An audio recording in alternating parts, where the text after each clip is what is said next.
No, but listen to, did you hear the press conference of Seleke Kromah, the IG?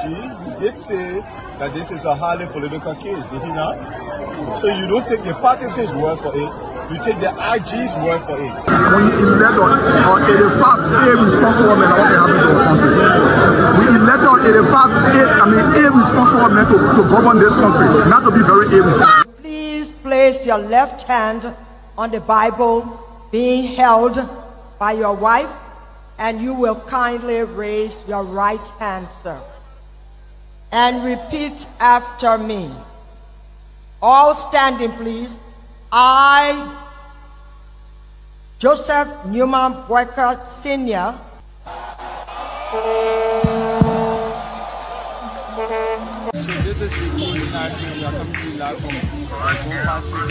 No secret now that your friend and former boss will be a candidate in 2029.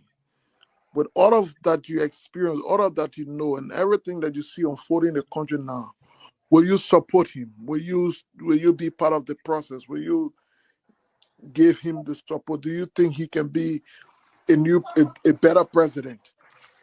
So why you want to bring political money in it now? Oh, but you political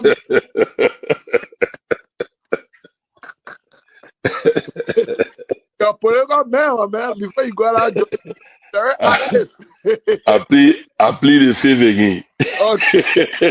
When 2029 come and pass, then you finally leave. Mission is completed. Now, what the rules of engagement? When the war ended, the guy said, the captain, the commander said, mission complete. There winner out first. All men on board. So, this riot situation when it comes to countries, because many times you notice that if Charles Taylor is the problem, he will be out of here in the twinkle of an eye. And I say, let well-meaning Liberians come home. If we respect this constitution, a government formed in Accra is a violation of Article 1 of the Constitution. Let them come home. Let that government be formed in Monrovia. On the Boyka's administration, we want to give the government of Liberia an ultimatum of 72 hours to provide a living ballot of the chairman of the Student Unification Party, or else there will be a catastrophic pneumonia in the Republic of Liberia. To arrest the chairman of the Student Unification Party, only because the government feel intimidated about the Vanguard Party advocacies. The government got kept the road, small, B road, all kinds of the place. I think the reason Joseph Boyka will not do much because the old man, the papa is suffering. The papa loves the country, but he can't make it. The criminal there around him, they sophisticated than him. They are sophisticated criminals, so they can't make it. Okay, so welcome to the closing argument. We are coming to you live from Grand Bassa County, specifically the Care Africa Medical Foundation Health Center. And today we are here to have a tour of this facility.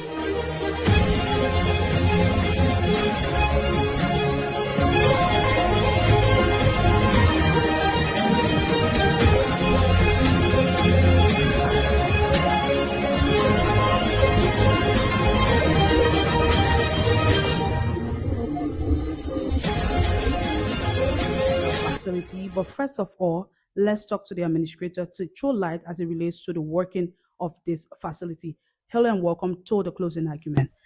Hello and welcome. I'm Raymond Arakasel.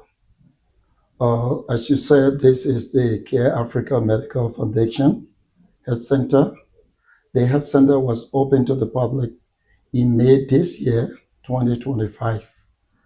And we started by providing free medical health services to the community, because the purpose of the health center actually from the vision and idea of the founder was to provide, health services to the unserved community. And being that she has lived in this community for some time, she decided to return and help people of Grand Bassa.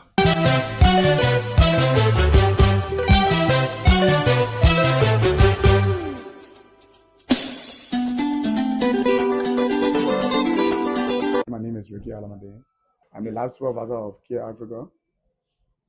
And in this lab here, we do a lot of tests. This is our collection site. We have various departments in the lab. We have our collection site where when the patient comes in, they have the seat. We work on them, we collect the lab form from them, and then we collect their sample. And we take it to we have the centrifuge, which is on the other side there where we spin our sample and take it to this department here where this is our chemistry analyzer where we do our liver function, kidney function, lipid. And this is another analyzer here where we do the thyroid test to check for cancer. We do the PSA, the prostate cancers, and we do the sugar test also. And this is our ESR machine, our CBC, this is a complete blood count, where we do the entire body scanning. This is our fridge, our blood bank, where we place our blood for transfusion, and we have our reagents here for our chemistry machines. This is our laptop and our printer for our results, where when machines are put all the results, we do the printing of our results and give our results. And I can assure you with Care Africa, with this lab here is one of the best labs within Grand Bassa County, because in terms of structures and a lot of tests that we do in this place, I don't see any lab in this Grand Bassa. So with this lab, you can come and do all your body checkup, and your health problem can be solved with this facility and this lab, because we do all body tests, we do any test you think about, we do in this facility.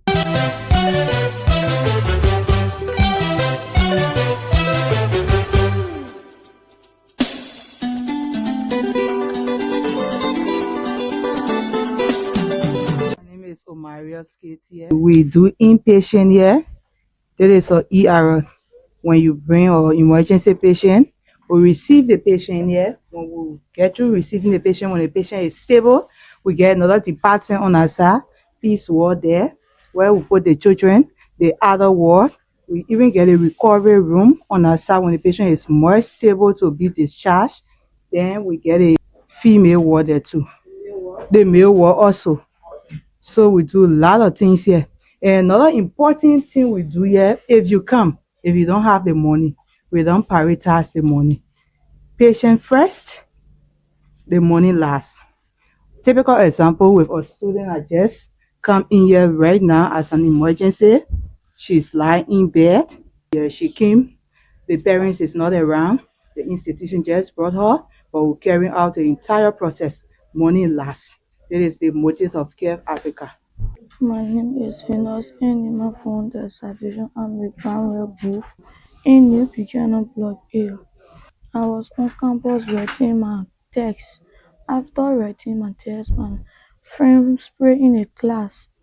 I said I smell the spray saying I feel off. First, the people look at me, they ask me for money, they treat me well, and now I'm going through.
Hello, ladies and gentlemen. Welcome to the closing argument. Today is Tuesday, the 21st of October, 2025.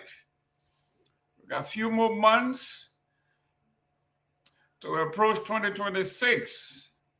October is almost out of here. We have November and December. So your phone will keep ringing starting next month.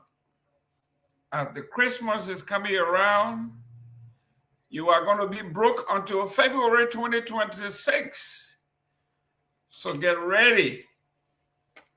I am Jerome Gayman. I am actually in the studio here in Fort Pierce, Florida. The weather here is 84 degrees and it's sunny right here on the Atlantic Ocean. Few miles down south is the great city of Miami. It is 83 degrees there and sunny. According to the weather center in Miami, Monrovia, the weather should be 80 degrees and light thunderstorm. In the Republic of Liberia,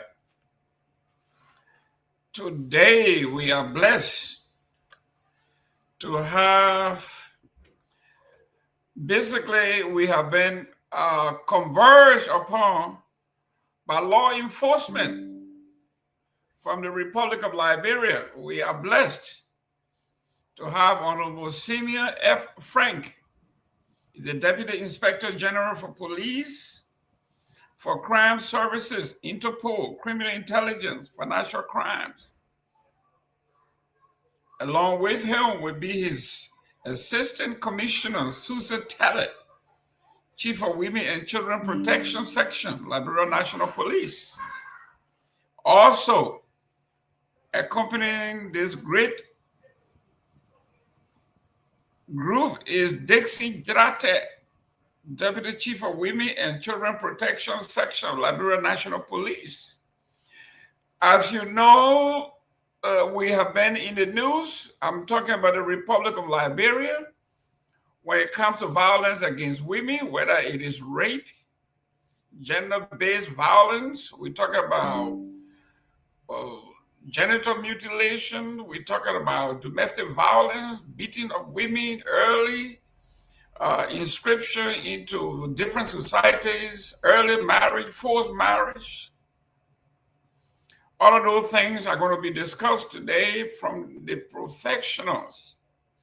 And you're going to have an opportunity to call and interact with your leaders.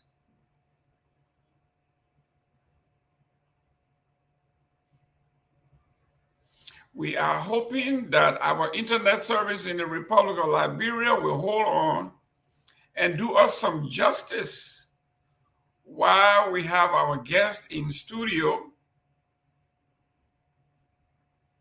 to discuss these issues that have affected us or is affecting us in the Republic of Liberia. We need some clarity.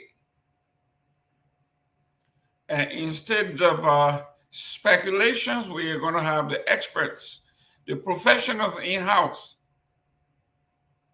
to educate us, clear our doubts, take some questions, answer the tough questions as much as they can to the best of their abilities. So do me a favor, share this show, tell a friend. We are here to discuss issues that you have interest in. And for our disclaimer here, we want to tell you that the subject matters on here on these platforms are legit, but the opinions of our platform guests and panelists are opinions of their own and do not necessarily reflect the standing of the closing argument. We may agree on some subjects, we may disagree on some subjects, but at the end of the day, you are a Liberian, you have a stake in what happens today in our nation. We expect that you will be fully engaged when the line is open, that you are going to call in and be on cue.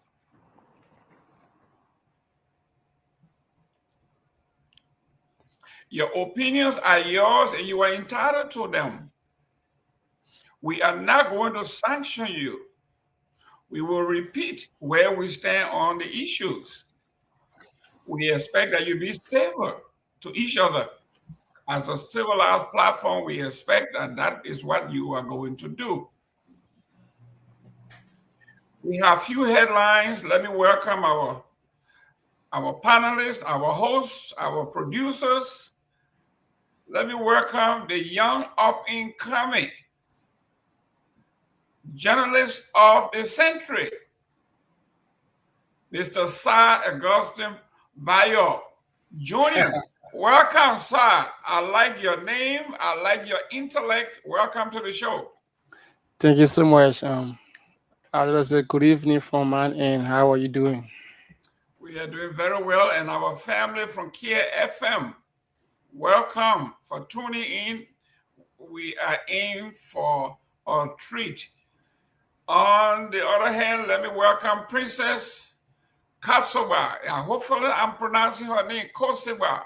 She's going to come here and educate me on how to pronounce that name, but I know for sure I can pronounce Princess. Princess. Good evening, Mr. Gayman. How you doing? Good. I would love to see your beautiful face. Tell me, how do I pronounce your name? Kosiba, KOSSRGBA. Good. Prince C. Kosiba, welcome to the show. Thank you, Mr. Gayman, and welcome, Mr. Pewee. How you doing? So it's a pleasure to be here again. We were here yesterday, and we had a wonderful conversation. And I look forward to today's, conversation, and I'm hoping that, it will be an open one that everyone can make their contribution. So thank you for having me again. Excellent. Let me welcome the Dean of the Cabinet. He's the closer to the nation's capital, Maryland. Let's welcome Honorable Sylvester Pewee. Welcome, Chief. You are muted. So now I'm going to be muted before you press saying talk on hot mic. You don't want to have mic. Yeah. But thank you for having me. A wonderful good evening to everybody here on the other side of the world and back home in the motherland, and to all of our very resilient followers and passionate viewers also fighting across whatsoever you find yourself, those in Asia, South Korea, China, the Middle East, different part of Africa, and even those in the land, in the Basel land, those in Indiana, swallowing fufu and soup. That's right. To say to you a very wonderful welcome. But actually, it's a very good thing to, we've been pushing for this to have the Liberia National Police team come here on the show and try to explain what is unfolding. Some of us, including Mr. Gayman, even attacked some of us personally to say that we've been signed with the police. I have never, and I would never. No, I didn't attack. I just punched you below the belt a little bit. Okay. Saying that we've been signed with the police. Unfortunately, sometimes we get all saturated and all concerned about things. We understand people get emotional, but again, listen, emotion is not what we take to court. And I one of the things we all would love to do. Sometimes we just get, and we come in other advanced society. You see that if you want to cross the line and violate the law of any country, you will cry to the last. Emotion and other things cannot. So what some of us would do will be brave enough to call on the police to do the investigation. If the man is culpable, there is the wood of evidence is there, and other things, charged into court. And I think that's one of the reasons why the police being a little mouth. But I don't think, and I will still say this today, I believe sincerely that the Liberia National Police have never taken side in this case and would not take side in this case. And I believe, what the police have not done yet, Mr. Gayman, is they didn't say to us that this man this alleged rapist is off the hook. The police have not ruled him out yet. The police only said there's no sufficient, meaning there's ongoing investigation, as the head of Women and Children indicated the last time, as per her own voice, if I will quote her verbatim, she said there's active ongoing investigation. active ongoing investigation, meaning anything can come out. We also do sympathize with the condition of the little girl, 14 years old. Whatsoever, Mr. Gayman, we can do outside of this to help her be okay and other things moving, or collectively, we will do that and other things. But we also support justice, and we don't want pedophilia in our country. We will never support such. And then that's one of the things. But it's good that we're going to hear from the police today, and there's going to be caution. I'm going to ask them some very tough question in terms of where are we, because some of us want to vindicate ourselves in terms that we are not supporting them blindly, but we're trying to do it. We are very cautious of what is unfolding in terms of the allegation itself. So it's a very good thing that they're finally coming on tonight, and it's going to be a very good interaction. And we can assure them that it will be peaceful. We're going to respect. We're going to understand the boundary of this, because we are talking to security people. You know the rest of it. Sometimes there are certain cautions that they may say this, but we want some issue so the public can be informed as to what is happening actively about this investigation. Excellent. And after the police leave, we will have at some point some legal minds to come and clarify the difference between guilt and probable cause. How are the bars? Yeah. And then we want to look at some legal precedents in the Republic of Liberia. So we're going to be looking at, but before we go to that, let's go to the headline. We're making news. We're trending in the Republic of Liberia. Right off the top, we have government explain October salary delays. Why are we being delayed? The Ministry of Finance and Development Planning has provided clarification on the delayed disbursements of October salary for civil servants and other government employees, attributing the temporary setback to ongoing technical upgrades at a central data center. That's from the Ministry of Planning and Development. SLAM used the senior officials to build Unity Party headquarters at theft, ethics breach. That is from STAND. The former Foreign Minister, Dr. Finlay, calls for 30% mineral production sharing amendment or revenue code to benefit all Liberians. This is the former Minister of Foreign Affairs, now Senator for the Republic of the Republic of Grand Bassa County.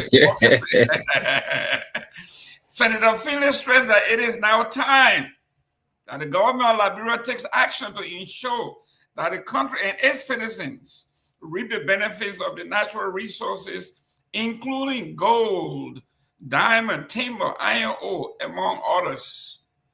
Grand Bassa County, Senior Senator Grand Bassa County has proposed a 30% production sharing between government of Liberia and the concession companies in the different counties. That's from my home county of Grand Bassa. Foreign Minister Beslo United details push for global preeminence, addresses migration and mineral partnership with the United States government. Can we mute? The Foreign Minister reviewed that Liberia's deepening relationship with the United States is anchored on economic diplomacy and mutual interests. The GAC uncovered governance lapses at LEC. No board meetings, no strategic plan for years. Major irregularity at CLFG, JEP, Labenco, and Liberia Energy Agreements. The General Auditing Commission has uncovered serious grievance, governance, and management lapses at the Liberian Electricity Corporation, LEC, raising questions about oversight, operational planning, and major agreement key power projects. There are times that the government, the agency, the audit recover fiscal year ending June 30th. Special budget year 2021, fiscal year order 2023. According to the GLC, the LEC Board of Directors failed to demonstrate effective oversight, contrary to regulation, Financial Management Act, as amended in 2019, which mandated Board of State-owned enterprise to ensure the efficient management of financial resources and proper government structure. They are not even of 15 minutes. They don't take minutes. They don't have any data. There is no record to reference all the way for years. Can you imagine, Mr. Pewee? The major institutions don't even take minutes when they go to the. So going all the way back years, there are no minutes. There are no record that it even exists. No oversight. Wow. No food, no power, no security at Bon County Safe Home for GBV survivors. In what officials describe as a humanitarian crisis, the Ministry of Gender Safe Home in Bon County meant to shelter and rehabilitate survivors of rape and other gender-based violence has been plunged into service hardship severely with no food, electricity, or security at all. They are being abandoned. And on the front page of the investigator, the Liberian investigator, Dr. Sia Kamara, chart vision for a healthier, prepared Liberia at MPHIL. Liberia newly appointed officer in charge of the Liberian Public Health Institute of Liberia, MPhil, Dr. Sia Wata Kamara, has unveiled a bold plan to build a healthier and more resilient nation capable of detecting, responding to, and overcoming any public health emergency. Finally, investment climate statement. Liberia's investment climate system as prepared by the U.S. Department of State. Liberia offers opportunities, but there are tons of obstacles that make investment in Liberia very risky, high risk. We will discuss these at the back end of our today's show. Honorable Pewee, if our guests are ready, we can bring them in. But as far as we are concerned, we got some great topics trending in the Republic of Liberia. I don't know where you want to begin, but on the minds of everybody is this, and the MPhil thing is trending. The groundbreaking ceremony of the CDC is trending. The so-called health issue of the president is trending. So while we await our guests, if they are not in the studio already, your pick. You are like a child in a candy store. You can pick any color of candy you want. Where do you want to begin? You are still muted. It's going to come from, I will just take it from, you said, what were those first what? MPhil is one. The GSC report is one. But I think we should start with, let's start on a positive note. Let's start with the Minister Beslow, detailed push for global preeminence, addresses migration and mineral partnership with the United States. That's within your scope. We are talking about diplomacy at every level, especially migration. Absolutely. The GSC report and the Foreign Minister report also, statement, Mr. Besto, they are all very important to us, and we ought to focus on that. But I think the Foreign Minister is on the trajectory of shifting our foreign policy in terms of this economic diplomacy thing and this partnership development, right? It's important, and a lot of things we can do. Shifting to our prime focus on what we can do as a country moving on, and I think she's getting things moving very fast, and we love to commend her and support her in her actions, if you will. There are a lot of things beyond we haven't been really tapping into, but migration is very, very paramount. And if you were to, in recent time, you spoke of a case about a group of Liberians being treated in a very inhumane way, in Algeria, in Algiers, and they are even calling on the IMO, the International Migration Organization, to help them through. So migration is very paramount, and it's part of reason of global, even the European belt, the current talking about very seriously in terms of how we can settle international migration and the way, because often at times you see folks pulling out from their country and trying to settle it otherwise for just greener pasture, if you will. So it is very critical that we have to take some time, and we're working behind the scene to also to have the foreign minister appear on the show.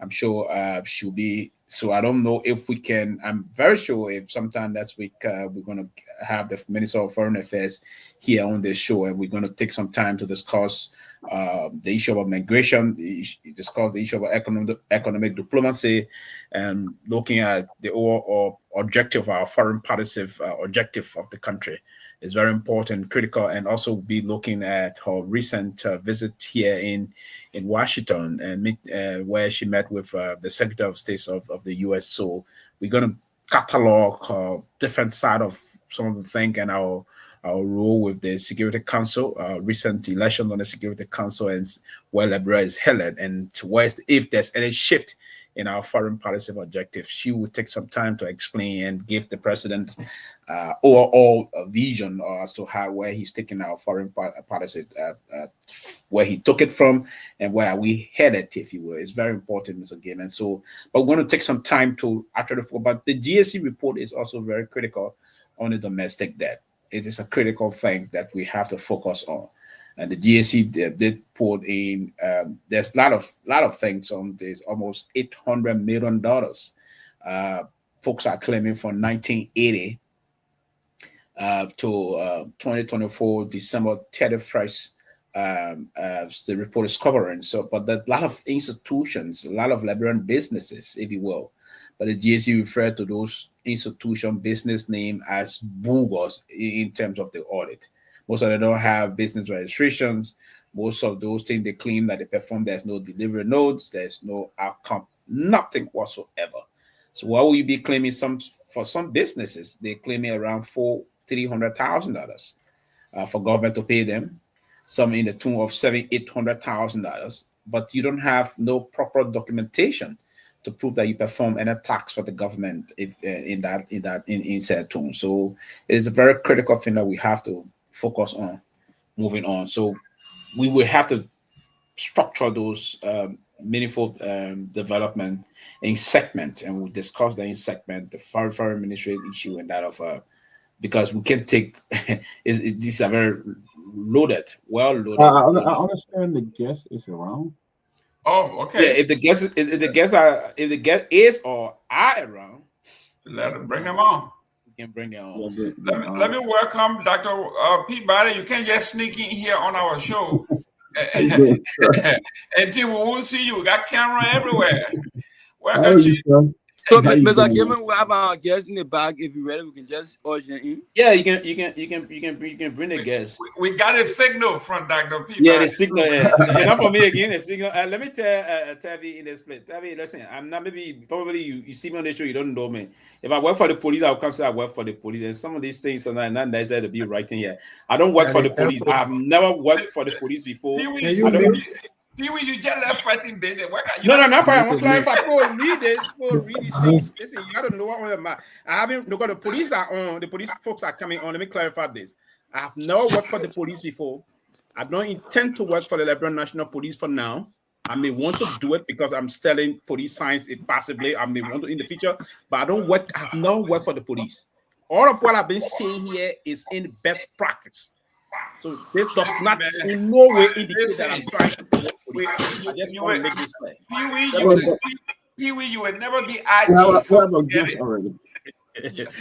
just thought to clarify this. I'm a fan. Pewee, you would never be IG. Let's move on. IG before you. Let me welcome our guest here. If possible, if you could landscape your phone this way instead of this way, if you can do it this way. It would be. You don't think it would twist it? Yeah, just landscape. No, it was. No, I think they okay that. Okay. Oh, okay. Okay. If it doesn't work for you, that's fine. Yeah, it's okay. It's okay. Okay. Put a rotation. Okay. There you go. There you go, Dixie. There you go, Dixie. Dixie got it. Dixie is the man. But Honorable Frank, there you go. You kind of wobbling there. You okay?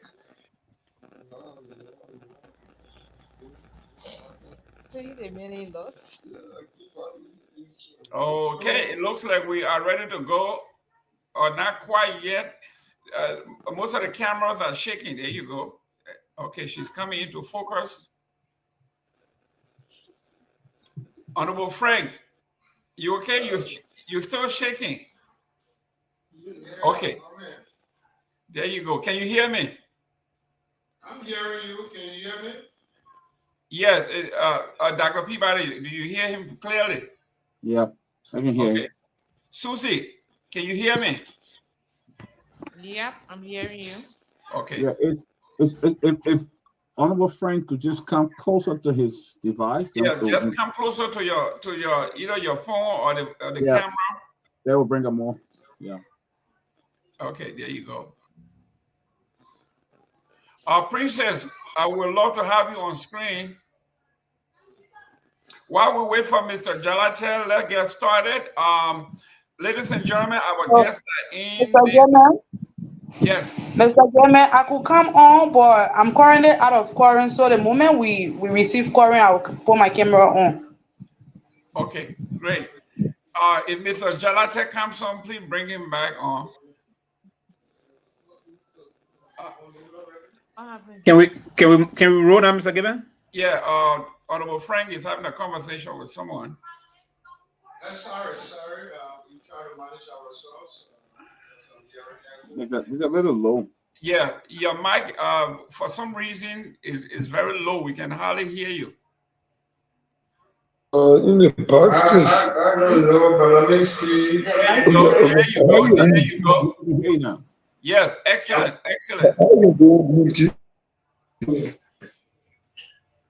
Everyone.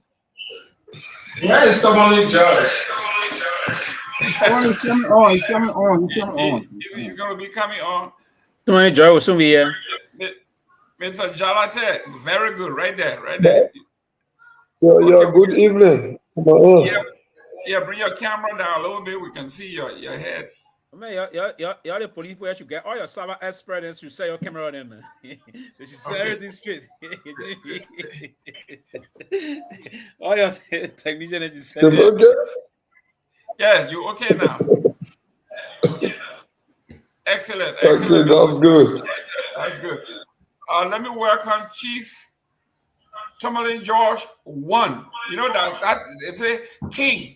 The Bassa people king. He's a King George 1. Welcome, Chief. Welcome. It's good to have the police officials here tonight. Quickly, let me just we have Honorable Simeon F. Frank, Deputy Inspector General of Police for Crime Services, Interpol, Criminal Intelligence, Financial Crimes. Assistant Commissioner Susie Teller, Chief of Women and Children Protection, and Chief Superintendent Dixon Jalate, Deputy Chief of Women and Children Protection. These officials are the ones who've been handling this investigation. Guys, if you're not speaking, please mute. Yeah, from the beginning of this case. So, and they are here to help us give the status of this case, and the Liberian people can know where they are with this case, because this case has been trending all over the country and in and out of Liberia. So I want to welcome the police executives, police officials here, and CEO Peabody, Chief Officer, Operation Officer Pewee, and the rest of the panelists. Mr. Gayman, it's over to you, and our guest. Great, ladies and gentlemen, you are just tuning in. Please share this show. Let everybody know that we are discussing issues of concern to you and Liberia. As we have always said, the opinions of our panelists and our guests are the opinion of their own and not the official standing of the closing argument. I am Jerome Gayman, and I will be moderating. Honorable Frank, introduce yourself. Who is Frank? Who is Simeon Frank? For those of us who never met you, who don't know you.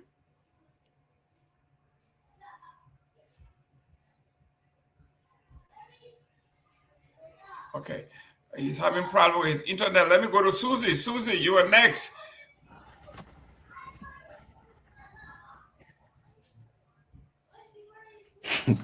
I hope somebody not hacking the police now. Okay, let me go to Mr. Jarate. Mr. Jarate, you from the southeast, it looks like weather don't bother you guys. You are muted. Introduce yourself, please. The way I see Jada face, Jada get bass up blowing. He will He's a quiet man. Weather don't bother him. Go ahead, Go ahead, Go ahead. I'm kidding. Okay, thank you very much. Good evening from my end. Hello? Yes, we are listening to you. Okay, so I'm Chief Superintendent of Police, Texan Nimlan Chirata, my name. I hail from the Grand Crew County, specifically the Pignisa end. And as per my position, I serve as Deputy Chief for Women and Children Protection, and I have a little over 20 years experience within the Liberia National Police, specifically in the criminal investigation department. Great. You know, we are very proud of our high schools here. Which high school we should say shout out to? Say shout out to the Elephant Kingdom. If you heard about the Elephant Kingdom, the First Assembly of God High School. There you go. And First Assembly of God High School. I also earned a Bachelor of Art degree in criminal justice from the African Methodist Episcopal Zion University. Excellent. We love our high school. AGM are hearing. So you're from the AGM area. We say hello to you. You got a good representative here. Thank you very much. Susie, are you ready?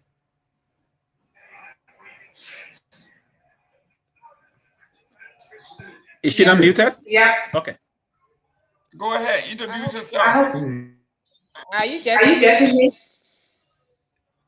Yes. Go ahead. So I'm Assistant Commissioner of Police, Susie T. Tele. I'm the head of the Women and Children Protection Section of the Liberia National Police. So I have been with the police for a little over 20 years. And almost all of my time in the police have been with the Criminal Investigation Department, now the Criminal Services Department of the Liberia National Police. So I have been with the Women and Children Protection Section for the last 18 years. Wait, which high school should we say hello to? So I'm a proud graduate of the Henry Women Dennis United Methodist High School. And I earned a Bachelor of Arts degree in Sociology from the University of Liberia and a Kennedy for Master in Peace and Conflict Transformation at the University of Liberia Graduate School. Excellent. United Methodist, your high school folks, you got a representative here. Let me go to Honorable Simeon Frank. His line, for some reason, he's having. Yeah, we can hear you, but just gotta go ahead. Can you hear me? Yes. Yeah, barely. Come closer to your device. So, can you hear me? Yes, go ahead. Okay. I am Senior Frank and the Deputy Inspector General of Police for Crime Services. I think you gotta go closer to the phone. Yeah, but he was just on long ago. We can't hear him. Yeah, he has to go in and come back out, I think. Yeah, can you sign out and sign back in? Who are the IT folks that may help?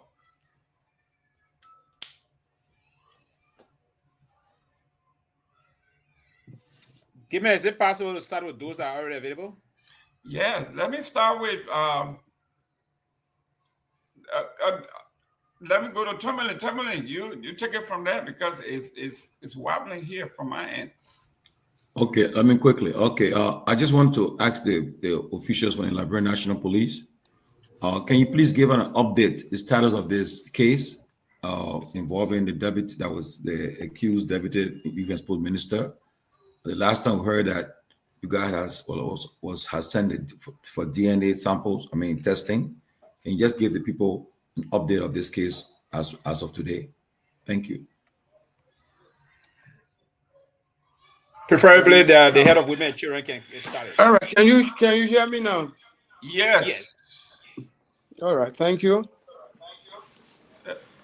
Again, as I said earlier, my name is Samuel Frank, and I'm the Deputy Inspector General of Police for Crime Services, comprises of Interpol, criminal investigation, financial crimes investigation, and that of Women and Children Protection Unit that is now championing this investigation.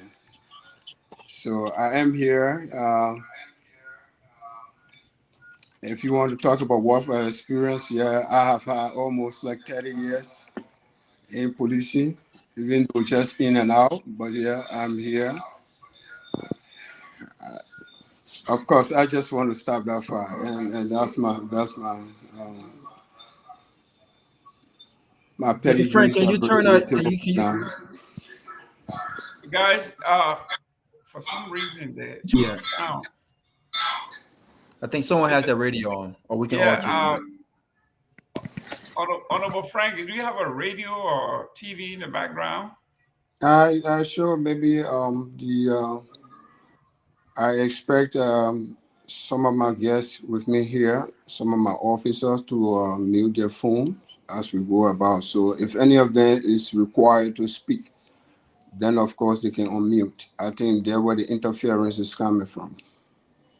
Okay, great. Before we go to the question, which high school should we say kudos to? Your high school. You can give it to the each and another high school. There you go, Guru High School. Thank you very much. Yeah, Honorable Tomalin George have said we want to give you the chance to give us an update on this particular case because it's trending and it is one that the Liberian people are keen on. Can you give us an update on the case? So thank you again. Except that we fortunate at this point in time to appear on a closing argument. But all of other media outlets have received an update through the Inspector General of Police, Honorable Gregory O.W. Coleman. The last was the Myean press conference, I think just a couple of days ago. So to speak to this, while we are here on closing argument, we'll give you an update. Of course, we require sure that you have follow up with this investigation. And so just to bring you to a speed where we are at this point in time, having exhausted most of our investigative tools and steps that are required in conducting this investigation, we have reached a point wherein we are able to request for the phone, have conducted analysis of the phone. At this point, there's nothing yet incriminatory. So having made a request, some part of Santiva this month, right?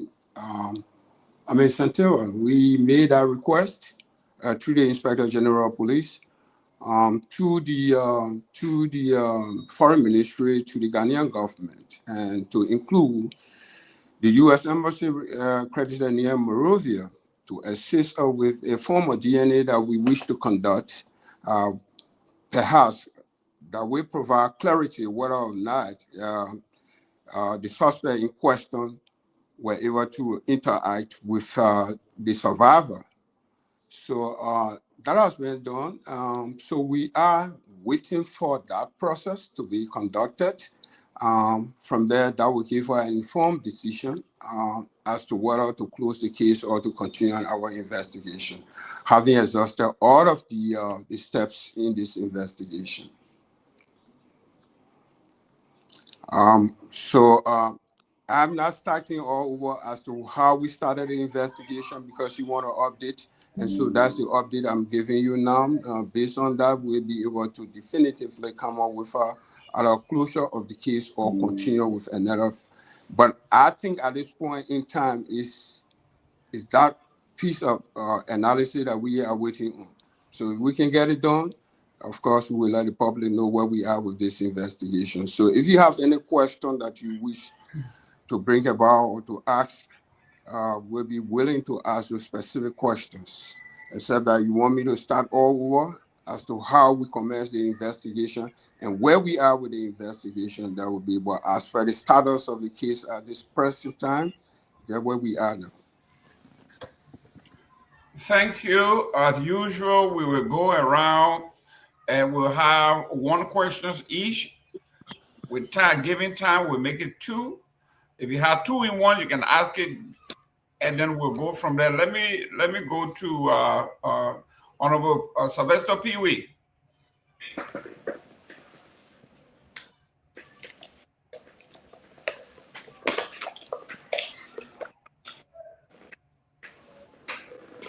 Thank you, Deputy RG and your court of other GN officers. I would work with them because I know we have a very busy schedule, so I will be very, very much precise with time. I just thought to go back to, I know you did a brief summary of it, and this go back particularly to the Deputy RG for Crown Services. I just want you to push. There's just growing concern that the Liberian National Police is trying to cover up on this case because this individual is linked to government. He's a past government official, if you will.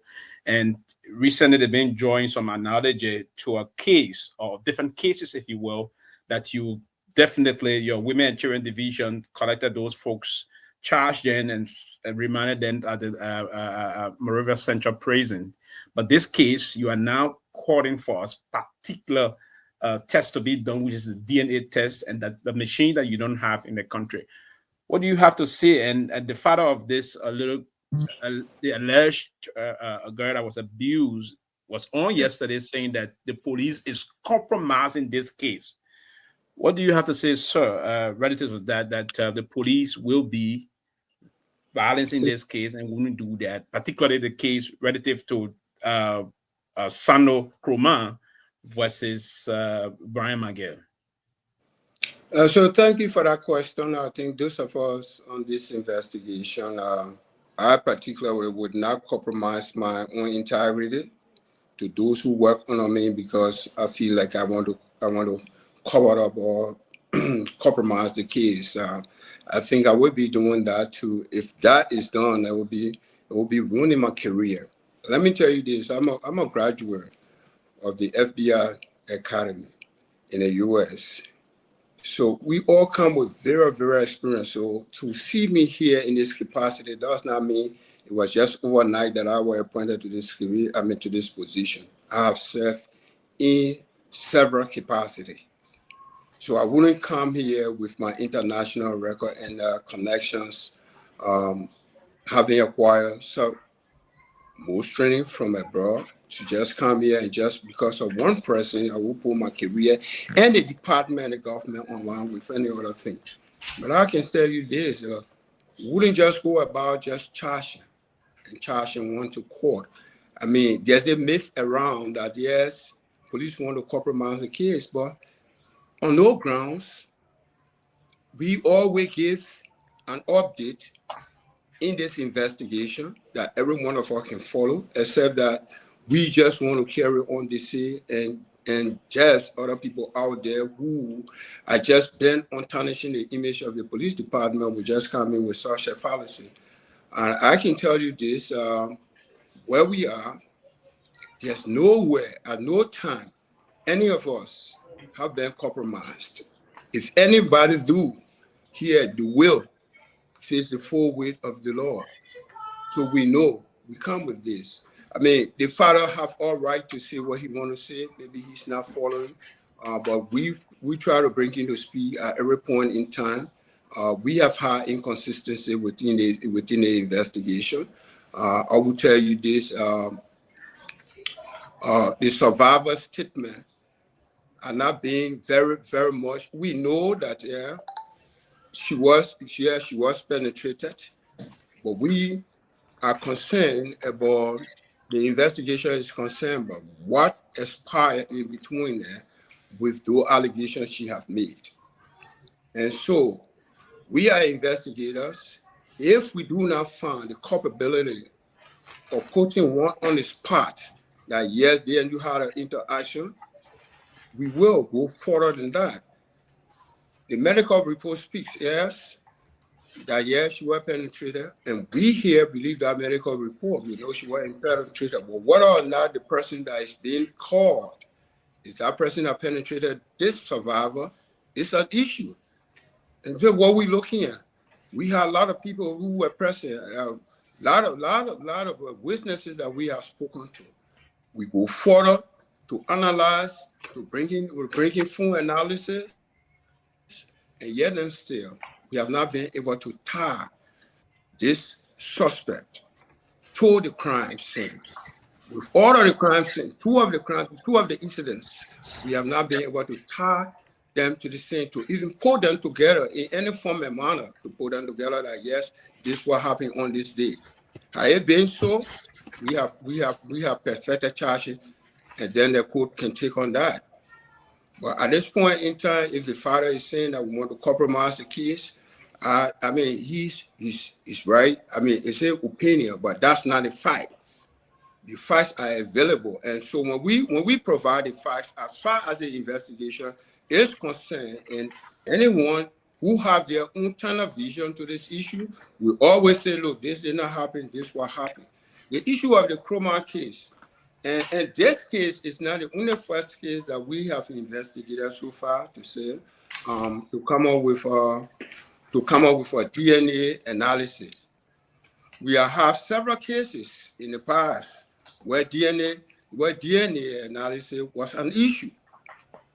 We had an issue with the SOS country director where a survivor indeed pointed out 3 persons to have penetrated her.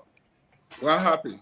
Among those 3 individuals, the country director was called upon from the SOS that he was one of those who penetrated her. But that issue remained. It remained and was being investigated. And DNA analysis, because she was pregnant from that, from that action, she was pregnant. So given that, the investigation paused on arresting until DNA after birth DNA was conducted. Instead of the country director, it was another person who have committed an act against the survivor. And then before the survivor broke down and said, yes, this is what happened. It happened in River G.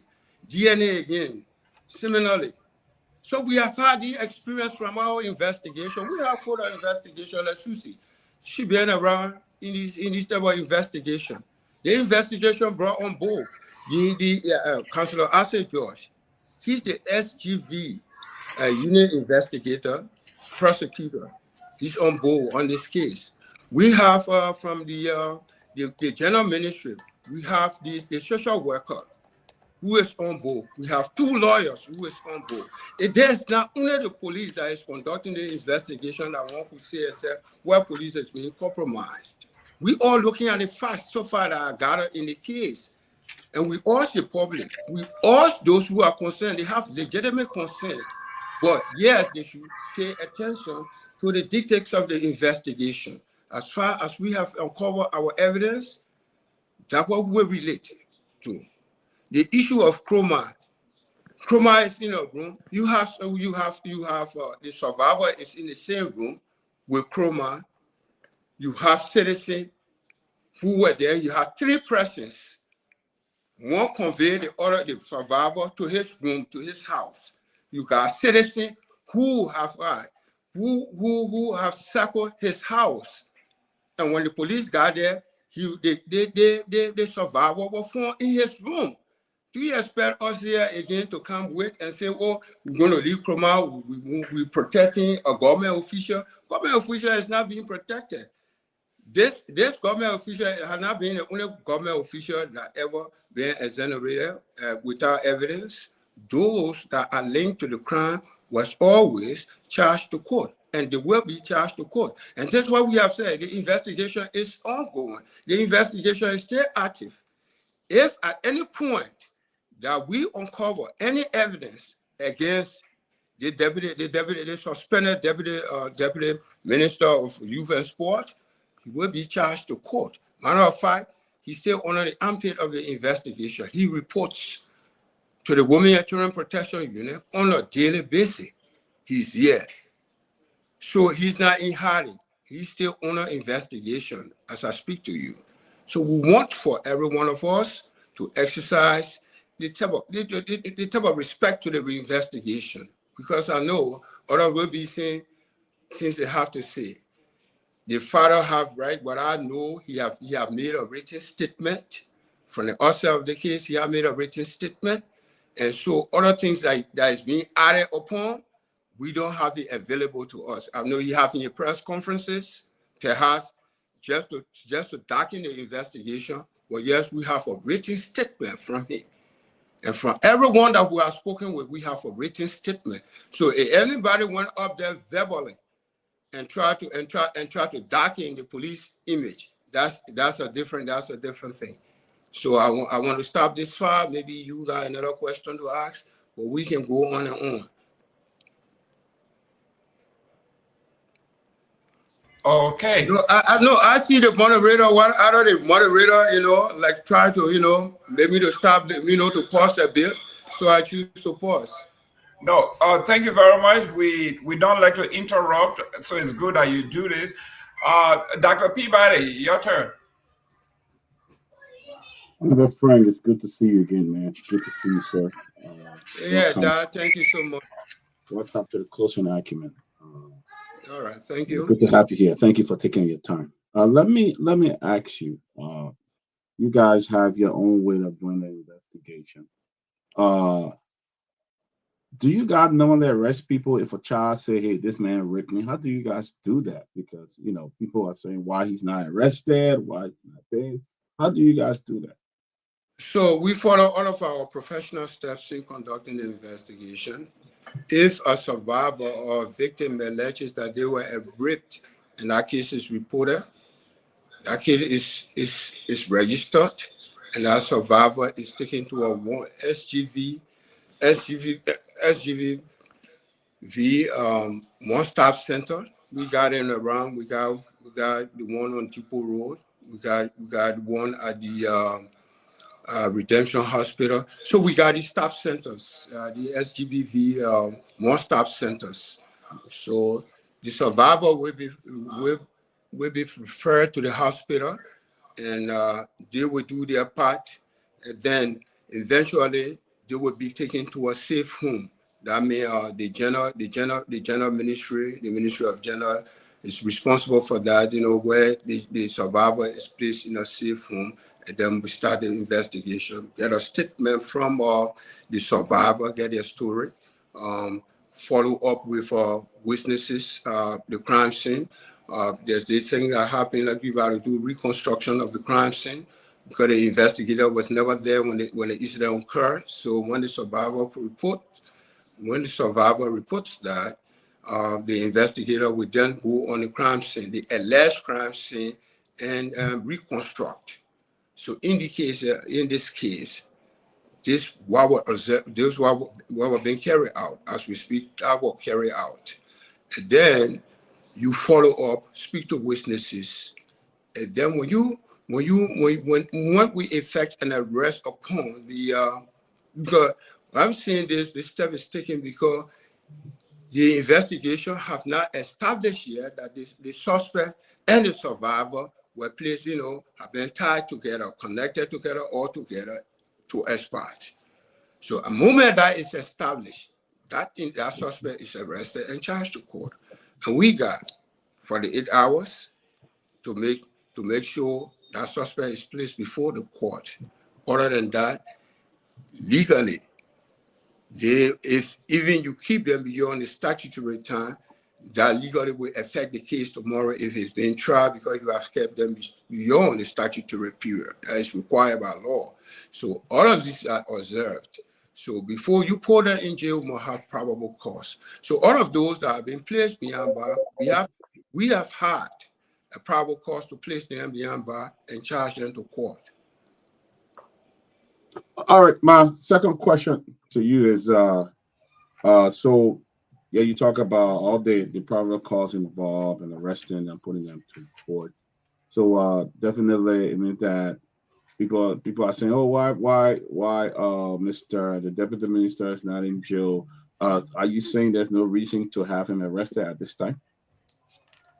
So there might be reason new to other people, but at this point, with the investigation, no, because of the, I would say, I respect.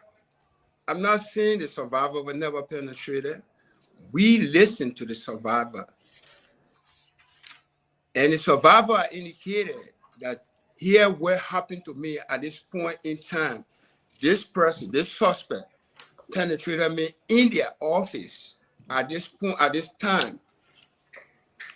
And we, the investigator, have gone beyond that to get to, through the investigation, to establish whether or not this suspect was in the particular locale that the survivor is talking about. We have a lot of suspects, we have a lot of witnesses who were on the complex at the time, as she alleged. And the survivor, as far as the alleged perpetrator at this point in time, the alleged perpetrator has not. So this is what we intend to, having exhausted all of what is required. When I say, okay, we check the call logs, we match everything, the geospatial. We still have problem of having the suspect placed on the scene as he alleged. We still have problem after doing all of that. The suspect is in different location while the survivor was at different location. And what is more troubling is that the survivor do not have a phone. So we're more concerned after the survivor left the premises of the gate 15 at the complex at the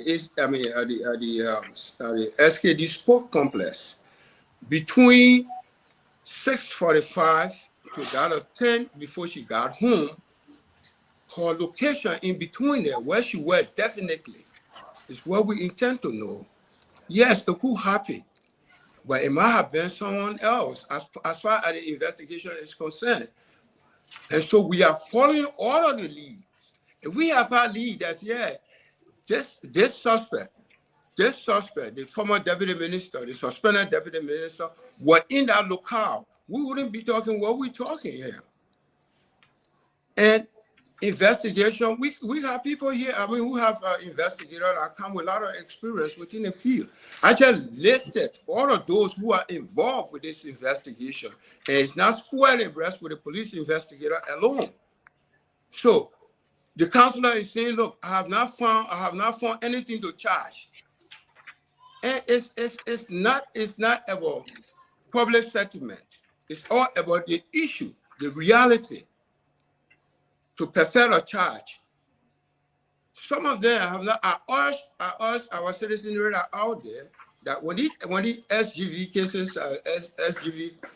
cases are being tried, to go to the court and witness what happened there to survivor.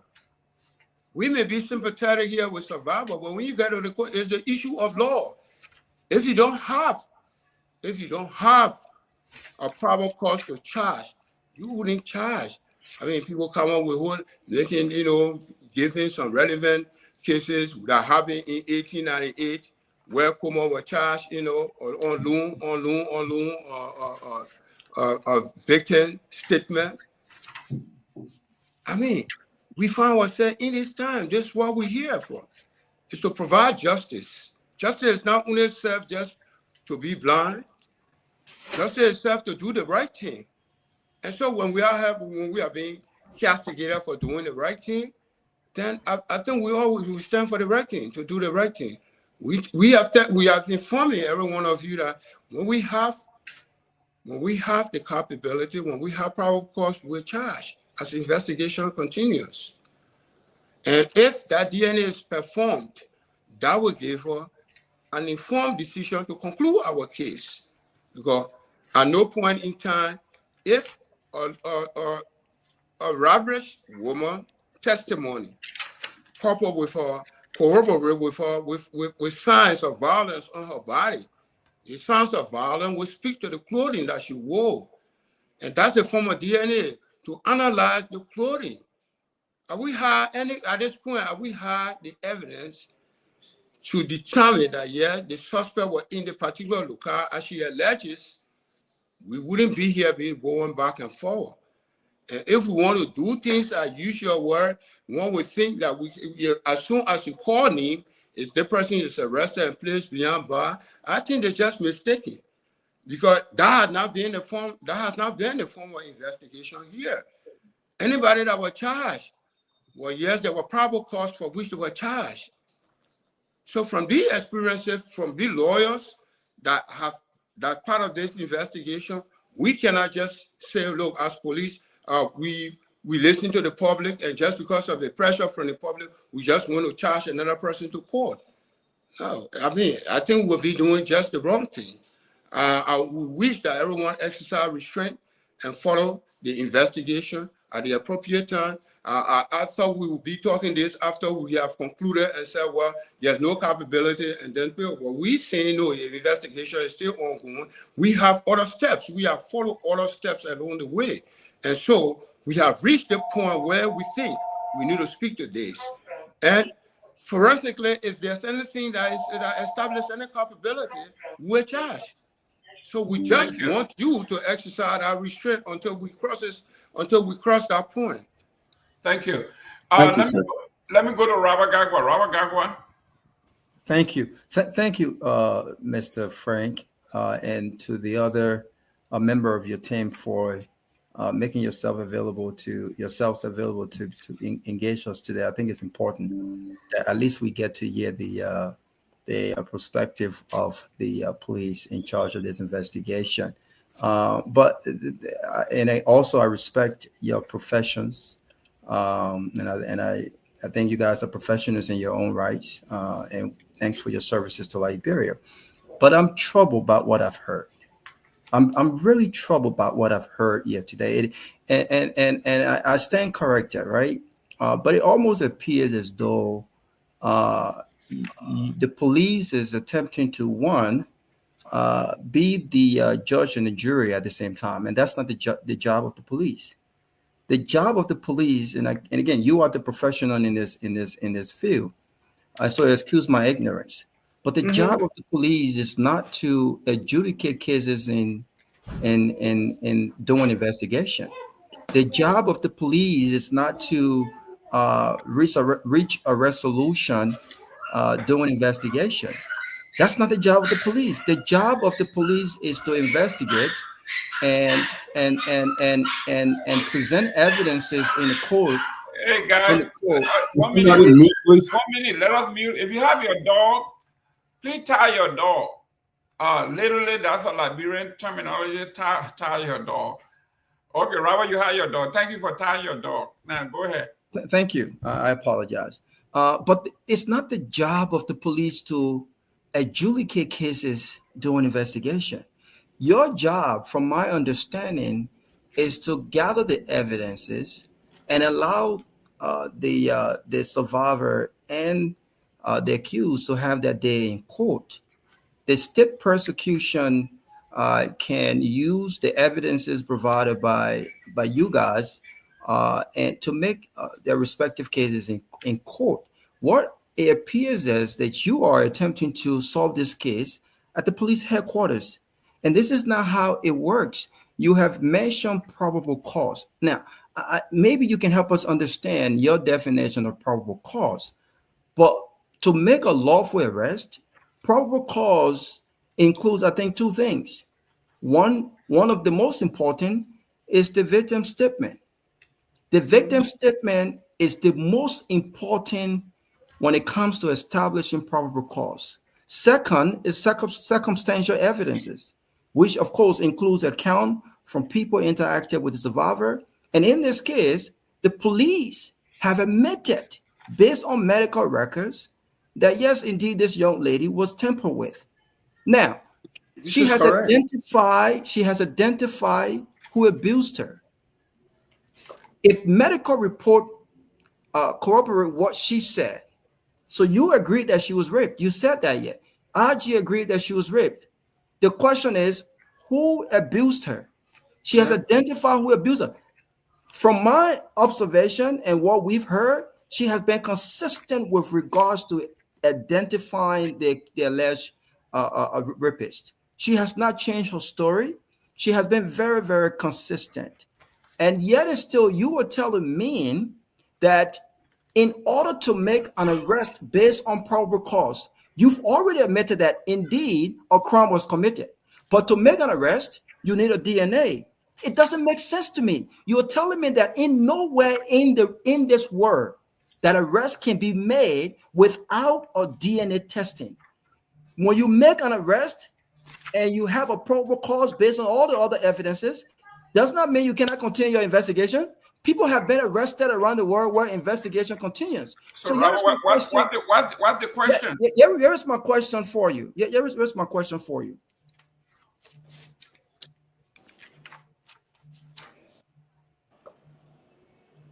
You talked about phone calls that you followed through. We had the father of the young lady yesterday. She mentioned that the accused contacted him. Did you guys check the records when it comes to the accused contacting the father of the survivor? And what was the reason for that? If they did not know each other, what was the reason of that call? Did you follow through with that? So is that your question, right? That's my question. So you provided an explanation from your own understanding. The police around the world, if anyone complains, once it is outside the presence of a police officer, as one complaint, the suspect, based on the issue, based on the circumstances, will be arrested, will be taken to the police headquarters. You're not just taken there for police investigation, for incarceration. As I said, based on the circumstances provided from that investigation, will be charged, detained, and sent to court. In this case, we are telling you, except that you did not see this suspect behind bars, so it becomes troubling. But if the suspect is reporting and in the ambit of the police investigation, what else you want to say, no, he has not been arrested? Simply you are saying he has not been placed behind bar. It is our prerogative. Every police institution around the world will conduct investigation. And if they do not establish any culpability, they're not going to charge. It's not only to just charge the court. The first begin, the criminal justice system start with the police, which is an import component of the criminal justice system. So if we don't import it into the system, if we don't have the evidence to put you through the system, we're not going to put you through the system. And that's what the investigation is about. So let me push back a little bit on my second question. I think you lied to the people that asked a second question. Can I follow up, please? I just want you to take it easy. Can I just follow? Give me 30 seconds. Let me follow. No, I know you have your own emotions to this. No, it's not emotional. I just want to follow real quick. 30 seconds. Listen. Let me end. I need to be protected on the show. No, go ahead, sir. You are protected. Go ahead. Yes. So around the world, we seen around the world, it's not only restricted, it's not only peculiar to the Liberia National Police to say, why is it that citizens making demand that people have not been able to charge? We are giving you reason why we have not been able to charge. And then somebody saying, no, it's not a way it's supposed to be done. That means you're not a police officer, you're not an investigator. You cannot now inform me as per your own perception to do what you think I need to do. That's just public opinion. It's not reality. If we have reality, we will do just exact as you think. But when we provide this explanation, you not a police investigator, you could be a private investigator, but that does not amount to you being a police officer that is about to charge any suspect to court without any evidence. Okay, so you said Robert, I have numerated over and over with all of is those. Not fair, man. Can I just follow real quick? I know you were Let's go around. We come back.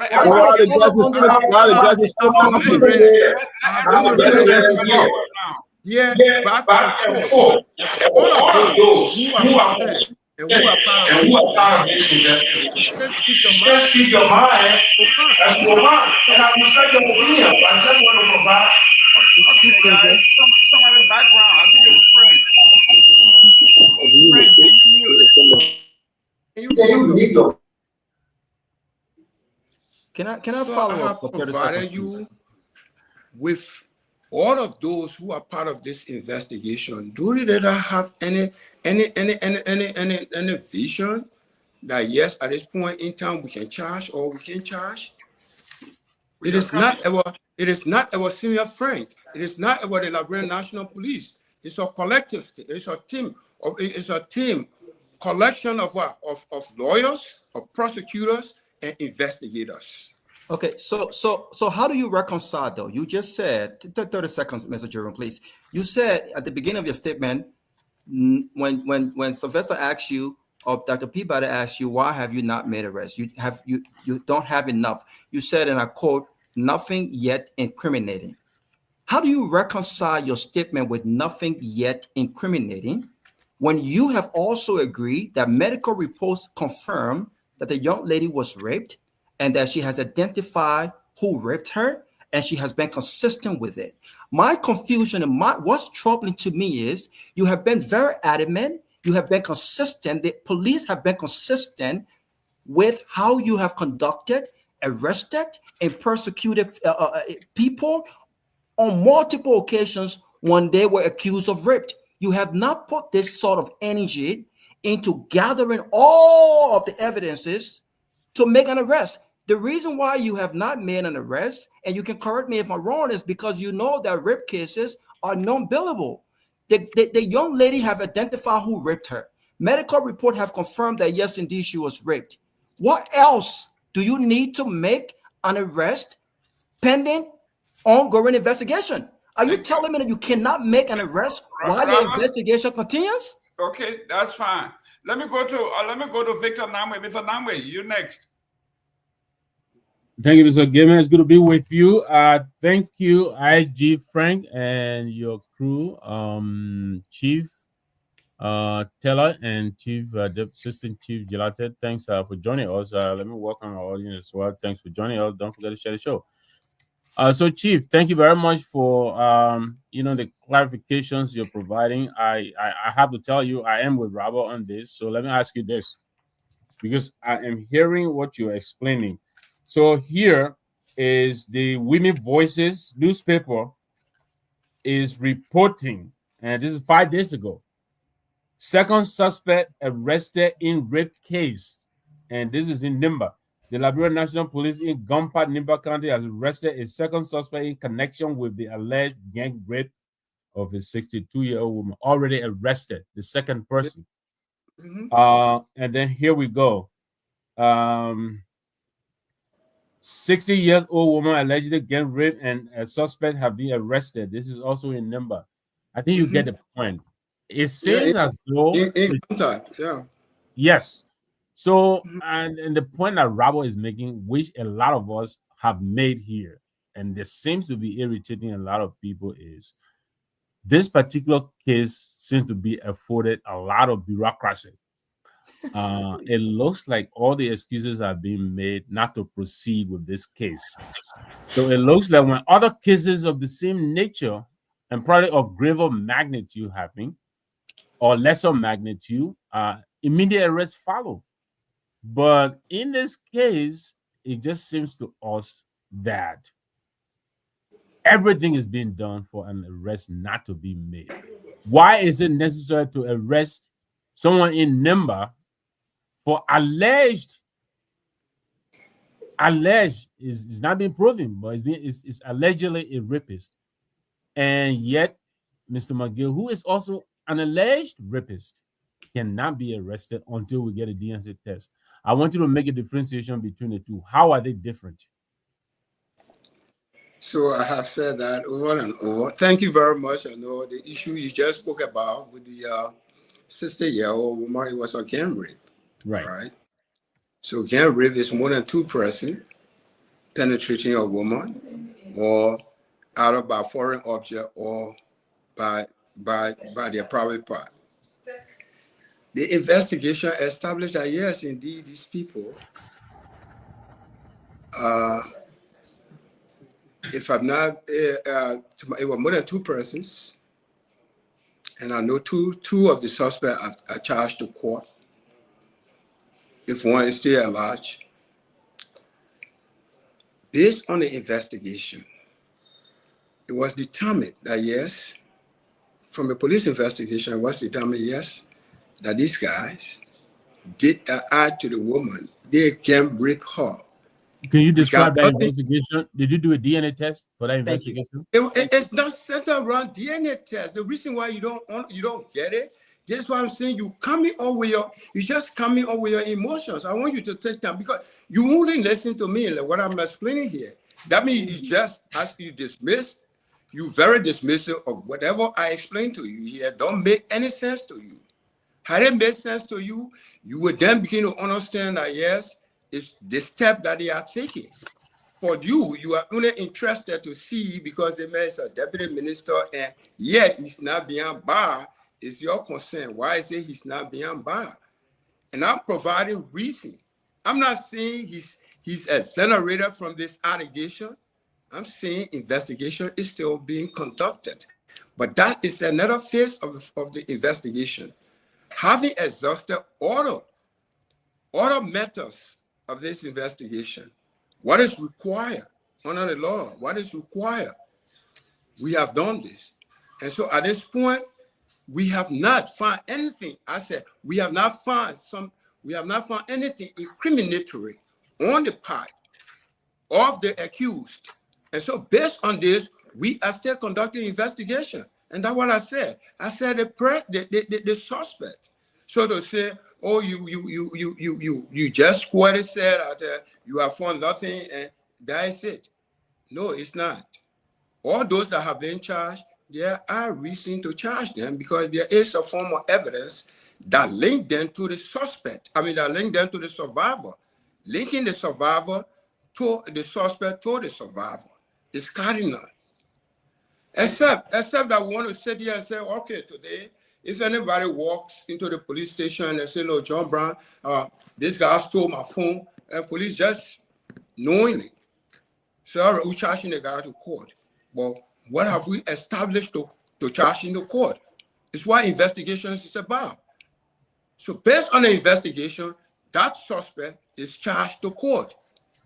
So we ask you all to just follow the investigation. At this point, your question coming out, if I have come on here to say, well, the investigation, we have concluded the investigation, and this is our investigative finding, and you coming up with this, then I know. But in the face of the investigation, you already dictating what we need to do to this investigation because it has happened. And that has not been the issue. I mean, let me tell you that most of you that have not followed some of the rape investigation, police rape investigation, allegation of rape investigation. Yeah, most of you that even on a platform within our Liberian society that do not follow all of these. Well, quote unquote, we know why it's being like this, why the public is concerned. Because we are here, as public officials, we are here accountable to our acts. And everyone is concerned about how we serve, what we do. So we are here to a greater accountability. And that's the issue. There are other issues around. I just cited a few examples where DNA were applied, where DNA were applicable. Well, you seem not to acknowledge that. Thank you. Jerome, hold on. It's only this case. Yeah, it's only the case that you're concerned about because it has not happened. Okay. So, Chief, let me first of all, Mr. Nagbe, real quick. Give me a second, please. Yeah. Chief, 1 minute. Come on now, Robert. Give me a chance. Let me moderate the show. Go ahead, Nagbe. Thank you, Chief. I'm doing the best I can to contain my emotions, so I can assure you I'm not being emotional at all. Two, Yeah, thank I'm you. just Thank coming you very upset. much. I appreciate it. I am just coming upset, and the assertion that I'm being dismissive of everything you said here, I think is misplaced because I'm just coming. You haven't explained anything to me, so that assertion is misplaced. So then what your question? Mr. Frank, please wait for the question. Go ahead. My question was, in the case of Nimba, you said that investigation produced the evidence for you to arrest these people, and I'm asking you, was DNA involved in that investigation as you are requiring this investigation now? And I said to you, no, because the suspect were tied on the spot of the survivor. That is available to us. So why is it that we're going to look for DNA testing if the suspect is placed on the scene with the victim, with the survivor? And that is the case. That's the difference. Thank you. Johnny, you next. Thank you and welcome, Simeon Frank from the police. I want to take my time, please, because I want to also go through this thing step by step. So you are using the DNA to establish an element of commission of rape, correct? Not to establish an element of rape. To establish that the suspect committed the crime upon the person of the survivor. Therefore, rape is a criminal offense, and so to prove that rape occurred, you need the DNA to confirm that this individual had the interaction, and the DNA will establish the link between the suspect and the victim, right? That's correct. And the only thing we're doing it for, there are other investigative steps that we have for, and that's the only thing that is all standing now for us to tie whether or not to tie the survivor to the victim. So the DNA result will give the prosecution 100% overwhelming case to establish that the crime was committed and the alleged will be found guilty, right? Well, it will give us support to the investigation to make a prudent decision. So without a DNA test in the other rape cases, do you think the prosecution can win the case without DNA test? With other cases, we got testimony of our witnesses, the survivor witnesses, and from the investigators, from our investigative finding. So are those circumstantial evidences sufficient to find those suspects guilty in that criminal offense of rape? Well, that within the point of view of the court, the investigator will only proceed to court to provide information on what they gathered thus far, to testify to what they have gathered during their investigation in court. So it left with the jury to make that determination and the judge to make the determination that yes, the evidence provided is indeed germane to either to bring out to adjudge the victim. I mean, let's say the suspect or the defendant, to judge the defendant guilty or not. So it depends on how the evidence is provided into court. So your work as a police is to ensure that evidence. Yeah, this is the last point. Your work as a police is to ensure that the prosecution has sufficient evidence in line with the criminal code of the criminal penal law of Liberia. And if the DNA is done to prove the case, and in other cases we don't have DNA, how are we convinced that other cases that don't have DNA are going to find those guys guilty on no circumstantial evidence? Thank you. So I have said, those ones you talk about without DNA being requested for, you have eyewitnesses, you have the investigations finding that have established culpability to charge that individual to court and then go to testify. Look, I listen to some of you say, look, police just need to charge to go to court. I mean, you write within your opinion. Any of you who have opined that yes, we need to charge to court, whether or not we win, the case is won or not, That's not a concern. The police, you just charge them to court. But the police are charged, look, the criminal justice system actually plays in a criminal case. It places more burden on the prosecution that the least doubt the defendant is to be acquitted. There's no if about it. So with all of the prosecutors, they are very concerned about what we got us so far. We have told you, maybe we have not given you a, like giving you a day-to-day, step-by-step investigation, where we are with this investigation, how we commence the investigation, and where we are with it to give you. Even if I were to explain everything to you line by line, I mean, people of those who have the concern that police have done nothing right, we still stuck to that. They will still remain with that. But this is why we continue to tell you that we have done X, Y, Z. We collected this to match up whether this suspect were on the scene, this suspect were here, as you allege. It's not just because you allege that John Brown, penetrated me, and John Brown is saying, look, I was in London. I mean, I was not here. I've traveled, or I was not here at different location. And there are information coming that John Brown was not to the spot where he said you were. Even the case go to court. I don't know, in the minds of the juror, they can make the determination, but I can speak for the juror and I can speak for the court. Thank you. But it's another form. Thank you. To make sure that what we have done is nothing. Thank you. Let me go to Princess. Princess. Yeah, Chief, I'm here. Go ahead. So, I'd like to say thank you to the Liberia National Police for the representation and to the rest of the panelists. Yesterday, we had the survivor father here, and it was so much like our emotion that everyone, experienced yesterday. But I think the chief needs to be more patient as it relates to, answering these questions, because they are not just being posed to him, but, you got people watching that will need to understand as to how the process is like. So if these kind of questions are asked, no matter how many times, they've asked the question, to do us due diligence is to respond to them in accordance to, the way they need it to be, explained. Probably you understand how investigation goes, and the next person might not understand how the process goes. So probably through your narration, they will get to know the actual happening of the whole story. But here is my concern, though.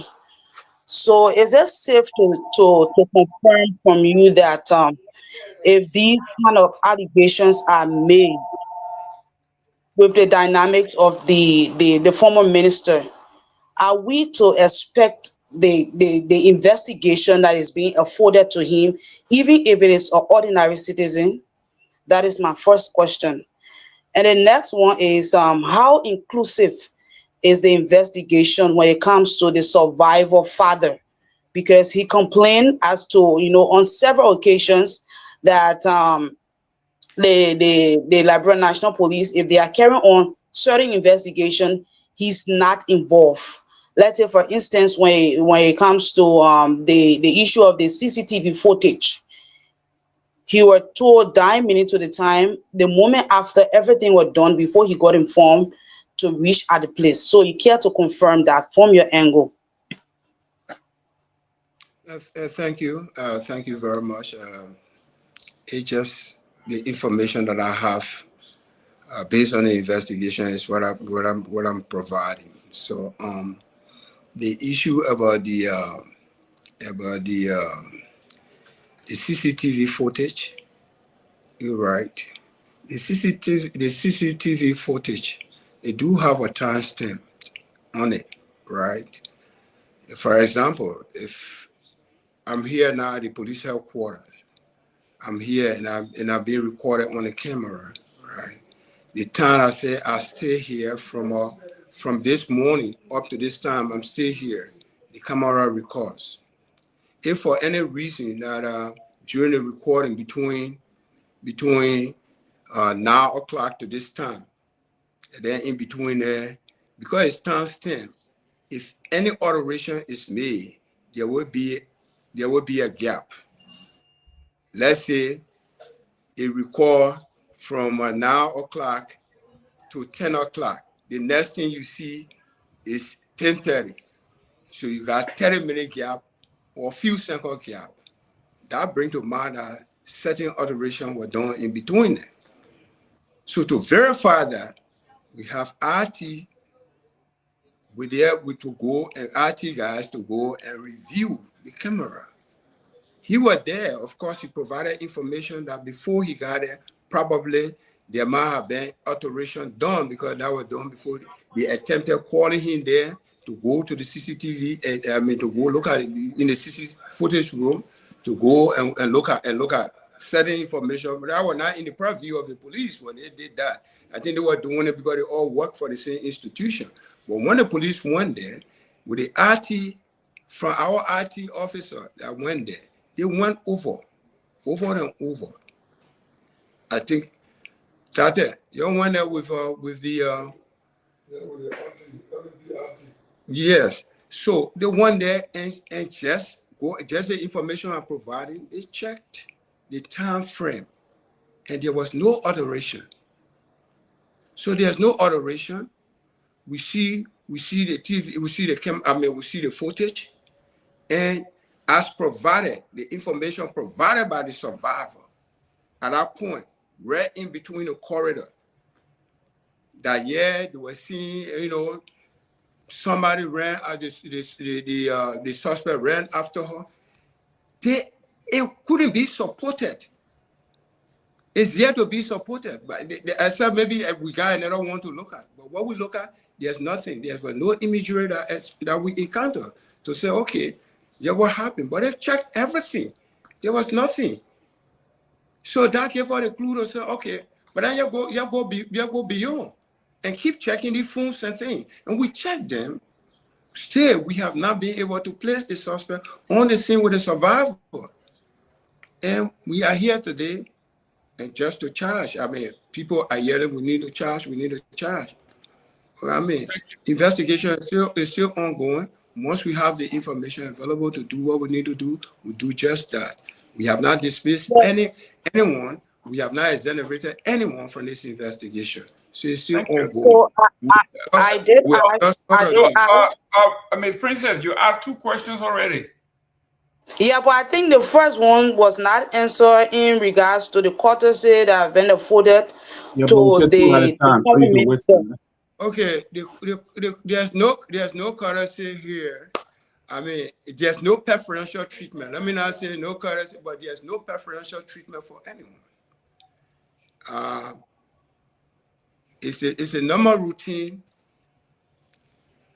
Those who have the alleged to have committed a crime and an offense, they are brought in similarly and then investigated in like manner. So it's not only unique and peculiar to this man in question.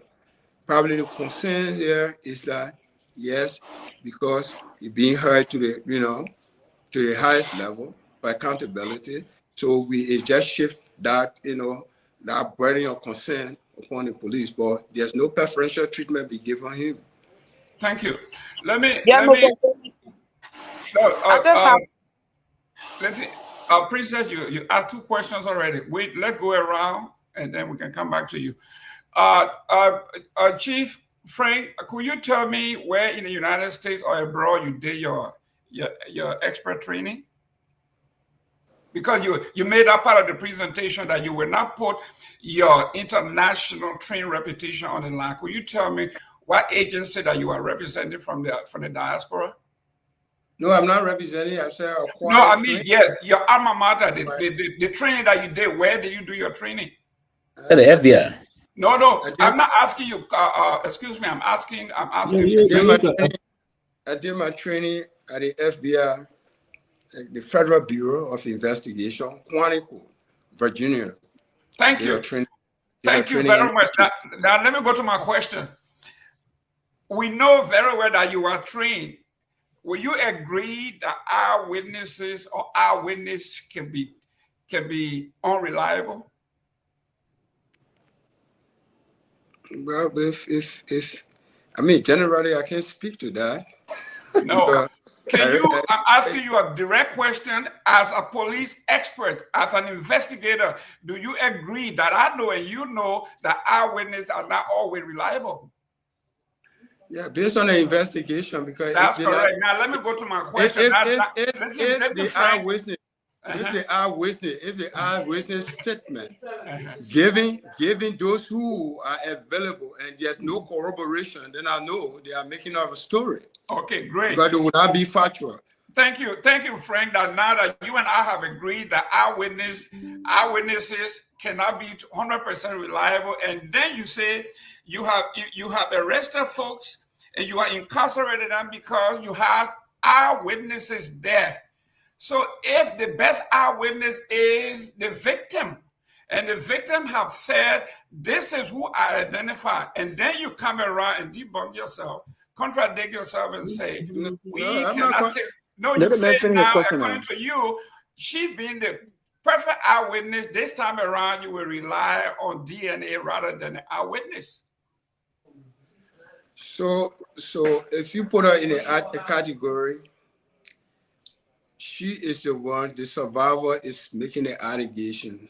But she's the eyewitness. The survivor who makes the allegation, at that point, we are more concerned to where the incident she alleged. She has purported that this happened at this point in time. At the complex, we have more than 6 officers we interviewed. We have a female. We have 3 other individuals. None of them have ever corroborated her statement. No one. And we said we have done analysis, phone call analysis, placement of the individual, I mean the geospatial of the phone. Still, the person is not being located. I mean, we're not being able to, let's say, been around there. The person was never around there based on what we have so far. So why the eyewitness now that we, besides the survivor statement, that we claiming to now to say yes? I mean, you got people, a lot of people there. There are mechanisms in place at the complex. There are gates that security officers said were locked. Investigators have gone on the scene and went through all of these. And this not issue that we need to resolve. And somebody say, "Oh no, this not happening. You have different mode of investigation." It's not different mode of investigation. It's just following the evidence. It's following the evidence. Thank you. So whatever it lead us to maybe, as you said, maybe somebody did not see something. So this is what we want to see beyond this. Thank you. Let's bring Mr. Jalate on. Mr. Jalate, you are an investigator, and you investigated. Now I would love for Sissy to speak. Sir, let me conduct. Be general balance here. I got a few minutes here. Frank, let me moderate the show, please. I'm begging you, sir. Sir, let me moderate the show. Frank, Mr. Jalate. Let me first. Yes, go ahead. Thank you. You are next. Mr. Pewee, we have Mr. Jalate and you first with your question. 1. Thank you. And part of the reason I think why Jalate will not speak for his boss, that regimentation. I want to believe he will still pass word to his boss. But I had a question actually for the head of excuse me, Pewee. If he's not going to answer and pass on to his boss, then why did we bring him on here? There are some questions that his boss could answer, Mr. Boss will have to answer. Pewee is saying that he would defer to his boss. If he's going to defer to his boss, then why is he here? That should not be our concern, Mr. Gayman. No, it should be our concern because then you're wasting our time. That should not be the concern. Let's go to the point, Mr. Gayman. Stop kidding time up.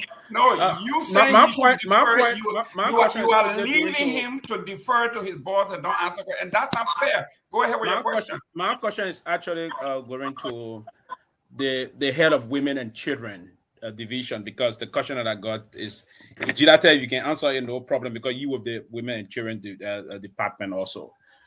The concern we have, I listened to the director of women and children, Tere, Miss Tere, or Mrs. Tere, if you will.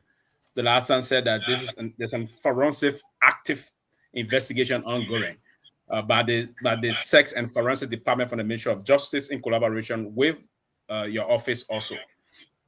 My point here is, are you in custody of the traveling document of Mr. Brian Miguel? That's one. If we want to know if you have his passport. And secondly, the last point is that when last did you talk to Mr. Brian Miguel relative to this case? And there was a concern yesterday raised by this girl's father that he's being kept incommunicado, and I'm using a different word of description. He'd be kept incommunicado relative to his daughter. So I would love to know from the women and children if the women and children is in contact with this girl, with this victim, and how well are you coordinating with the father and the daughter to meet time to time, because he spoke of he being kept away from his daughter and all those things. And I wanted to also know if you can address that about the travel document, because it's been alleged that Mr. Brian Miguel is out of the country. So I want for you to really speak to that. Thank you. I love to just be brief, and I just want to respond. Thank you. Thank you very much, Pewee. So thank you and good evening again to all. It's a pleasure to be on this platform at this time. So first and foremost, we are in possession of Mr. Brian Miguel travel document. In fact, all of his passport is presently with the investigators, with the investigation. Okay. Secondly, in relation to the survivor or the victim, the survivor is with the Ministry of Gender, Children and Social Protection. So the way we do investigation, let me just give an overview of how rape investigation or SGBV investigation is done here in Liberia. First and foremost, I must say, our country, we are not sophisticated. We don't have all of the scientific tools when it comes to establishing or investigating rape. Most of the time, our investigation is based on circumstantial evidence. Thank you. From the victim's statement and corroboration from witnesses' testimony to link the perpetrator to the crime. Thank you. And our arrest is based on probable cause. What do I mean by probable cause? Probable cause is reasonable belief that the suspect or the perpetrator may have committed the crime. That is, we can see, we know that the person committed the crime. One of the primary things when it comes to probable cause is linking the perpetrator to the crime scene. That's the fight. Putting the perpetrator on the crime scene. If we cannot establish that the perpetrator was on the scene of the crime during the time of the incident or during whatever time, we cannot establish probable cause. And if we cannot establish probable cause, we cannot arrest in a case. So our procedure is, most of the time when somebody is being raped, when an allegation is made, they walk to the Women and Children Protection section. That case is officially booked. The first and foremost thing is to have that victim immediately protected through medical examination.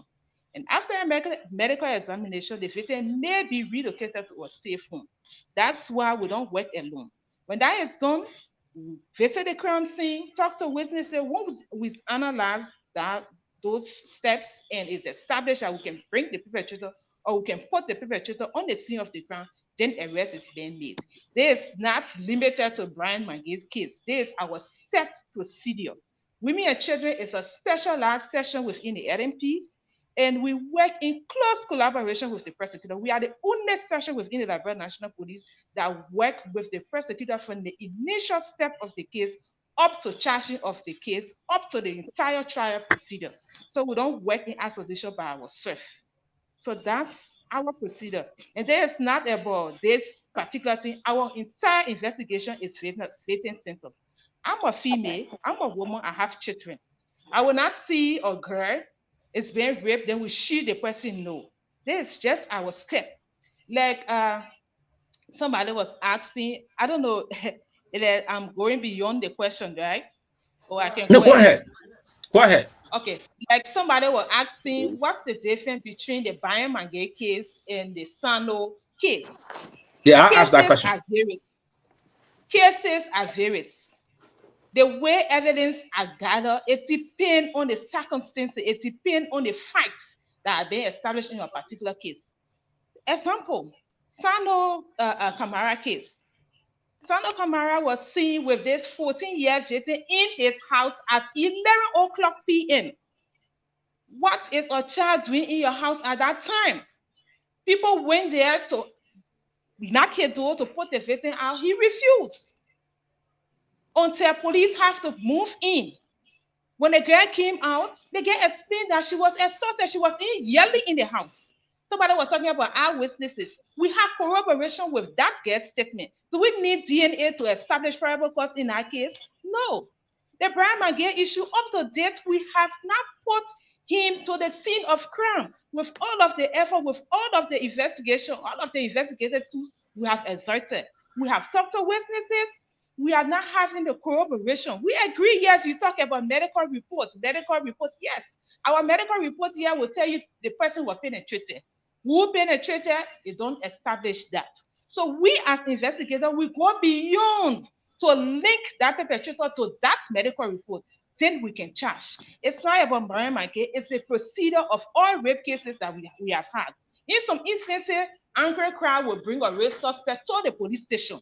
In that instance, of course, we have not established probable cause. In that case, of course, we will do investigation and maybe give the person also a guaranteed person that will stand for him while we conducting investigation.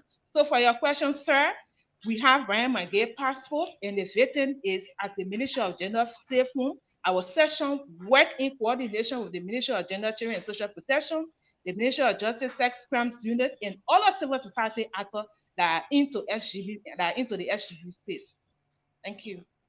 The father is the father seeing her. Let me go to of course, the father seeing her. She's not on.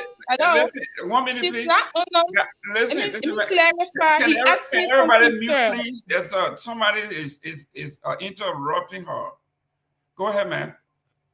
Yeah, somebody asked something. So she's not under the custody of the police. You see, in SGBV, we have a referral pathway. When it comes to care and protection, it's squarely under the Ministry of Gender.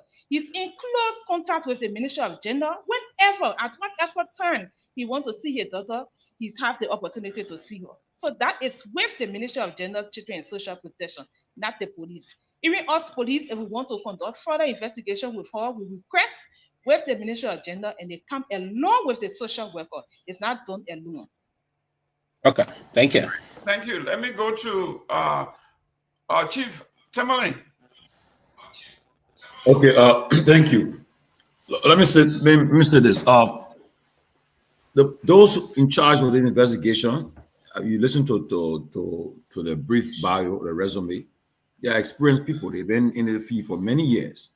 So if anybody would just dismiss the years of experience in working with a particular in this area, especially with rape, I don't think they've been fair to them. And like Susie said, it's not only certain people investigating the case; it's a network. So, I mean, I would say that the gender ministry people, we have career people in our field, social workers involved. I would tell them people say that all the people they are compromised just because of Brian Magee. Like, what is important that the whole Brian Magee will say, well, we're shooting this man because of what reason? You know, they say he high profile position or he's somebody who is influential in the country. So I think the police, from what I have listened to them tonight. I mean, I'm in tune with them. You cannot arrest somebody. First of all, they have told us that there have been no corroboration. Everything has been said to say, okay, if the person said this, the person can corroborate it and say exactly what the person said. They have not been established. Moreover, the Minister of Gender is involved, and General Ministry, you have to say one group of people there. There are people who've been in that ministry for many years. There are career people there. So I don't know where people are getting confused and looking at the police differently on this issue. So I will say this. Look, I think from what I've gathered so far, that until you guys have checked phone records, the cameras have been checked, IT professionals have been involved, and I don't think you guys will just, because the public sentiments of the public just okay, well, because the public are pressuring us, we act. I don't think it's fair. And I'll always say, I've got friends who have been victims of such a thing. They was in jail for many years because of the same thing. Okay, Fofana, they were exonerated. So the police have already told us they have the man passport. He's still in the country. He's has not been exonerated. He has not been set free. He's still investigating. So my question is that, because for some, will come to a time that we'll have a closure, come to a conclusion of this case.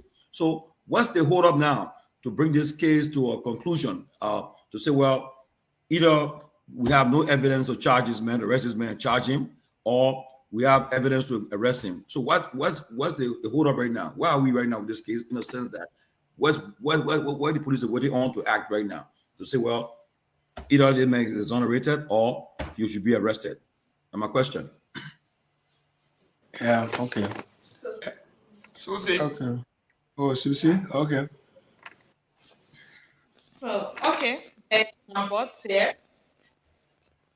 Susie, your room is dark. Yeah, I'm sorry. We just lost power. Oh, we just lost the power. We are still in office.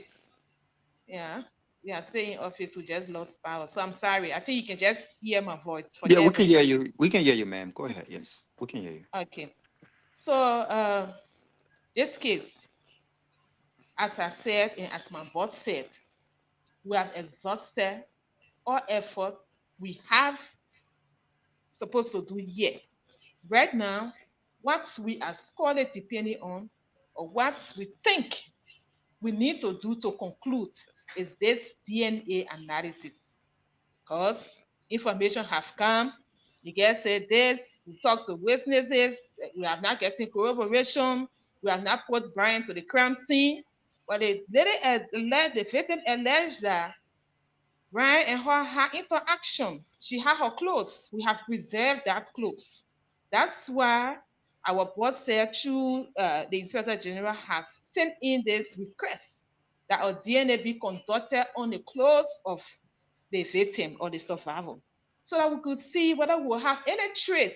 If the analysis come up and there's a trace from Brian Nagbe to the survivor, then of course we can arrest and charge. But if not, we'll conclude the case and come up with our investigative report. So for now, it's where we are. We are still waiting on the DNA analysis to be done. Then we can come back to the public and tell them where we are from the investigation standpoint. So how soon will you guys get a DNA analysis? So at this point, I cannot speak to that because it's been done through the RG and through the Ministry of Foreign Affairs. So not yet, so I can speak to that at this point. Okay, Mr. Victor Nagbe. Thank you, Chief, and Susie, Madam Chief. Thank you for the Women Affairs. I just want to know quickly: is polygraph testing anywhere in the works for this investigation?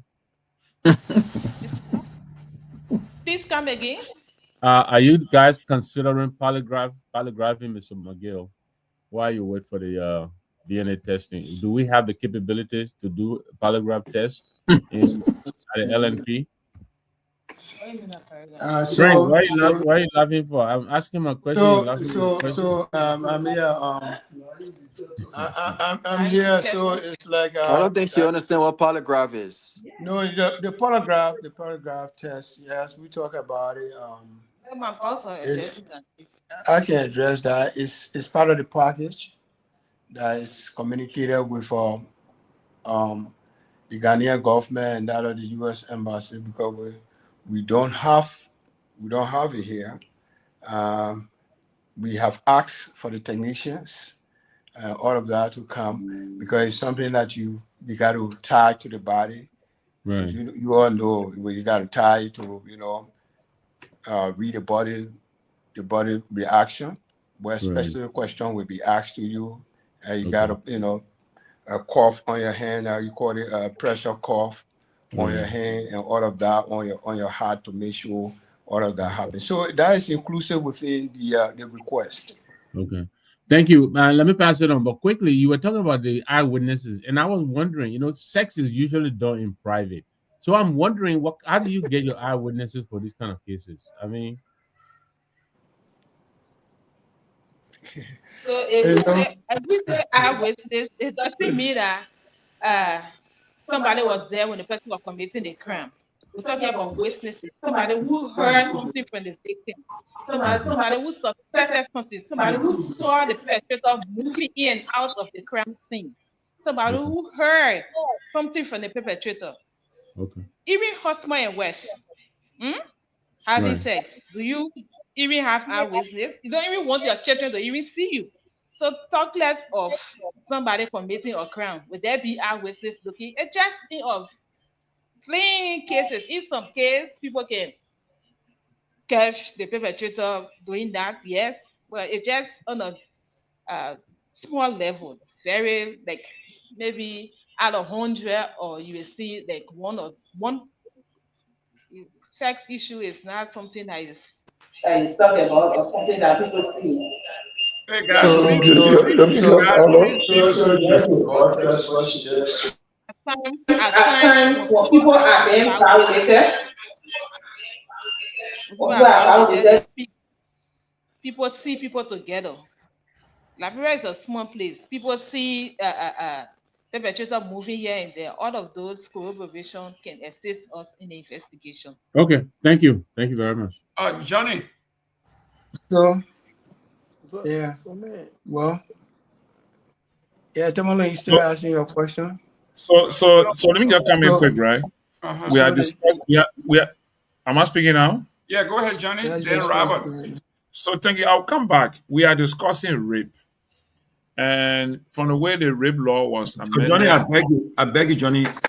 Sarah at work. She on her break. She want to ask a question. Please, can you give her opportunity? Yeah, Okay, you got her on. Oh, she off the line. Okay, yeah, go ahead. Okay, when she call you, just bring her back on. Yeah, go ahead, Johnny. So the point is, we know that rape has a definition by our opinion law. Okay, Johnny, hold on. Go ahead, Sarah. Where you calling from? Your name and where you calling from? I was actually saying that I'm in the back, but nobody put it on. Oh.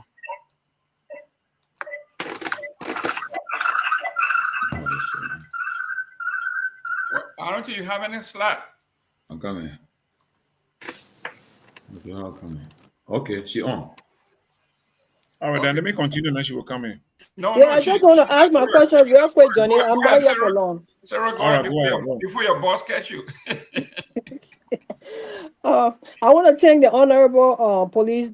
I don't know what his position is for coming on to explain, about the case. I've been following this case. A lot of us have been following it, and we have a conviction that this 14-year-old girl is not lying.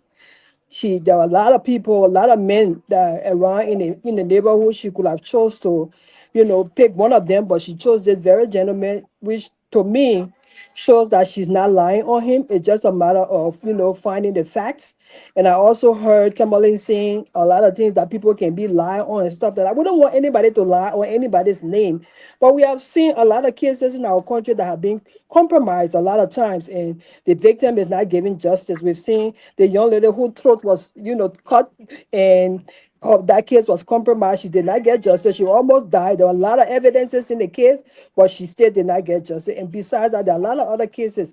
So I want to ask you, Honorable Mr. Frank, your name is, the father of the victim was on the show yesterday. He said that after the incident, after they took the case to the police and all of that, Brian had called him and apologized to him and wanted them to settle the case behind closed door.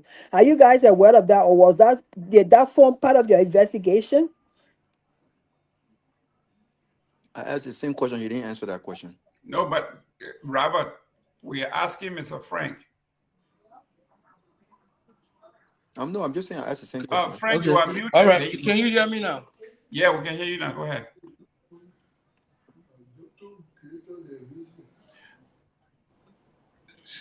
We know somebody else is talking in the background there with you. No, sorry. You know, there's the phones are all open, so it's like, you know, there's this distraction about that. Yeah, excuse me, madam, your name again? My name is Sarah. All right, Sarah. All right. All right, Miss Sarah. That information will follow through with us, except how it's been coined. But it's part of the investigation that was uncovered. Yes, but the manner in which it's said, that is quite different from what you provided. Or he went on the show yesterday. I didn't listen to him because there are a couple of things here that the father we have gotten a written statement from him. There are other things that are now being said on the radio, on talk show, that were not, that were not indicated in his statement. But this part here was indicated in his statement, calling to him when he asked, when the suspect walked to him and said he was sorry for what happened to the daughter, not just because he did it, but he was sorry because he had a child, or grandchild, and because of his job. He then said, look, then why you are apologizing for? If you didn't do it, then you need not to apologize. And so they had a conversation. Yes, we encountered that one. So it wasn't a phone call. It was a direct interaction, right? It was a direct interaction with them. They had other people who were present. Man, your background keep trying to talk to you, but you on the show. No. I don't want you to be talking. I will give you the chance to speak. So we knew somebody was back there talking. We knew that. Sarah, your last question. So I know you gotta go. Okay, my last question, Mr. Frank. Do you guys establish? Do you guys know, if at all, Brian know this little girl? Has he had any interaction with her before? If he did not have any interaction with her, does he know the father? Are they close? So what we determine at this point, the level of the investigation, yes, they all work together. The father worked at the Youth and Sport Ministry as the Deputy Chief of Security. And Brian McGee also worked there. The suspect also worked there as the then Deputy Minister for Youth Development and other activities. So yes, they have no issue. Did he know the little girl? Did he have any interaction with her? Yeah, because yes, with the level of interaction you're talking about, that's what the investigation have not determined. But yeah, her guardians that she lived, that she now spending time with prior to the incident or during the purported incident, runs a restaurant at the SKD. So yes. So he must have had some contact with her, some interaction with her before the incident. Of course. Well, I will left for my investigator. If that you can speak to that to them. Let me. No, yeah, but you be able to explain. I mean, you know, right? Because the reason why I'm asking these questions, I mean, just like Tomalin said, we don't want anybody to lie on Brian's name. We want the facts. Yeah. This is a 14-year-old girl. I know people can lie on people's name and get away with it, but it depends on the age. This is a 14-year-old girl. She knows who tampered with her. That's my conviction. It's left with you guys now to find out the facts. She knows who tampered with her, and she has been very consistent. So are we now waiting for the DNA to come in to verify this? Because all of the investigation, according to you guys, have not pinned him to the crime. But it does not mean that he did not commit the crime. Am I correct? No, we have not concluded that, he did not conclude it, but we did not commit a crime. We said we still conducting investigation. Okay. If we come out with our report, if we finalize our investigation, we'll come up with the report and we'll let the public know what we have. Okay. All right. Thank you. Thank you, Johnny. Thank you so much, Sarah. Thank you. No problem. So thank you. So I know there was some information that was provided. One of the panelists were opting to know whether or not. We have no. They didn't want to. They just uprightly said the father said he been kept incommunicado. Well, That is not she true. already answered the question. So the next panelist got. Oh, she answered it? Yeah, she answered the question. Yeah. Johnny, go Okay, ahead. thank quick. you. Okay, so thank you very much again. So Frank, we are discussing rape, and as the penal law describes rape or define rape under section 14.70, it gives a clear definition of rape, right? 14.70, Yeah. right? It gives a clear definition of penetration and other foreign object or anything without consent. Very, very good. So now I'm admiring the stand you are taking to find the evidence to confirm rape in terms of penetration on Maga's case. That's why he's not on a bars or he's not even sent to any prison facility. But now the other rape cases also that you have people also now in confinement, and you are discussing based on the people say they saw or they saw the man come from under the house. Can someone be coming from under the house prove to the police officer that the person is the doer of the act with regards to the definition of rape as it is under section 14.70? Thank you. So specifically, I don't know when you say police officer working with them, but what I can speak to, there is a clear definition under the Penal Code, Chapter 14, Section D, subsection, just what you just read, 1470. It says a penetration. It defines rape, the penetration of the private part of a female. Private part, any opening on the body. Yes, it can be a male, but any opening on the body, either with foreign object, yes, or with the natural hands, and without the person's consent, the victim's consent, or below the age 18, consent don't have to be implied, right? So it's no consent. What we say in line with this investigation is that we, at this point, with all of what we have exhausted, and we continue, we can overgo, I mean, we can redo the same thing that we have done. And I know we'll review, and we continue to review all of the evidence that we have gathered so far. The reason why we are still where we are is that we continue to go over the evidence, but the team continue to look at the case here. Because we appreciate all of the concerns. Friend, my question is not about my situation.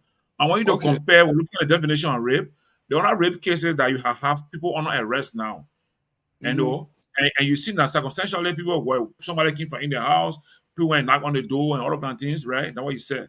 So I'm saying, if definition, and for you as an officer, in collecting your evidence, you are collecting evidence to prove that penetration was done. That's the key focus of your investigation. To prove penetration, right? So by me walking out of the house, by me coming out of the house, or whatever, how can that indicate or prove that I committed the act, or you can prove penetration? That's my point. Thank you. So based on the circumstances at the time, the evidence gathered. If you coming from in a house and victim is crying behind you, you read before then they're crying behind you. And once they start yelling, other people are concerned. They are coming. And they will get the information. So that corroboration right there. So you're not just walking and nobody talking to you or nobody asking questions, nobody alarming behind you. You walk from there.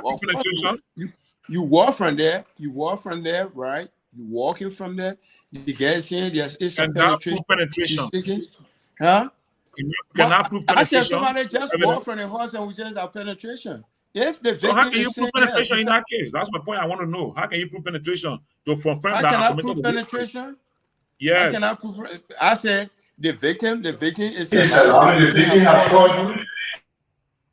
The victim has called your name. You got people who are standing by because the person is walking from in a building and somebody is looking at that. So the first thing is to determine, based on her allegation, she will be referred to the what? To the one-stop center. And then determine, so it corroborate that yes, she was what? She was penetrated. So it's not me that just going there. I'm not going to just pull a part and say, yeah, you're being penetrated. You got investigators who actually will do that and take you to the one-stop center. And that determination is made from there that yes, you were penetrated. And you got people who there, who listening, who see you there, coming from there. The person is yelling at you coming from the house and they say they're being penetrated by you. You tie in, you right there. People are looking at you. Thank you. So do you need DNA to collect case? No. Do you need DNA to collect evidence on our case? Listen that. Let's go to DNA. But next, Jerome. Yeah. Dr. Peabody was okay. Excuse me. The reason why maybe, and the chief, Susie just explained to you, the reason why DNA is paramount in this issue, that we have exhausted all of the means that we have that are available to us to put the suspect on the spot, to tie the suspect on the scene. Other countries, if we had a DNA machine functional here, if we're not malfunctioning, we be done with it. We swap everything and just be done. Because when it comes from there, it will either exonerate the person or put it on the scene. It's not a strange thing. In every country, this thing happen. Once you have the machine, it's just a swap. We thought we shouldn't be going back and forth because once that girl did not take shower and she went to the SGB center, the one-stop center, and there's a smell collected from her or fluid collected from her. It's just to get the accused person on and just do the analysis. Thank you. By this time, we be going beyond this, but we just don't have a functional here. That's the problem. Thank you. We get it. I'm going to go to Robert, but we're getting ready to take some calls. Myean, if you're there, please put the numbers up. Robert, go ahead real quick. Thank you, Jerome. I think this will be my last interaction with the officers. And please allow me without interruption. Yeah. But allow me now, please, sir. I feel sorry for Liberia. I feel really sorry for Liberia. I feel so sorry for Liberia. I can't even cry right now. The country is just sad to have our top investigators on public radio talking about shouting or the victim coming out of the house and this person shouting somehow cooperate and prove penetration or rape. It's really sorrowful. It's sorrowful. That's a misinterpretation. Sir, can I please land, please? We will protect you. Mr. Frank, we will protect you. Mr. Frank, you are talking, nobody talk. Please let us do it. Go ahead, Robert. But the man is not seeing the truth. You need sir, information. We will protect you. Provide information. Sir, you Mr. said, Frank, why you mean the truth? We don't have a lie. It's his opinion. He expressed his opinion. You see, this is okay, when thank you. This is when we respect you when you come on the show, but this is our house, so you can't come in our house and attempt to disrespect us. But you gotta respect your visitors. But listen, you don't have to agree with what I'm saying, but you have to be respectful. So don't interrupt me because you've been given ample time to speak on this show today, and we have not interrupted you. But I've got to admit, you are conflicted. There is nothing that you say that actually reflects your professionalism.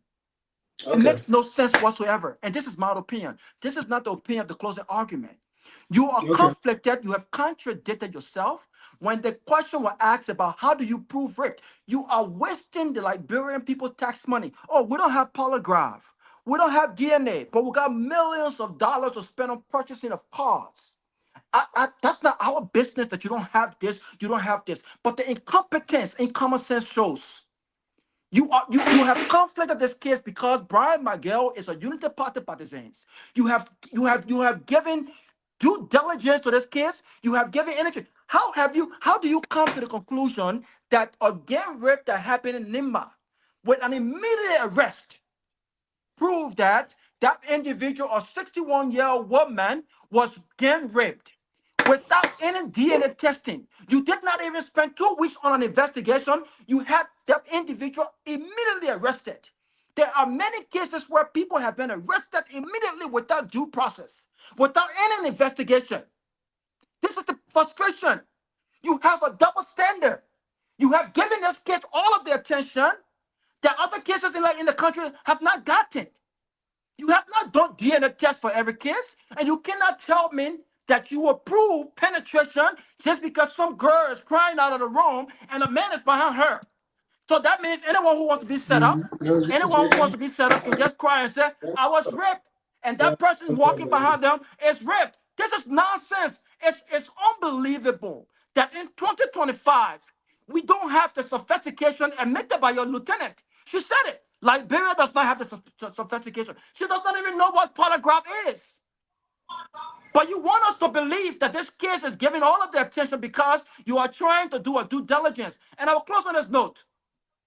It's a blatant lie to continue to spread this narrative that probable cause must gather all of the facts. No. You are trained in Virginia by FBI. There are cases in the United States where people are arrested while investigations are ongoing. And you are telling me you must wait for DNA, you must wait for that, you must wait for this. Let me land, please, and I'll close. I feel sorry for that young lady. And like the father said yesterday, we need to help her. We need to help her because the country is doomed. You do not have the sophistication, you do not have the equipment, and you do not have the intelligence to handle this case because you are conflicted. And that's the truth. Thank you. We gotta open our line, guys, for a call. Your name and where you calling from, sir? Hello. Yes. Hello. I have a quick question. This is calling from Pennsylvania. Go ahead. I just want to ask Mr. Frank and probably the other investigators. He spoke about this. The lady working in a restaurant, and Brian goes to a restaurant, so they probably know each other. But on this network last night, I want you to go over this. Say you are the lead person on this. The father said Brian first denied knowing the little girl, his daughter. Even when he went there to say, I'm sorry, and not that he did it, but to say, I'm sorry, he first denied knowing the little girl. As an investigator, ask direct question to Mr. McGee. Do you know the victim? And have they asked the victim, do you know Mr. McGee? So that can be established. That's one concern I have. I want it to be clear on record. The other concern is, Mr. Frank, have you ruled out the possibility, knowing Liberia, because Liberia got a SIM card system. Register 2-3 SIM card. You can even use your son, or someone can register SIM card and be using it. Brian McGee could probably be a pedophile. Could probably, I'm not saying he is, but he could probably be a pedophile. So he could be skillful at victimizing young kids. So he could even have other phones that he's using. And because he has planned for this event, he probably kept his main phone, like his moon, away from the scene. And he's using another phone. Have you ruled out also that possibility? Because to just place on digital footprint, it's not just enough, because a smart criminal could do the police that, okay, since it just depends on digital footprint, I will have 2-3 SIM, and I'll be using one when I really commit sin. That the new one that I'm known for will not link into the police sin. It's possible. Are people who are those possibilities? Thank you very much. Mr. Sim? Frank? Yeah. The question from Mr. Gongloe was, have you asked directly whether Brian McGee knows this child? Have you asked the child whether she knows him? And the possibility of switching SIM cards so they cannot be traceable? So, on the phone, Yeah, I'm coming. Okay, to that question, we identify the possibility, as the chief said earlier, the Brian McGee served as deputy minister at the Youth and Sport, and this guy father also worked at the Youth and Sport, and this guy was always within the perimeter of the SKD Sport complex. So the possibility of they knowing each other, it is not disputed. It is not disputed. So what we are investigating is, or what we have been saying and continue to say, is placing Brian on the crime scene at the date of the incident. So if for any reason the victim said the incident occurred at this place, and the corridor and that leads to that place, she claimed that the incident occurred, the corridor were locked, all the corridors were locked, securities at the complex at no time see Brian McGee within the perimeter. CC camera corroborated that. At no time he was seen anywhere around the complex on the date of the incident. We cannot or place him on the crime scene. I think that is a ground to believe that the issue of probable cause is yet to be established. So when it comes to investigation, we have a standard. Police have a standard. Our standard is probable cause. We're not going to beyond reasonable doubt. That is for the court. So in as much as we cannot establish probable cause, reason to believe that this man or committed a crime by placing on the crime scene, we as the director earlier said, we trying to exert all our effort trying to satisfy all our concern just to reach a conclusive conclusion. All right, just okay. Let me go to Dr. Peabody. Dr. Peabody. We have. You can hear me? Yes. All right. What I would like to say here, Mr. Frank, firstly, I would like to apologize to you being the guest on this show here today. I'd like to apologize to you. We want to give you all the respect. We may have our differences with you, but not bringing in our emotions. So I apologize to you. I think our approach to the RG, Assistant Deputy RG, was not right, and I want to apologize on behalf of the closing argument.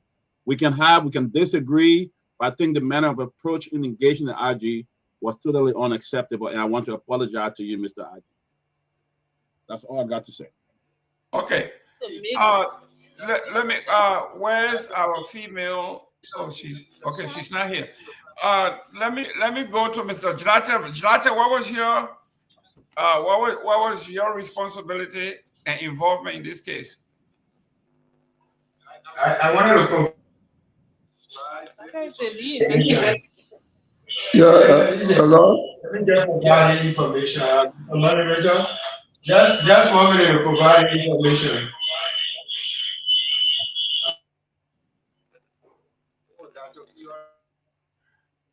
What's going on here?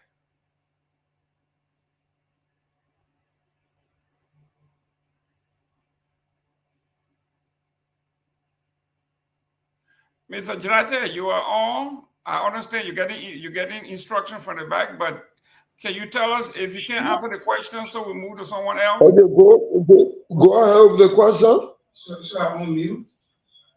Go ahead with the question, please. If you are not on mute, we're hearing you.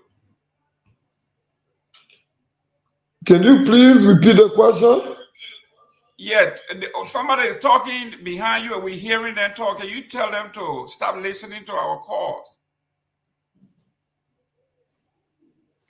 Okay, the question is, what is your responsibility on this case? Okay, I'm the lead investigator on this case. Okay, so you did the initial investigation. You were the first means of contact, right? Yes. Okay. We heard that Initially, we heard that you sent the information to the U.S. Embassy for help, but tonight we are hearing that in addition to the U.S. Embassy, you sent it to Ghana also, or you appealing to the Republic of Ghana.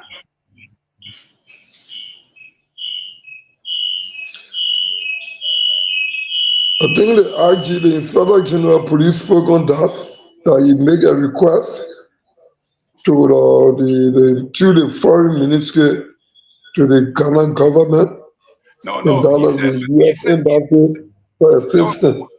We are hearing the Ghanaian embassy today for the first time. This is what I'm saying.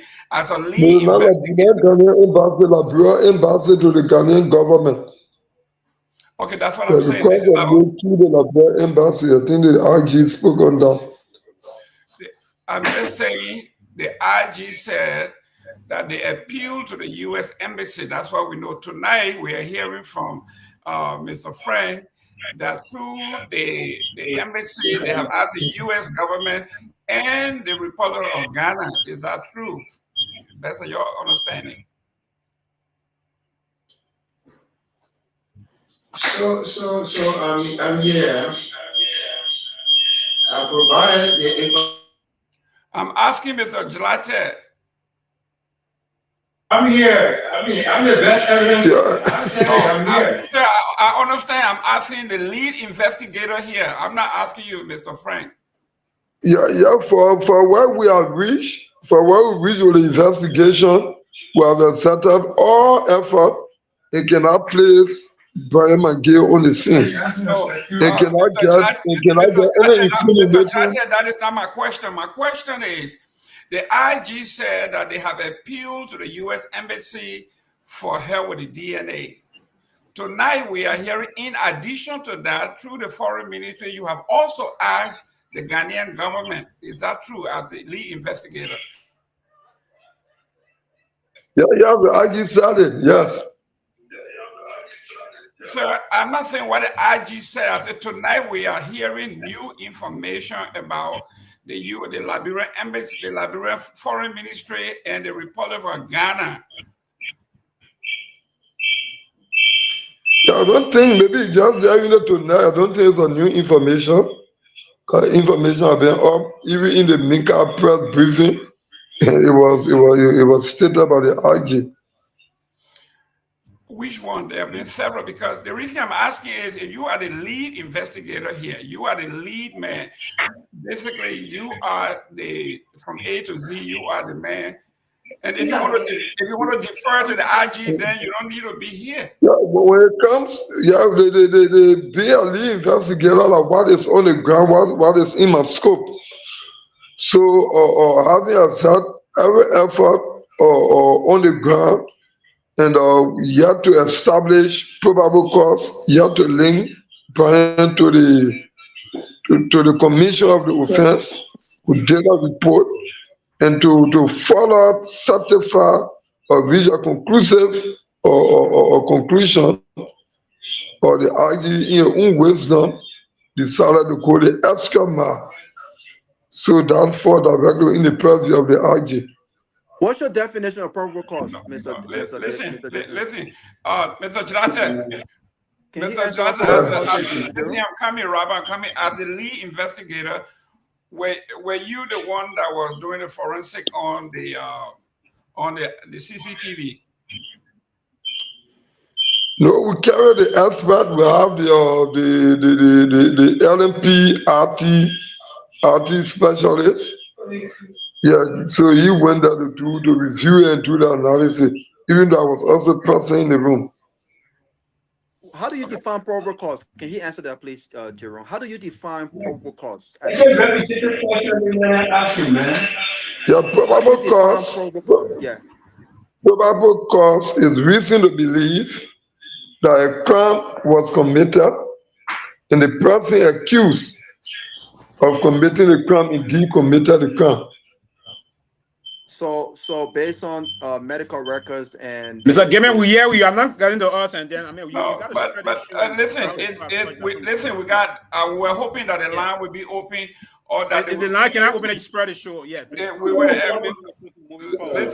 expecting that the line will be So open. probably the guests can, if the guests Listen, then will all the numbers Besides that, I don't And understand listen, why we still directing the question to Mr. Gilate when Mr. Frank is answering all the questions in the back. Why we just- exactly. They got a room set up. Like he said from the beginning that he had other folks there that would provide information. He made that clear, Mr. Yeah, but he's Mr. not letting them provide those information. He's keeping No. The people are in the room with him. Man. He said they are in the room I with think the him. moderator is not giving her no longer consideration because I know somebody just vented. One of the panelists just vented angle in the mouth was very us. But yeah, we take it. Nobody is going to ruin my character. I'm the investigator here. I know what I'm doing. So if anybody come on the show without protected and just rip Esau, like we don't know what we're doing, we're doing nonsense, then we need not to be on the show. No, listen, I give it. No, listen, I give it to Dr. Peabody. But this gentleman, if he have anything in mind that you think he want to do, you can do it outside the scope of what I'm sitting here. You can't come here and disparage what I'm doing and call me doing nonsense. It's an insult to me. Let me come in, right? Let me come in. Mr. Frank. So you think that the man has his opinion, but the man cannot use the opinion on this platform to don't do that. No. You gotta respect my career. We don't want to make this a dialogue. Mr. Frank, don't do that. Don't do that. It's not an insult. So you gotta respect my career. I don't have to respect what you're saying. No, don't do that. Do not insult. I'm not saying you don't. You have reservation. You can express a reservation. If you tell somebody they're telling you nonsense, you compromise. What are you talking about? No. I'm not saying you compromise. Yeah, but we gotta protect the guests. We can't be acting like guests like this. No, you're taking it personal. I'm not saying. I did not. Let me can't be clarify. acting like guests. This is how we invited them. They took the time to come. We should treat them with respect. For nothing. That's wrong. They're not questions. Dr. Peabody. Dr. We're taking our time here every single day. So when guests come, who can ask questions, don't do that. Don't do that. You ask questions too, right? So because guests come there one day, we come there 7 days a week. We can ask questions. Yeah, but you gotta respect him. But Dr. Peabody, Dr. Peabody, ask questions, but I want to ask questions. Don't limit what question I ask. Robert, what are you talking about, bro? Robert, 1 minute. Robert, I have the right to ask questions. I'm here 7 days a week. But you don't tell them you're talking nonsense. You're talking nonsense. Don't do that. You were talking nonsense. No, I did not say that. No, I did not. That's what I was clarify. I did not say that. I said the nonsense in Liberia. I did not say he was talking nonsense. But don't tell me I don't have the right to question him because he's a guest. You got the right to question him, but not to disrespect him. You disrespect him. It's not a disrespect to ask tough questions. I don't care what you say. You did. You did. It's not a disrespect. I said the police is compromised. It's not a disrespect. It's my opinion. It's not closely argument with opinion. You have been disrespectful. You talk about nonsense. You that kind of way on the guest. Okay, guys. Okay, let the police. Listen, let's go to our parting comments. Then we can. I apologize to the guests. I apologize to them. No, you apologize on your behalf. Don't apologize on my behalf. Don't do that. I apologize on behalf of the closely argument. No, don't apologize on my behalf. Guys, listen. Don't play with me like that, bro. Don't do that. Listen, Robert. Guys. No, don't I apologize to the guests. I don't care what you say. You ask questions. You ask questions all the time, yeah, bro. Don't do that. I don't disrespect my guests. No, I never disrespect anyone. You are taking my step, man, because I'm being tough and saying I do not believe the police officers. I do not believe the police. I have the right to say I do not believe the police. Bro, you can yell all day. I think you disrespected the guests. No, I did not. That's your opinion. Your opinion is not a fact. That's your opinion, Doc. Robert, it's not a fact. Robert, Dr. Peabody, I have to disagree with Mr. Frank here. People come here 7 days a week. You don't respect that. Mr. Frank has, listen. Hello, I wanted to give some clarity, please. 1 minute, I'm coming. Susie, I'm coming. Mr. Gilate was introduced here as the chief investigator. Frank is now saying he is the investigator. It work on Mr. Frank, Mr. Gayman. That is subordinates. Yeah, man, Mr. Gayman, the whole show. The question was directed to the chief investigator that is the first line of defense. But his boss is here. Hello? No, but I wasn't asking the boss. Hello? He said he's the chief. Police work doesn't work that way. Hello? Well, his title says It's a chief profession. investigator. He's the lead investigator. That's what he said. He's not a chief yet. So he's the lead investigator. Our investigation is with a team. So even I, as chief of that place, I'm part of the investigation. But in every investigation, you have to have a team leader. That's how it looks like. So anybody can speak he's to the any team issue. leader. So you ask, hello, sir. I wanted to give some clarity to Mr. Yeah, Robert. but listen, Is July the leader here? Hello, sir, you invited us. That will provide the information. We are all police officers. We can, any one of us can speak to this case. And we are all investigators on this case. So the question you are asking, Dixon, whether or not the information about the police requesting the Ghanaian government for assistance to conduct the DNA, whether it's a new information. No, it's not a new information. So what we do is we do our investigation and do our reports. In our report, because we told you that we have exerted all efforts, we recommended in our report that there's a need to conduct a DNA analysis on the clothes of the survivor. That report goes through our chain of command, through Unit 106 up to Unit 103, up to the RG. When it reaches the RG, they review the recommendation, and the recommendation is acted upon. It is because of that recommendation the request was done to the U.S. Embassy and the Ghanaian government through the Ministry of Foreign Affairs.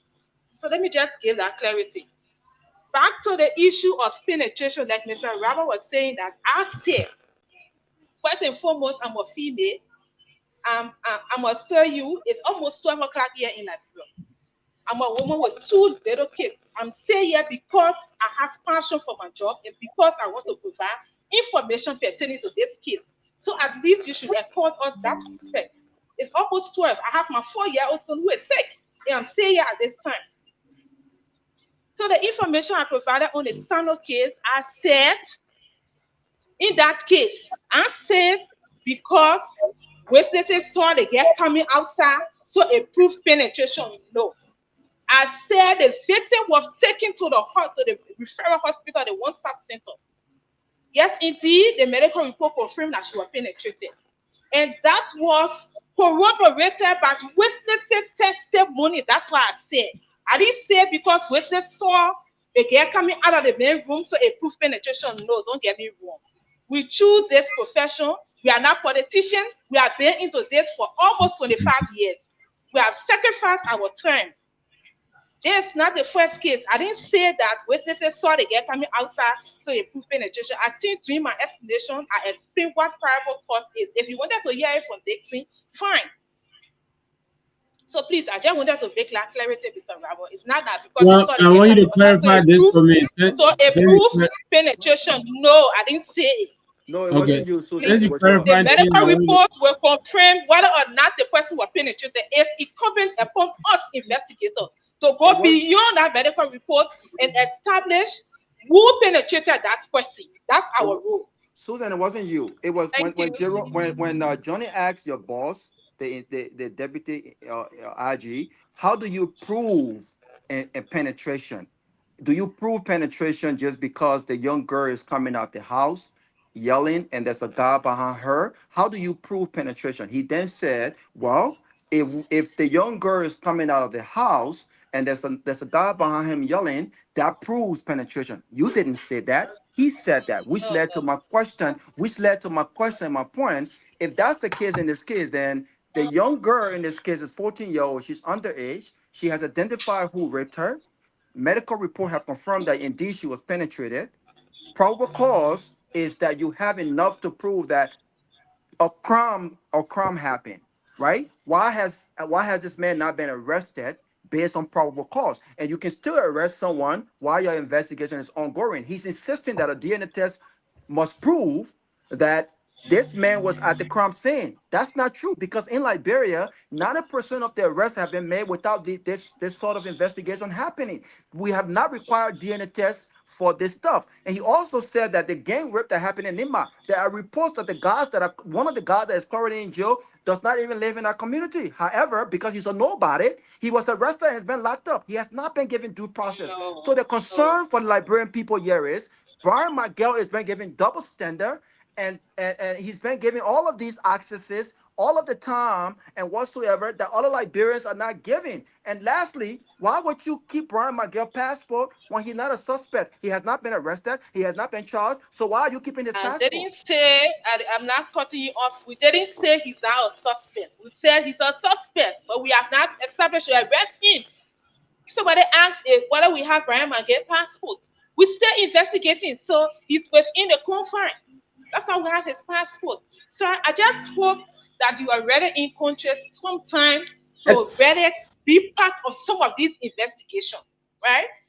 I have been into rape investigation for 20 years. This is not my first case. Yeah. 24 years. Yeah. This is not my first case. We have investigated people more than Brian Miguel. Yeah, but I don't press my teeth on cases. Susie, if we investigate and there's evidence, whoever you may be, I think if some of you listen to my first press conference, whoever you may be, we will charge you. If we cannot establish, we cannot go beyond. Please, Susie, sir. Let me, we are not cheating anybody. Pewee, go ahead. Susie, real quick, I know we're coming to a closing here. Pewee, go ahead. Yeah, if I may, please. Let me say this to you, Madam Teller and the Deputy RG. I worked during the Chris Massacre days when I was very active in advocacy in Liberia, the New Progressive. I worked with the Liberian National Police in terms of the advocacy line as to community policing, crime against robbers, and the rest of that, even the rape line. I got a lot of respect for the Liberia. We have a lot of professionals with the little resources you have. We have a lot of competent, trained police officers in that country. And we respect you. I want to say thank you for your service. We believe with the professionalism you bring to bear.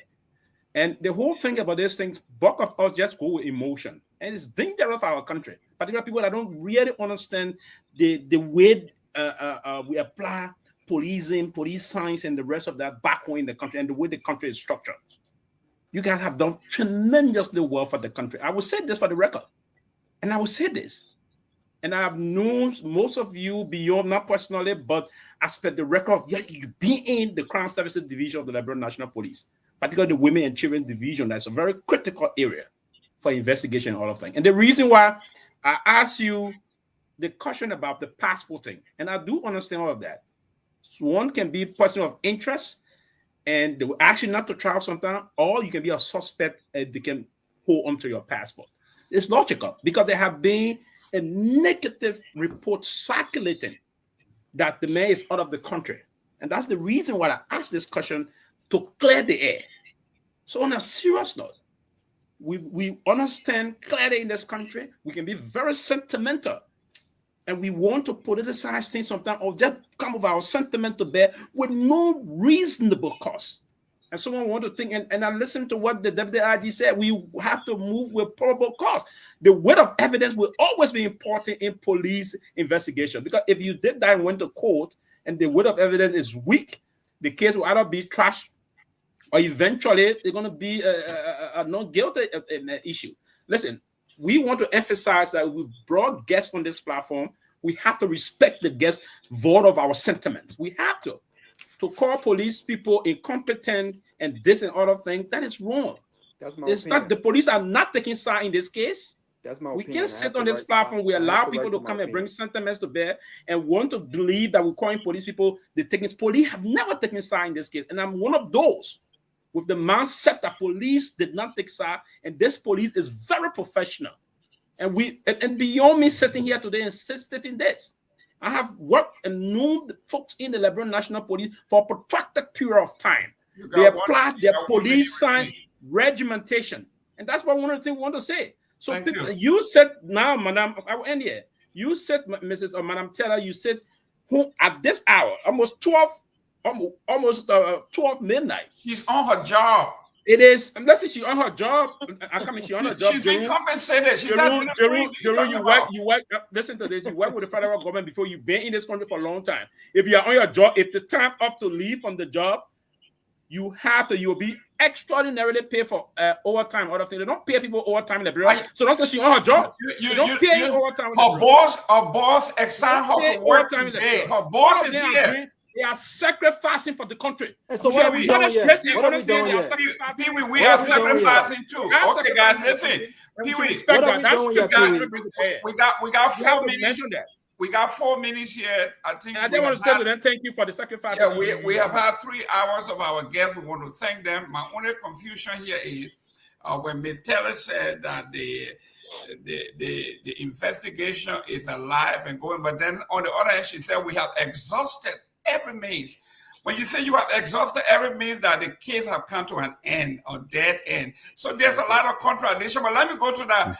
Honorable Frank, thank you very much for coming. There's a public, hello, there's a public space. Let's get things right. I said, for our point, we are exhausted all other means. We need a scientific analysis to conclude. That's what I said. Please, let's get it straight.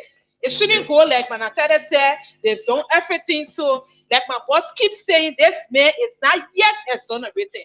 The case is still open. We are still investigating. That's what I said, sir. So you have not exhausted every means? No, we have not. Thank you. That's thank you very much. Okay, Chief Frank, thank you very much for coming. Your parting comment.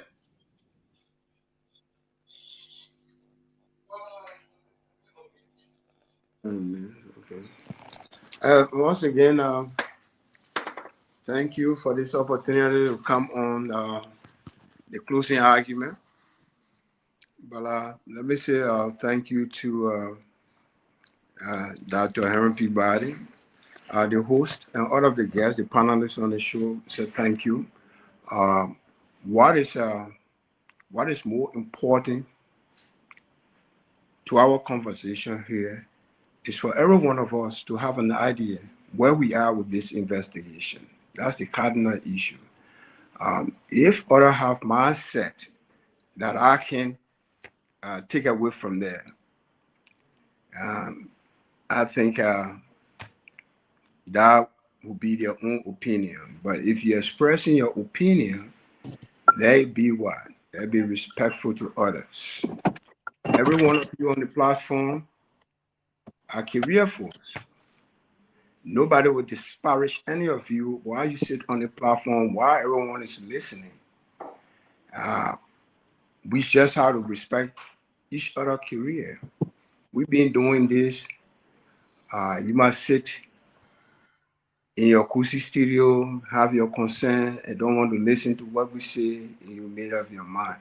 But there are things, I think there are things that were said that I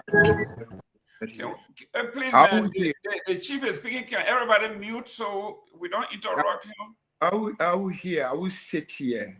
Will not sit here. And none of my officers that can come before me and tell me somebody just walked from in there. Someone yes, you rip me. I mean, you that penetration right there will grab you and just put you in jail. I've told you, all of them, everything we do, even you go to the level of the court, it requires corroboration, it requires how you gather the evidence. The way you think evidence is being gathered, that's a personal view of it. We have the issue of confession, we have the issue, and the law provides that any suspect arrested, they should be informed of their right. They should have a person to a counsel at every stage. You got to go through all of these things. If they are not done, you go to court. It's just waste of time on everything you have done. So we wouldn't charge anybody without respecting all of the rights. To say one person come here and just say, look, yeah, the person just ripped me. We grab the other person, the suspect, and put her in jail. And at no point in time on the platform did I tell you I referred to Nagbe as a suspect or through us and I started the program. If some of you leave, you can replay the program, you can re-listen to the program. I have time to listen to the program and hear what I've said. You might be dismissive. Some of you will be dismissive, but your dismissiveness cannot disrespect my career in my life. I sit here, either because of any of you that are sitting here, you will support the process. That I sit here just to do what I need to do and what I learned to do. You got to respect that. If you don't want to, you can. But I can't come in a public space, someone look at me and say, I talk nonsense, I compromise. I mean, every one of you should sit on the platform and just discourage that, because you will not bring your guests here and just discourage them like that. But I will tell you this is not the only point. We follow the investigation. We are part of the investigation that we have spoken to, even the father you talked to. I have personally interviewed the father together with the lawyer. His lawyer is now Kehleboe Gongloe, Councillor Kehleboe Gongloe, a professor at the law school, came here with a client, this father you talk about. We have spoken to the daughter in the presence of the father. So nobody is here is making a story and want to, double dip or do any other thing criminally just to, to let anybody off the hook. That would not be some of us sitting here. I wouldn't. So we are at the level where we have done other things, and there are other things all standing. Now, I initially started how we communicated from the police department, from the investigator told me to the inspector general.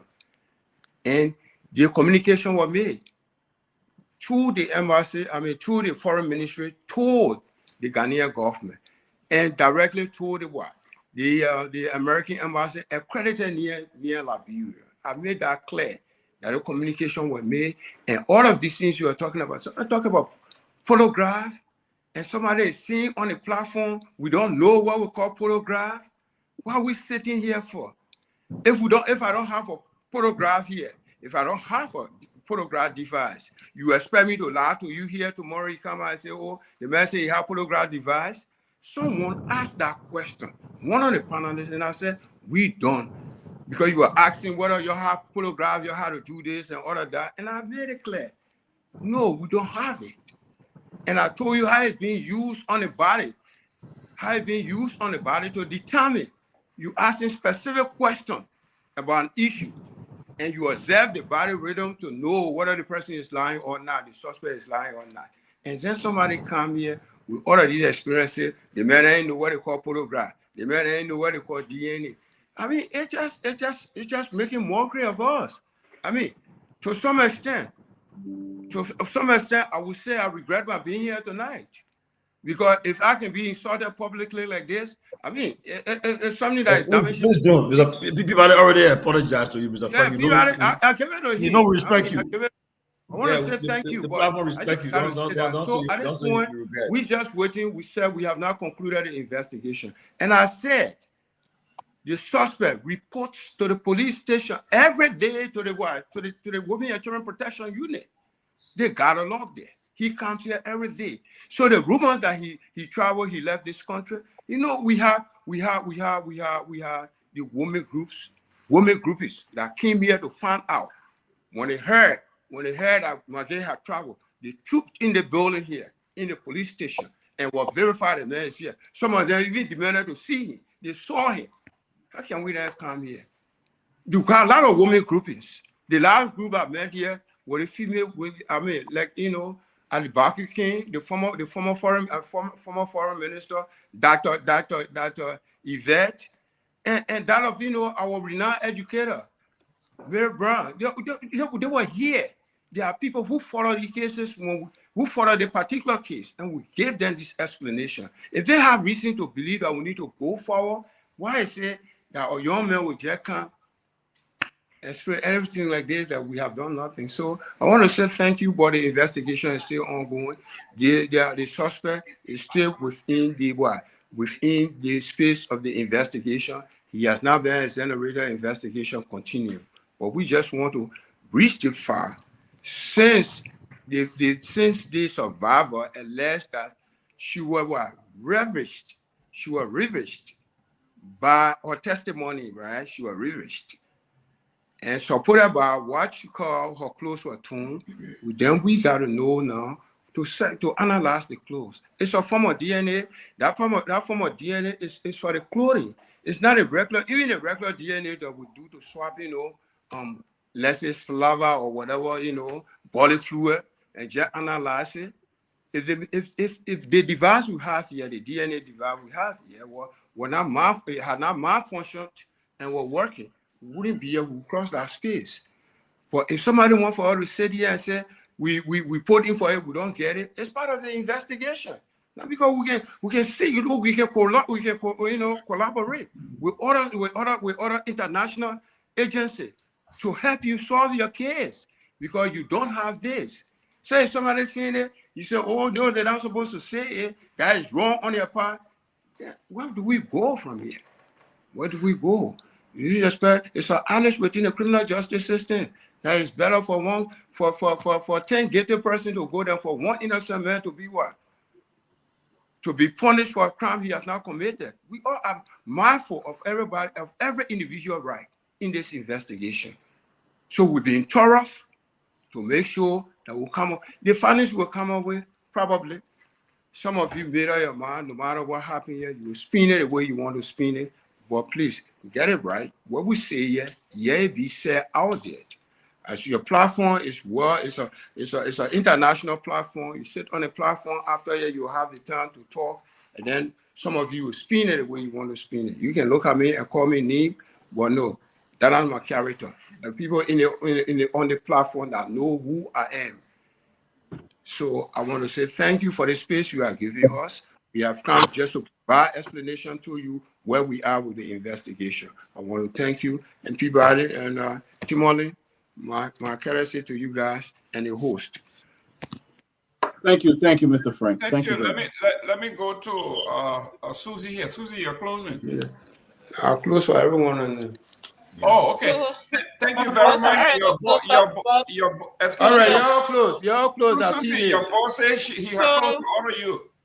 No, y'all close. So let me just say this. Let me say again, thank you for affording us the opportunity.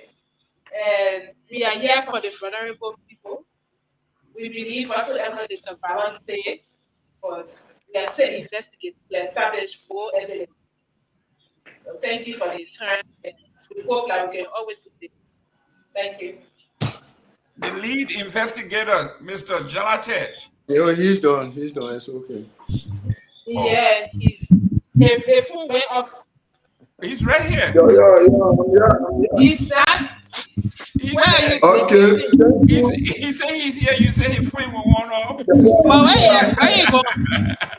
I can see him. I can see him. He left the room. Sorry. No, he right in the room. He right here. Mr. Judge, go ahead. Thank you to the closing argument. Thank you to the panelists. Yes. My closing argument is our investigation is evidence-based, so we urge the public and all concerned to get fair and follow the process. Thank you very much. Thank you very much. Thank you. You were in the room and your phone was still on. Thank you very much. And hopefully you guys can come back and update us on this stuff. Thank you. Thank you. We appreciate you. Thank you very much. Okay, guys, when our guests leave, then we will do our own analysis. Hopefully get a few seconds to... Well, let me say, let me say thanks to the IG for providing his. It's not easy to do what it did to come forward on platforms such as the way our platform is, to come and engage the public on ongoing investigation.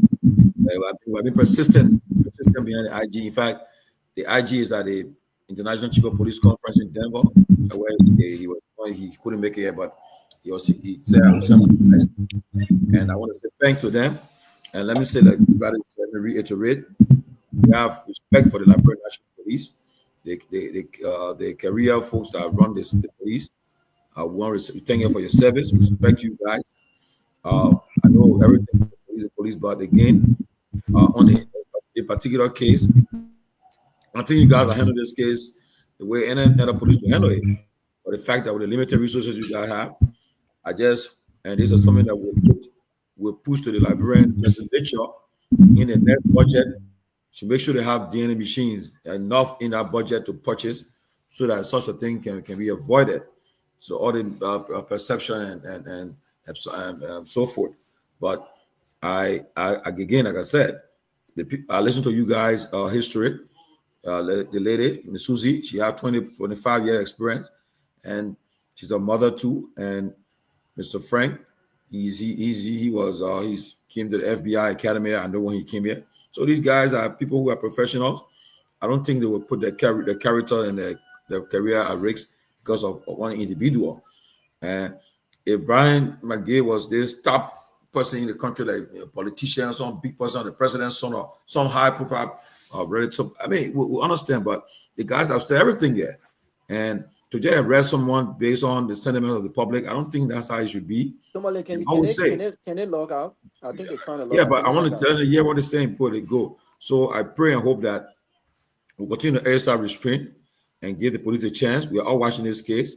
We'll follow the case to the letter.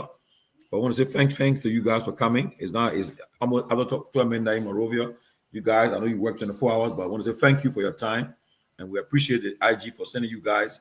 And hope they will not be the first and last or last. You guys always come to our call whenever we are called upon to come and provide the public updates on investigations, not only this investigation, but any investigation that may come in the future. Thank you again. And TCA remain your platform to always come and express yourself. It's not a government platform. We want to make sure the platform remains as in neutral as possible, especially the platform itself. Thank you. Dr. Peabody? Again, I reiterated the guests that we are hoping to bring as many guests we want to bring on. We can definitely disagree with our guests and agree with them, and sometimes we cannot just allow the emotions and the sentiment, especially I know what I'm educated in, and I will feel a little more disappointed if somebody tell me that I don't know what I'm doing or I don't know what I'm saying and stuff like that. I'll be very disappointed in that. But I think it's Mr. Frank. I think it took a while for too many to get him to come on the show. He's not really a media person and well trained from the FBI. We saw his documents and all of that, well trained. And I think the investigation in Liberia, our prayers for the to get justice.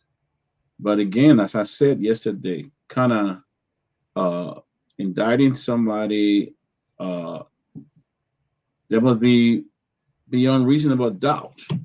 I have worked in semi-investigation with the Department of Children, and I know what it is. I've investigated a lot of, from the child protection point, I investigated a lot of abuse and neglect and sexual abuse cases, a lot. I used to be back and forth to the police station.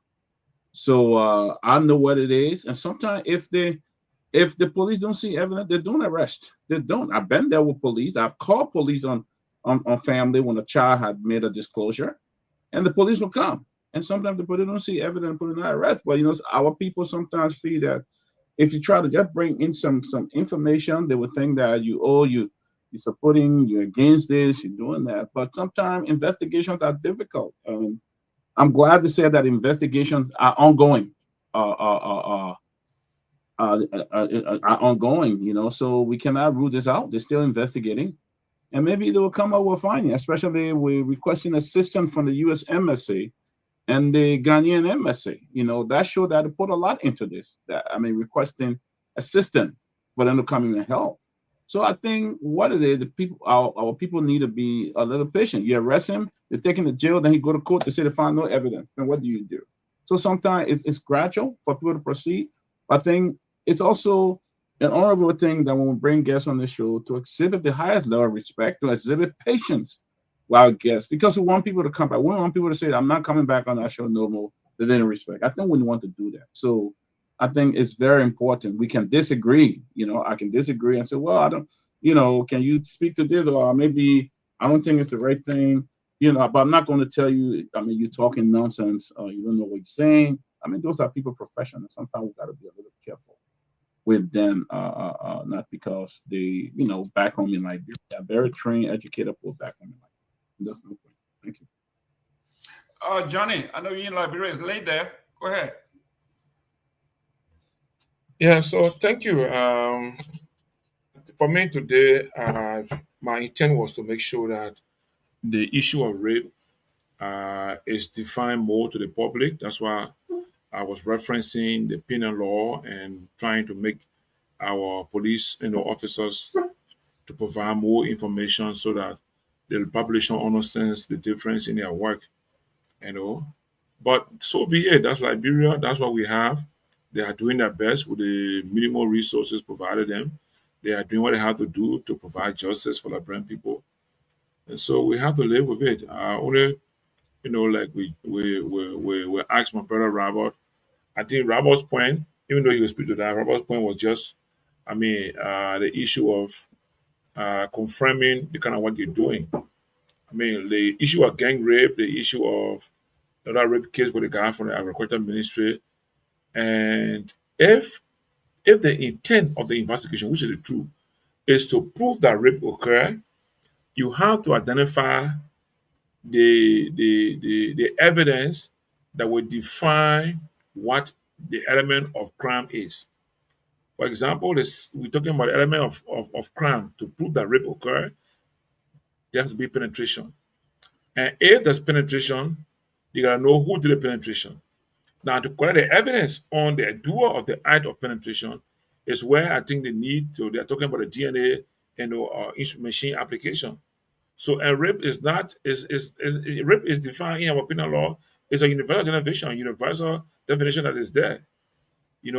So yeah, uh, they're accusing McGill of rape, and the other guy Sano accused of rape. The same definition. So Sano was arrested, taken to police. According to the explanation from the officers that were on the show with us, they have element of information that can corroborate all that they gather to prove that rape occurred. Of course, rape occurred, but now the doer of the act in one case is already under police custody or within the criminal justice system already, and I guess they are still doing investigation. I want to also assume that they will conduct DNA on our case, because if they don't, they go to court. I can see the reason why they still will lose that case, in the sense that if you don't prove the element of penetration, and that element of penetration evidence is, if Mr. X is the one you accuse of, you got to prove that there is something on the crime scene that is linked to Mr. X. In the same case of Brian McGill. So they're trying to find McGill's connection to the crime that was committed. Yes, crime was committed. Who committed the crime? Nobody knows who committed the crime. That's why they are still trying to investigate through DNA. So I also think that they should use DNA also to confirm that the fellow that is being accused of rape from the agriculture ministry also can be linked to the offense, because in my view, I may be wrong in my view, but people seeing him come from in the house with a girl, you go to court tomorrow, defense lawyer will not tell you, will not agree based on definition of rape. People saying the guy come from in the house and the girl was crying and they went and put the door on your outside. You understand? So the other guy lead to that situation, the guy lead to that offense. But they need to confirm that lead through DNA also. So I will advise that they also apply DNA on the other case so they can have enough evidence, and it will be able to help the prosecution to bring those guys guilty on the offense of rape. Other than that, I think we'll have a challenge. But I think the show was good, it was informative. I'm hoping that the people that follow the show they learn some things from the conversation. They will take you from there how to behave, how to move about when it comes to rape. Is a dangerous thing in this country. I try my best individually to get away from any environment of that, because it got too much stigma, too much of stigma. So, but anyway, Mr. Gilman, thank you too for handling the show. I'm hoping that you will do more in controlling, at some point when I get hot, to control the mic, to just push all in the back or mute also, that we can keep the quality of the show keep going. But thank you. Thank you very much. The chief, the dean of the cabinet, is he there? Are you having Tobagi, Honorable Pewee? Is that, I see S, is that S for sleeping? Honorable Pewee. I think Pewee gone to sleep. Robert, go ahead. Pewee gone to sleep. I think overall, I'm disappointed. I'm very disappointed. And I will be very clear on this show. I think, I have tremendous respect for Dr. Peabody. He's a brother. But I'm I think he's been very hypocritical here today. I remember when we had a guest on the show during the impasses on the Capitol. Robert, can I interrupt you? And no, please don't interrupt me, Mr. Johnny. Let me just speak. I don't want to lose my train of thought. When we had the impasses on Capitol, where he described what was happening with those guys at the hotel as nonsense.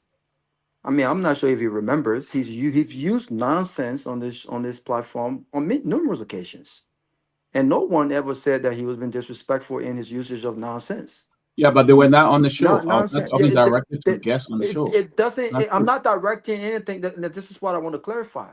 I'm not directing anything to an individual. The individuals work for an institution, and the idea that we cannot express incompetence when, in my opinion, an investigation has been compromised and those leading that investigation have shown incompetence, and somehow we cannot express that because we want to bring guests on the show, then take me off the show. I mean, it's my opinion that the police, I do not trust the police under the leadership of Garguah Coleman. And as a Liberian, I have the right to express that opinion. It's not disrespectful. I think the police has compromised themselves not just on this case. Look at what happened with the case of the impasses on Capitol. What has happened with the investigation when another legislator vehicle was opened on national TV, when the speaker's office was broken into by police officers? What has happened to that? Is that normal? Have you seen that happen in any other cases?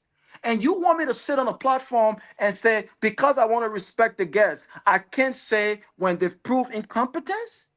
No, I'm not cut from that cloth. Why I'm restrained to say what I don't want to say because I want to show respect. I respect every single Liberian, everyone.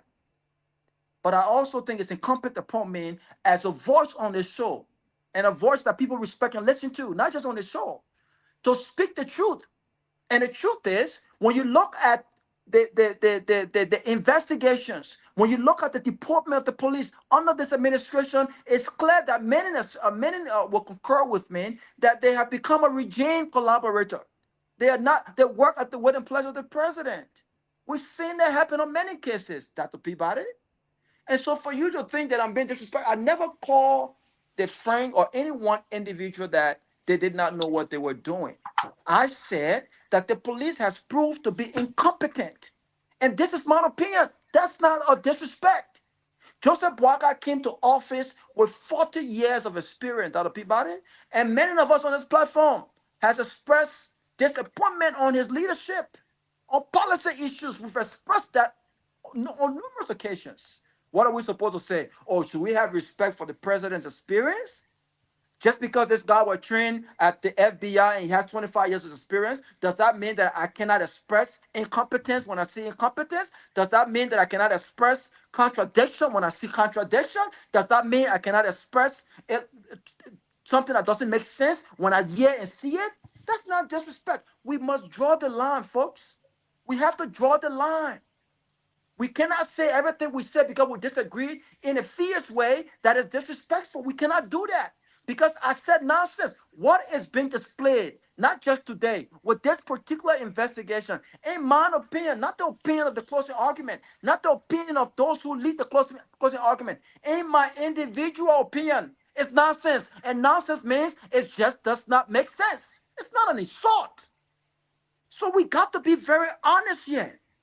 We got to be very honest. You, Dr. Peabody, have used nonsense here before. And I would never see that as a disrespect because nonsense means it just doesn't make sense. It doesn't make sense. I didn't say Frank was incompetent. I didn't say Susan was incompetent. I didn't say the guest was incompetent. I said that LMP is incompetent. They prove incompetence on many occasions. And I have the right to say that. We question Joseph Boakai. He doesn't seem to know what he's doing. 40 years of experience have not shown interchangeables. All of what has happened in the country is incompetence. It has nothing to do with your experience. It has nothing to do. If I work in the hospitality field and I was given a tax to lead the hospitality industry, and you felt like I'm not leading the right way, and I cannot explain something so simple, you have the right to say, you know what? That's incompetence. I won't feel offended by that, Dr. Peabody. I will not. Because even with all of our experiences, there are instances where we exhibit incompetence. And that's just the honest truth. So I will close on this note. We spent time here on the show. We sacrifice. We are not getting paid. The people who are on the show today are compensated by the Liberian people. The very little girl who we are asking them to protect, her tax money, compensate them. They are getting paid by that. So I share no empathy for them being on the show at 12 o'clock. They are public servants. And if I was a public servant, that's what I signed up for.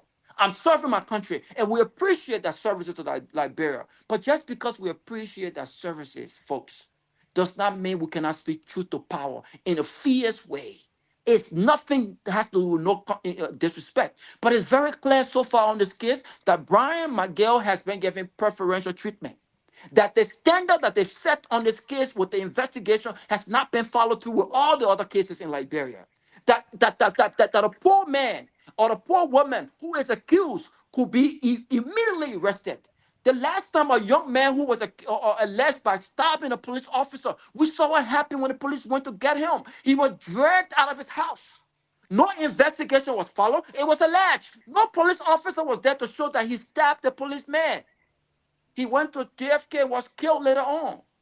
So what was the treatment given? Was due process given? That, okay, yes, he stopped the police officer. It's alleged. Do we follow through an investigation? There are many cases where investigation has not been detailed as they are requiring for this case. There's many cases. Thank you. So we see the double standard, but double standard does not mean that we are being disrespectful. I respect every professional. You come on the show, I'll respect you. But we should not be limited. We should not be restrained to speaking truth to power. I stand on my statement that the LNP is incompetence. They are regime collaborators, and I stand on that statement by Robert Garguah Jr., not the closing argument. And I have the right to do that. I'm glad you clarified a statement, but you did. I think I still stand by my statement that you disrespected the IG. That's your opinion. Your opinion is not fact. Let me go I respect your opinion. I respect your opinion. I stand by that. Thank you.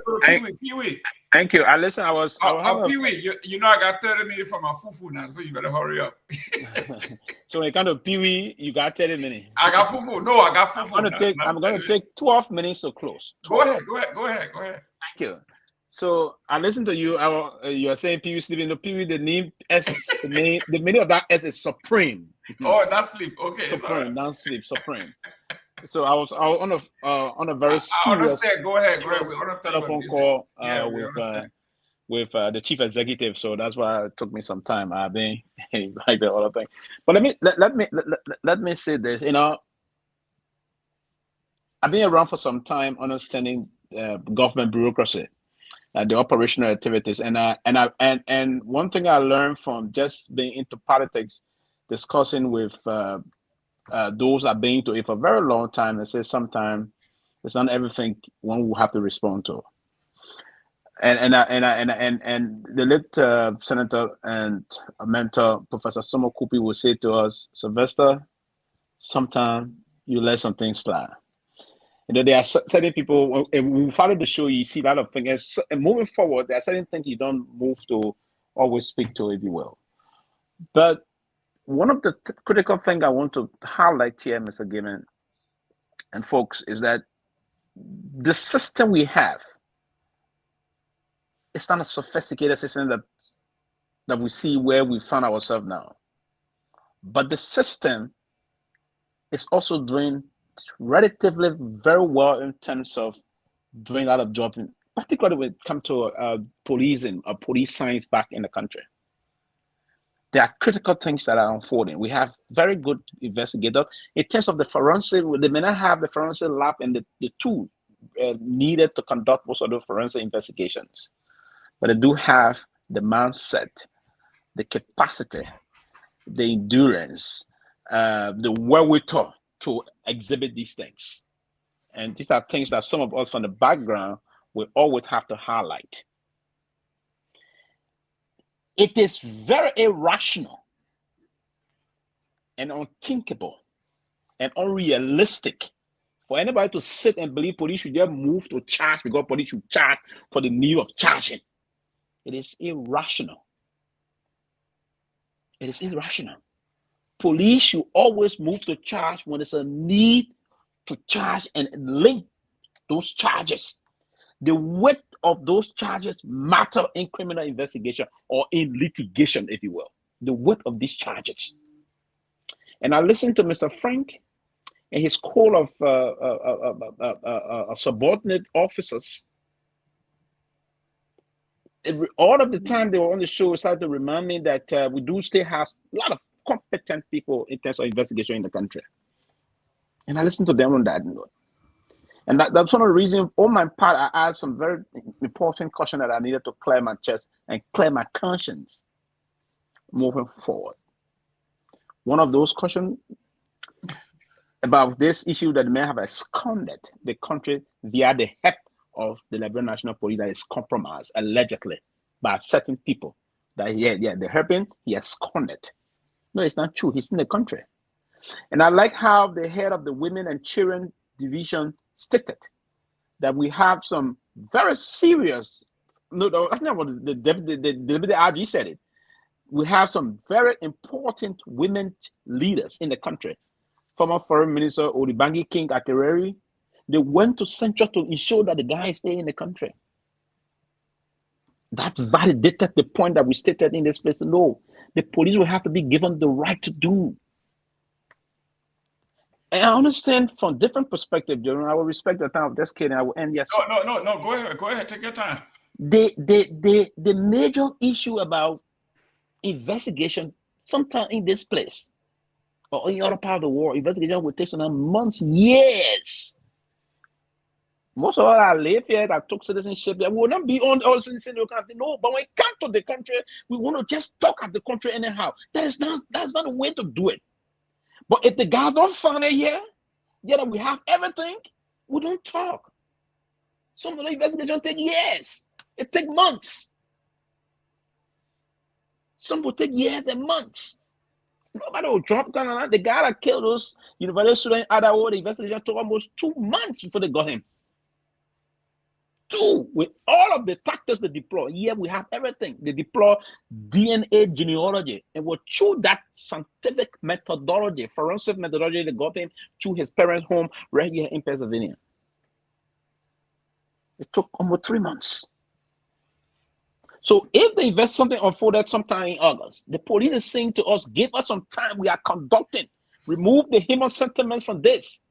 Because this country is so gullible, and due to that gullibility and the polarization, the political polarization we bring to bear on this kind of investigation. Neo-progressive. and some of us will not sit, and when we say other people say we special, we explain everything. No, we're not explaining everything, but what we learn to do, one of my professors said to me, merge yourself with almost everything so you will have understanding of it. So I merged myself with those things. The country is deeply polarized, so we try to bring our conflicted, and the thing that makes it more convoluted is that we were coming on things that we have no idea on whatsoever. That Brian McGee is out of the country. Brian McGee is right in the country. Oh, that somebody protecting? No, I don't think so. He's right in the country. The problem is, if we will always want to do these things and we'll go back, that the society will go back to, and we don't want to give the day we are there, the other people will dim out the scene. And that's one of the things I want to remove ourselves from. We want to be balanced, Mr. Gayman. And I will understand, we'll move back to your place. Very soon you'll be in Tinker Village, moving to your house. You'll be in your area there. When anything were to happen, the first line you're going to get is going to be the Liberian National Police. So if you sit and have a mindset about those people that are just performing their professional piece of job. And listen, it is difficult to divorce the police from the government. We have a system that operates in a way and manner that the police RG is appointed by the president. He serves at the will and pleasure of the president. Everywhere in the world, we've seen it exhibited by your own MAGA forces today. Mr. Gayman, you are a political person. You're not only a political person, but a savvy political person. And so you see these things unfold, and sometimes so someone was sick and want to say, if the police says there's something wrong, that it will be wrong. I was very close to Chris Massacre in terms of helping the police give them lead in terms of armed robbery things that were unfolding in the country, in terms of giving information that were across the country at the time. But I was one of those that used to criticize him when there's a need to do that. When he does anything commendable, we commend them. If we did anything, if it's wrong, we criticize and we put for solutions. And that's the mechanism of what we call, if you are a public bureaucrat, it is in this kind of a dispensation you express yourself. It's not on a sentimental base. And that's one of the things for me, I would just say for this show tonight. The police is not incompetent. No, it is not the one case you say the police incompetent. The police have done a lot of things. They uncovered, and he said, I will rest here. Yes, what the deputy RD said. And I'm a fervent believer of that. I've read a lot of criminal justice book. I watched a movie just 2 nights ago, just slipping the name. It is in that what he concluded on, it's in that movie. There's a guy that was just there perpetrating terrible things, Mr. Gayman, but the cop could not get him, so they were letting him out. So it is better for a guilty person to go free than to convict an innocent person. In the criminal justice system, they don't allow that, and that's one of the reasons why the Liberian National Police is exhibiting the balance check here to ensure that the appropriate thing is done. If Mr. Brian Magee will be charged, it should be in line with facts collected in terms of evidence gathering. And this is a very convoluted thing. So they will have to take time to unravel all of the things they need before they push them into court. And if they were to do that, from my understanding, they will nail Brian Magee probably to 30 years or 25 years in jail. If not, because it's a minor, it's a statutory rape, it may even be more than that. So for me, that's why I would say we should lower the temperature a little bit and just sometimes respect other people. That take the people that they were in our shoe. If they were to approach us in this kind of a combative and a belligerent way, will we take it lightly?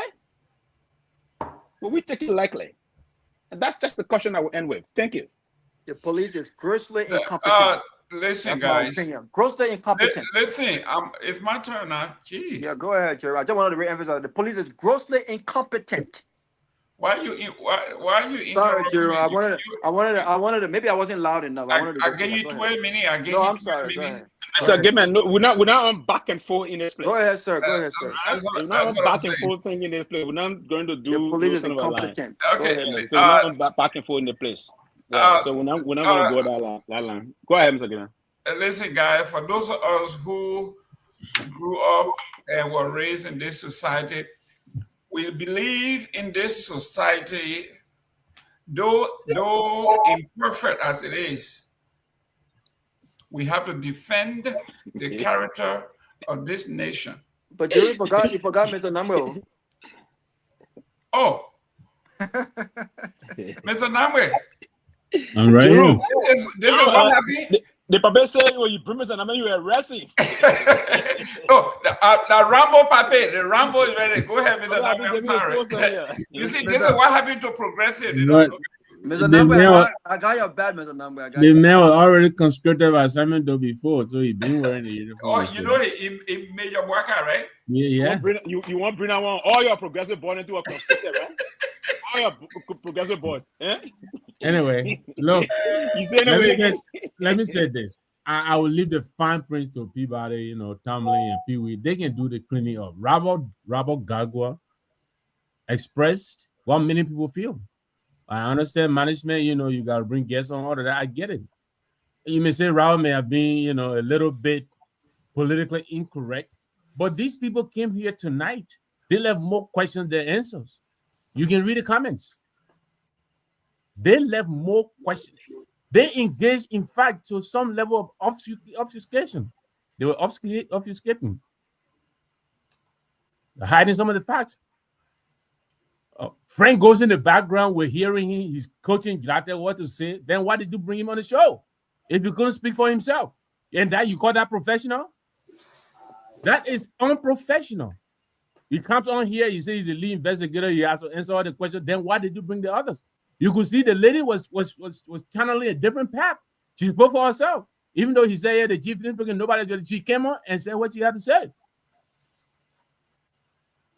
So, you know, I'm not going to reject that the Peabody's apology, but I don't share it. I don't. They came here, they were less. Well, you didn't do it. You didn't do it. You were professional. If they were very professional, you're wrong. Come on now, you get a main chance. You get a main chance. Leave close. No. In our opinion, you're wrong. I said again. Peabody will be the management. Peabody will be the management, and he will manage the platform. I give it to him. But I do not say apology. Can you protect Mr. Nagbe, please? You got to protect Mr. Nagbe. He's speaking. They came on here very unprofessional. Robert Garguah said the lead on women affair does not know what a polygraph is, and you don't want Robert Garguah to say that. I mean, these are the people who are calling the shots in the Republic of Liberia, and we're going to sit here and sugarcoat things and do what? Right. I think they came here very unprepared. I think they came here very, very unprofessional. They did not answer a lot of the questions that we asked them. So, you know, Robert is in the moment. But Mr. Frank comes, he wants to tell the platform how to conduct the interview. He wants to tell the moderator how to ask him questions and all that. I don't know. But I'll say this. The way they're handling this case, I think they confirm a lot of the suspicion that a lot of us had before. We give them instances of cases similar to this case that they were very quick on. The case from Nimba and other cases around the country. That they arrest and incarcerated people without any of this technicality that they're introducing in this case. Exactly. And so to be holding this case on sending DNA to Ghana and the U.S. Embassy and all of that, Taylor did an interview over a month ago where she promised to give us updates on this case as the case was progressing. Has she come back to give us any update? No. She came here today and brought nothing new. So look, I will leave it there. I'm glad they came in, and I hope they shed some light on some of the stuff that we were asking. But honestly, I think they left a lot of questions unanswered, and I'm leaving this platform tonight feeling that this case has been lost by this victim and the family. It's a minor. Why is she being separated from her parents? And the dad is discovering her in the investigation room, and they're investigating. She's 14 years old. Yep. They cannot investigate without the parents' permission. And they're doing that. The dad said that here yesterday, and we must call that professionalism. It is not. That is not professional. So again, I will leave Dr. Peabody and Chief Tomalin and Sylvester Pewee to do the management thing. They can go and placate Mr. Frank and his team, but I can tell them this, and I know they're listening. They came here very, very unprofessional tonight, and I hope the next time they come back, they'll do a better job. Incompetence. Well, Dr. Peabody got your own opinion here. Dr. Peabody opinion does not reflect TCA. No, man, let me get clear. Dr. Peabody got your own opinion about. My apology was on behalf of TCA, Robert. I care what you say, Robert. Robert, let me close so we can go and gather here. It's 8:44. Listen, guys, like I was saying, this Constitution, our nation, and the institutions that it represents, we have to defend. When someone tells you, I went to the FBI Institute for training, we have to even hold them even more accountable. Because, according to him, they've been trained by the best, and we know the FBI is the best. If he were working for the FBI, he would have been fired. He knows that. This is why we are holding him to the highest. And I'm going to say this. Our job here is we are the finders of truth. And we put a lot of hole into whatever case they were presenting today, as evidenced by the exit out of here when the lady said he can't speak because he's not on. And he's on. His phone is off. He's on the phone. You're in a different room. No, you're in the same room. She's watching the same thing we are watching. She's watching the screen that we are watching. The man right there in a different room. Tomalin. Then you said he said he spoke for the people shouldn't speak. You say he's the lead investigator. I mean, the man who has critical position. He has to attend to different listen, guy, why are you interrupting the man? The man said, listen, when they tell you say you are the lead investigator, you are the arrowhead. You have access to all the information. But they say he shouldn't talk because he has a superior. He should defer. So why you brought him on? The lady said that this is Liberia. We are not sophisticated, and we have our own way of doing it. This is what she said. I wrote it down right here. So if you have your own way of doing it, then the training at the FBI means absolutely nothing. The way it is done here in Liberia is different because we are not sophisticated. If that is the case, why did you go to the FBI training if you have your own way of doing it in Liberia? The guilt verdict here is not because somebody did it. It's the inconsistency of the Liberian police. This is not how you do it. This is not how you have done it. This is not how you would do it. This is a specific case where you're giving this person your pass, and that is the guilt. So, my friend, let me address Pewee. Pewee said the man that did the killing in Iowa was not caught for 3 months. That's correct because all the victims were dead. Dead. He didn't mention that part though. This girl is alive and she identified who did it to her. Ladies and gentlemen, thank you for tuning. Let's do this again. Yeah. Let me. Correction, it's not all. It's not all. It's not all. The main one. I gotta go sorry my sister. The main ones were dead.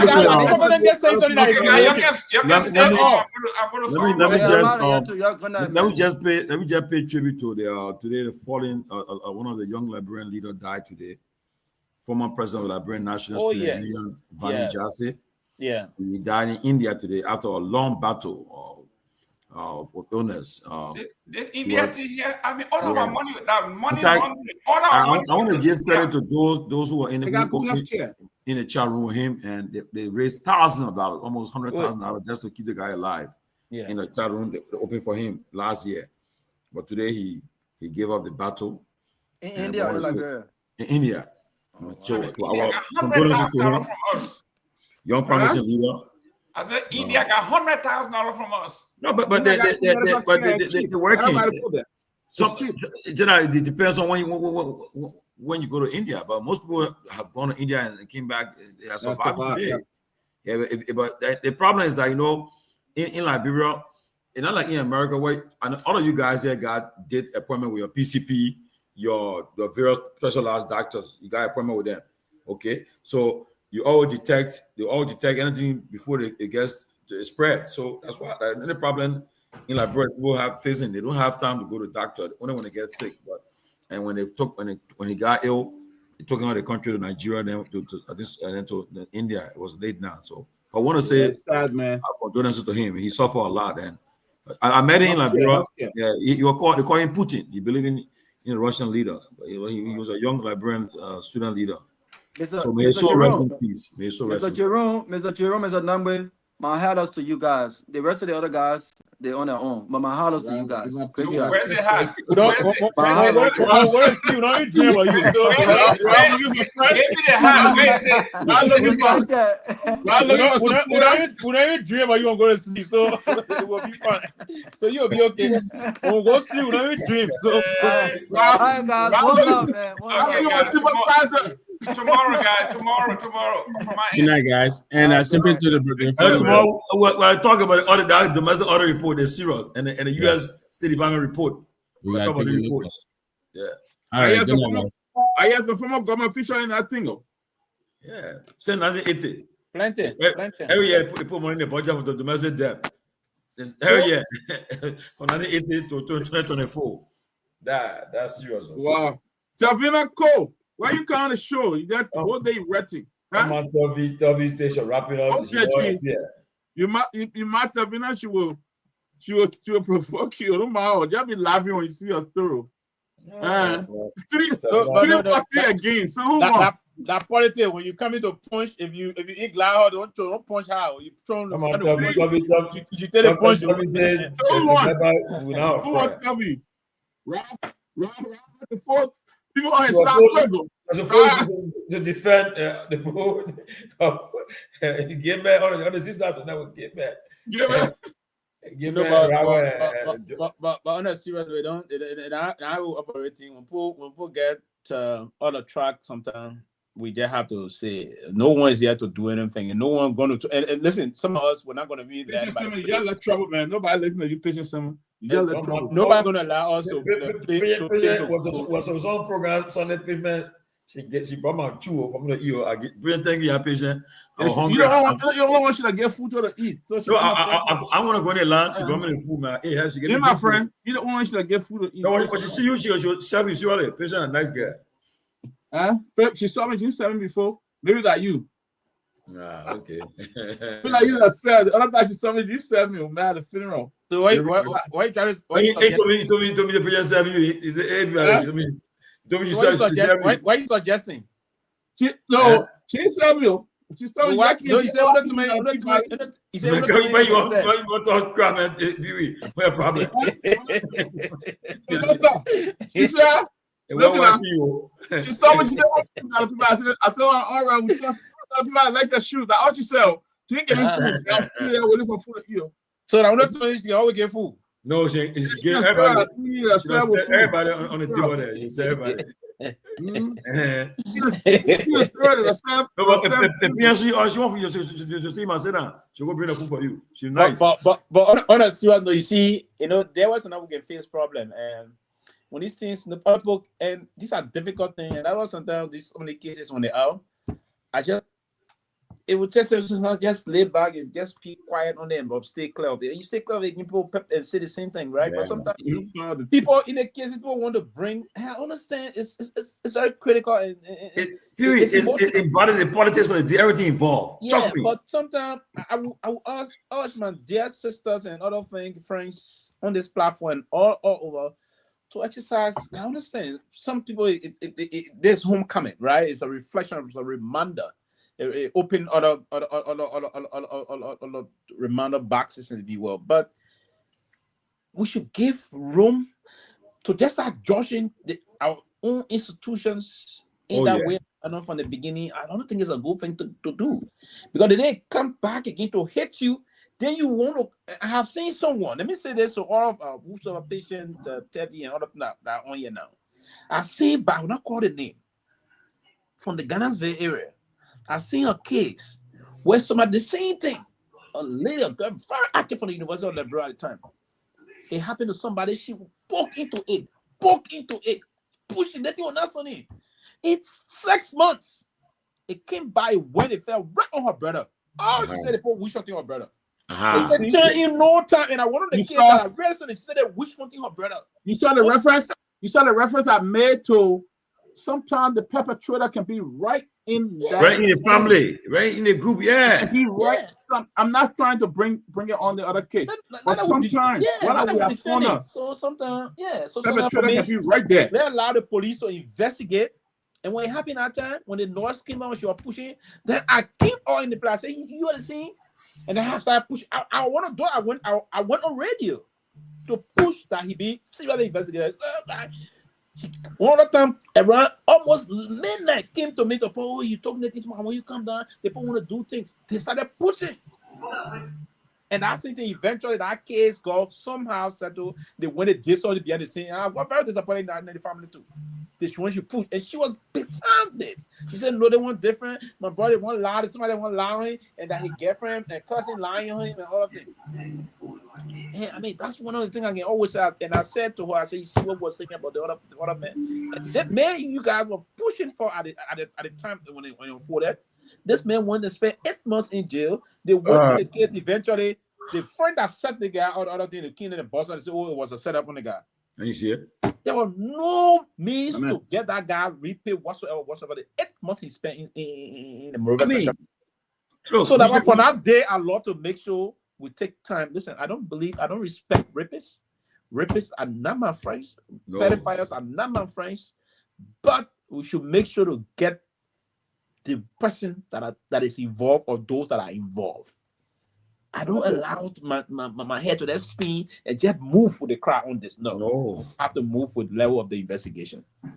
That's and I'm not going to change. If my own friend, I want to talk to him because of this, you can go. Exactly. But what I would not do, I would not allow someone to give me a description that. No, but you know, one of the things that bothers me for you, right? Fire back everything. I mean, I can't believe that they don't have the DNA machine. I mean, it's sad for the country. It's sad. I'll look at the process of DNA machine, man. Let's be frank, man. It should happen every. If we had DNA machine, the time that thing happened to the one-stop shop, that kid would have been the touching in there. The time the whole thing. Yeah, man, it can be for the country. DNA. Why don't we have a fundraiser here and buy a DNA machine for the country? I think we'll do one day. They have a fundraiser on the show and buy a DNA machine for Liberia. A whole country. They put that thing on they put a swab on your gum. And what I believe the Ministry of Health should have done, the government of Liberia should have done, they should have had one area particularly in the city. Every major city. Put one of the major 2-3 machines in the Monrovia belt. You have one in Kakata, you have one in Banga, you have one in Ganta, one in Sanikure. That's a country. You have maybe 2 or 3 in Lofa, one at the Torgbean Hospital, one at the current Lutheran Hospital in Zozo.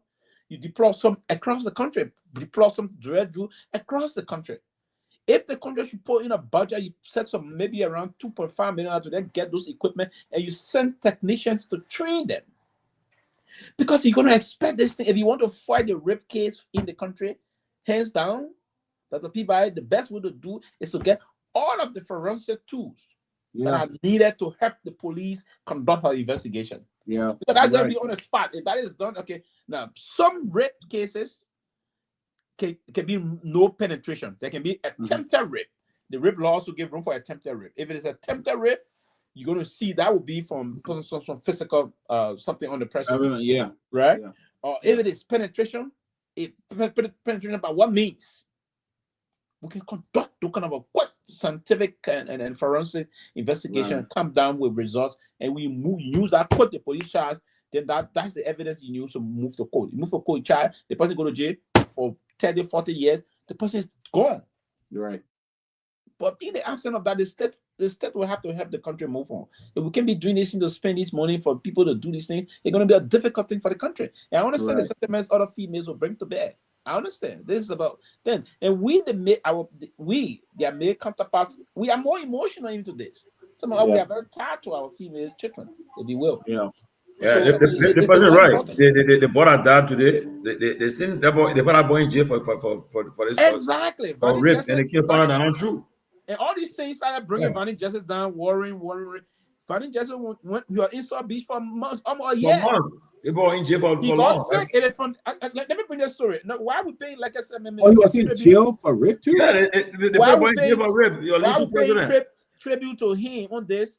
Part of the result, that's part of the thing that got him sick in. When he's all the time he spent, I saw he came from there, he got sick. Yeah, he got sick. And ever since that time, he started battling this thing, moving on. He never came to himself until today. Unfortunately, this untimely demise. People they wonder what Border Palace. It is true. Austin the post there. He came that way. So he came there. I think he came there with the guy. I think Charisma. They were about 5 and I came together on the post. Careful now together. No, it's true. This is correct. But they just spent almost 1 year in jail, and the reason why the reason why they allow him out, because they said it's not biddable.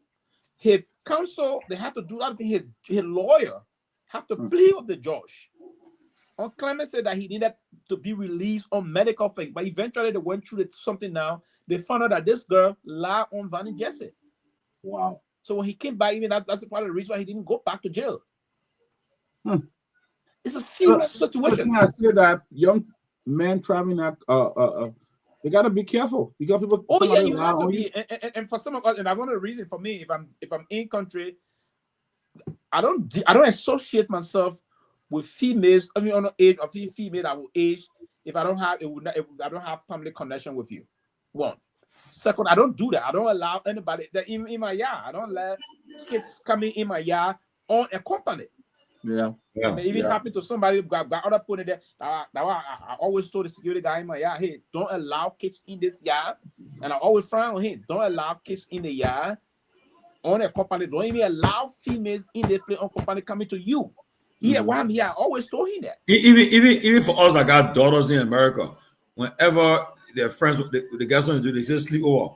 Once a woman in the home or mother in the home, don't let them. I don't even. When my daughter was growing up, that one thing I didn't do. To sleep or no? If a woman in home, my daughter was growing up. When my daughter was growing up, is one thing I didn't do. We never had no sleepover, and she didn't go anywhere. She didn't go anywhere for sleepover because you know what? Some of the perpetrator, when you go for sleepover, could be right in that home, right in that place. Yeah. So the best thing was no sleep over. You're Nora say when you bro, you look for her age. You know what she let me ask you this story. There was a time, this was 2022, right? I normally can drive my little daughter to the bus stop, right, to get her bus to school. She went to the bus stop while waiting, so I would wait on the bus. Now she and her friend will be out lecture, but they already had a friend that group. So one day, I dropped her. She left, but one of her friends rather, they get came to this. As soon as she came to the bus I left. She started crying. You gotta get a daddy. Gotta came to me begging or something up. So what I think I did for I contacted my wife. Something up. My wife said, "Okay, yeah." I didn't want to understand. I said she cried. You're right. To drop her to the school, right? So I contacted my wife. So my wife told me, "Say no, you have to help because I desire a friend." So what I did, I put my phone on camera. You are back. Yes, you have to do that through all from you. You're right. That mindset about this. You have to do that. Right? Wow. You have to do that to protect yourself. You may not know why somebody, you may not know, maybe the parent will come say, I said to carry my child. It's not risky. And that day I did it because the only reason why I did it because I asked me from that day. You can't carry on or something like that. Professor, yes. Don't do it again. Even your wife, you don't do it again. No, I won't. Liability. Don't do it. Don't ever do it. Yeah, so that's a sure way. The parent will say. The parents said they didn't tell you to take care of the child. Exactly. And you would have been held responsible. Exactly. So for no reason, and as it seems like I do, and you right about this sleepover testimony they talk about. I don't do it. And whenever my age daughter, my big girlfriend, whenever they are around, for a while I do, and for me I got females around, so I don't do it. So you have to do things to always keep yourself in the space zone. Not to say I can never think about anything of such, but always have to protect yourself, a man. And that's kind of line. Any man that will have to, that's one of the reasons back home. They said, no, some men that will come see my wife. I told one of the guys, I said, you call my daughter your wife. You know. And I will start. I can never call somebody lay daughter my wife. What a reason. And that thing is news to all in Africa. Africa, but guess what? Okay, bring it here. No, but I know on you, right? I know on you and Peabody. You know, I know I grew in the interior, so but I know you this in there.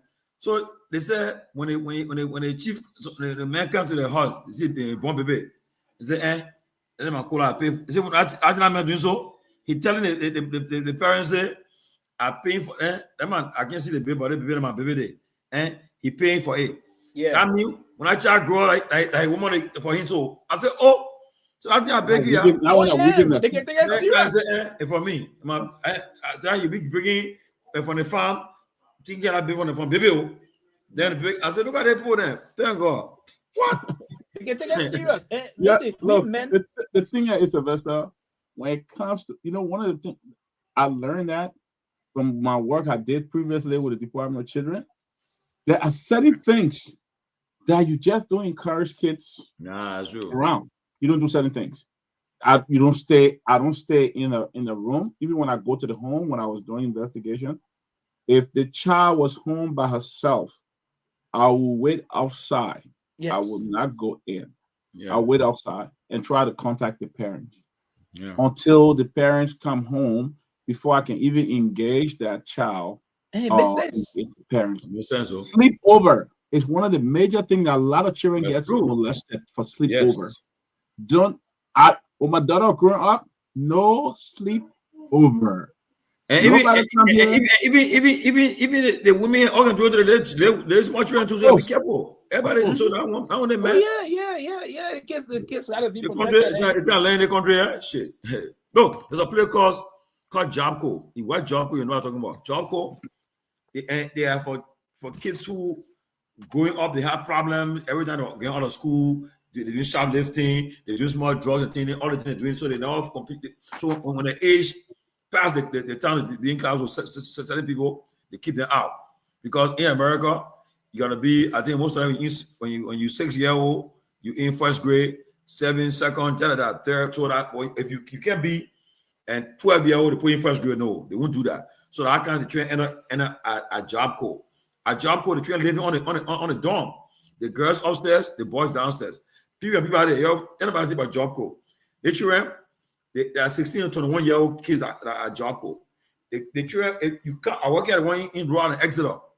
All the guys I can't work there. All of them they can't work there because the children come down in the night when in your office. They come there in their pajamas, come to you, and they come to start and bothering you. Some guys said, "No, I can't work here." I said, "But then you crazy? No, I can work here. I work there at the left from the railroad line." I said, "That children you can't fall for no. The children got no problem. So you might all get it back in my." I said, "Man, I can't work here." The children. So let me share this story. This story is very funny, right? I went to Liberia. I was at Calabar. I was staying in Lagoon. Lagoon, yeah. So it was like 10:30. I was walking, going back to my hotel. Yeah, right, not far from that place. Yeah, so I saw this motorbike driver and two girls fighting. Oh yeah, you told me that story there. Yeah. So apparently they rode the motorbike. And they didn't have the money to pay. They were going to Calabar. Going having no what they were going to do to Calabar. So I said, hey, you can't be hitting them like that. They are females. You can't be beating on them like that. He sees the bag. I said, what happened? He said, they rode my motorbike. They can't pay. They don't have money to pay me. So he said, how much? I said, how much? The money was less than $5. So I gave him $20. I said, give them the change and get it to her in the bag. So I walked up to my hotel, get to my room. By the time I get in, the phone rang. The guy said, oh, Chief, somebody had to see you. I said, no, nobody can see me in town today. It's after 12. I'm at 1 o'clock. Nobody can see me. So I'm not expecting any call. He said, oh, some children. I said, no. And he said, Chief, we want to tell you thank you for the gift you get off, but we want a better acquaintance. I said, hell no.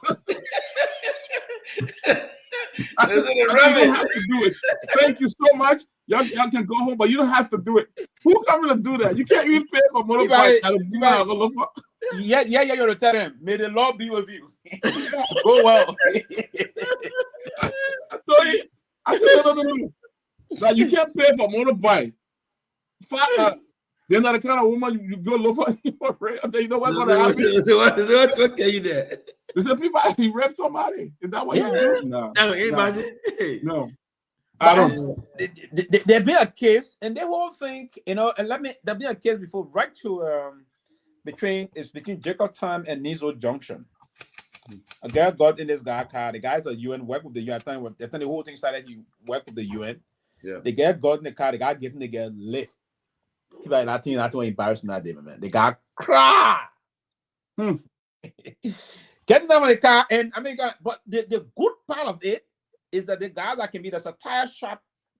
They continue to use a tire shop, right? The tire shop is there. The guys that work on the tire midnight, they were there, but 3 of them. Nobody can steam the tire shop. Because it was very late. They have that UN guy, or that man are going to lose his job, he's going to go in jail. When the gap, so she stopped, took her time to stop there.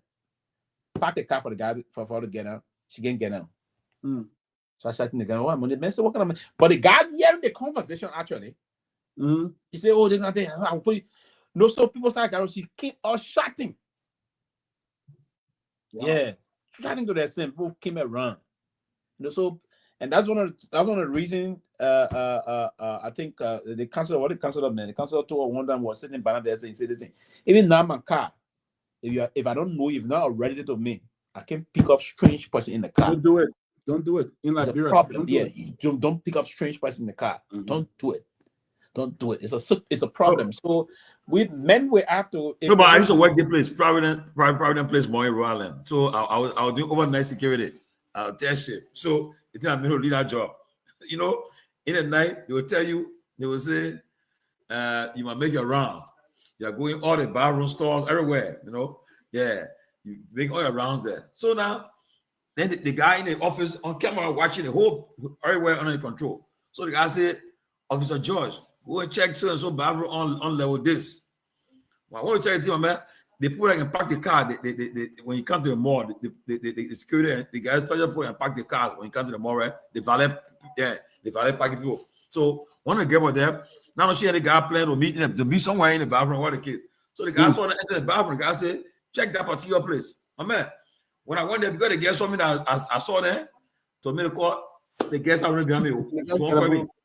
The guy chased me. Oh, but the guy saw the whole thing happening. I ran from the guy because the guy was trying to attack me while I ran for her. The next morning I went home.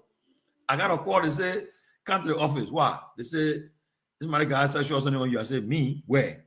But luckily for me, the guys who, the maintenance guy who went one night, they saw the whole thing happen that night. So when I came in the office, waiting for my boss to come in and tell me to talk about it, the guy came, he said, wait, you're the one last night who that guy was chasing? I said, yes. He told my boss, he said, this guy, man, so supposed to chase the guy. Then the guy said, what? I said, what he here for? I said, oh no, I watched the whole thing. She chased this guy, the guy ran for her. That saved me too, because had I got not seen that thing, I got recommended last year. I tried to come out. Did he have camera? Yeah, camera, but them, but they were asked why I'm running for her. But she was chasing me all over the place. Oh, the thing that Sonny did while I was running. Yeah. Yeah. So the guy said, what? I said, man, so now you just gotta be don't be in the wrong place at the wrong time. That's it. And that's it. Try to not get yourself in the wrong area. Especially look. So anytime you come, you can get yourself exonerated completely. Yes. Especially like Liberia. Hey. You got to be very careful how you deal with people who do that, because one person lie on you and it goes around the whole country and you're done. Oh, but Peabody, I remember when was Spoon who won Liberia Team, the former president, he won all that. He said, my man, he said, I think your president, he said, my man, you can't be careful. They put you know you're in the news, right? You be careful for the program posted on you. And that's true. My man, you just gotta be careful because people go doing to you. That's why when I'm moving abroad, I move alone. I get my picking with me, they carry me around. No one say, oh, the man alone want to get out no way. You know, see me alone. Say what you want to say. And I'm not bullshitting about I guess my move on me. I beg you, yeah. I don't Our people gotta be careful, man. The children now they're looking for money, and when they put a lie on you, and your name will go. And imagine the way how we're trying to be independent. What's going on? Could that happen to say, I see what they're not defending for. Oh yeah, you see it. That's why he was back in the police. He was saying that. I said, did I get you want to be careful. You want to be very careful when you go Maria. That's why I am very, very careful in Liberia, man. Very careful, because people will just lie on you in a minute and you'll be the victim of it. I mean, I'm not saying they don't have some bad people. They got some very bad people who do respect themselves. They go Maria, they won't jump behind people's babies and save their homeboys and things like that. Older people too. And those things are bad. Very, very bad. You know, and people got to be careful. It's very, very bad. I've been looking, I'm surprised if they say they put this compromise. Hey, but I put a whole career on the line you're talking so. Put 25 years, therefore for one. Wait a minute. One thing I know, Simon Frank will not be compromised. That's exactly. He's a man. He's a strict guy. Very strict. Man, integrity. That man, that's some man to play with, man. Not because I mean, that man, that's why you do that stuff. You're different for what? What guy behind my gate? But you know it now. 200 years. During the period regime, UP criticized the police. Yeah. So CDC now is criticizing the police. So yeah, check it. Most of the people that doing it are sympathized and Sarah Dopoh. We know our man connection. Nora's a nurse, but she's also security one from Liberia. Me and Nora worked together. She worked together before immigration, so she know the kind of criminal justice. Nora knows it. She's your immigration veteran. She became a nurse in America, so she know all the things. She know all the tricks then. And so you know she not want to do she had taking side. No. Mm-hmm. I like what Nora said. So even parents are collaborating. I used to catch a lot of parents. Oh my God, I think to be so sick. A lot of parents who finger their own children, and people who like small children, they're not far from being rapists as well. We got older men who jumping behind these 17, 18-year-old, even 20-year-old children. They're not far from raping young children. Oh yeah, if you can do that. Sad. I got children at 26, 18, 17, 16. Big yeah. Daddy, Jackie was that. What are you talking about, Dad? Daddy. I was at the gas station. She thought I look at my, I said, Daddy, that's what you mean. What happened? I said, Besta, don't get money and understand. What wrong with you? Daddy, what's that big yeah? Oh yeah. Well, my man, I am coming. Yeah, thank you for watching the show tonight. Nora, Vavli, Alvin, who all we still got here with us.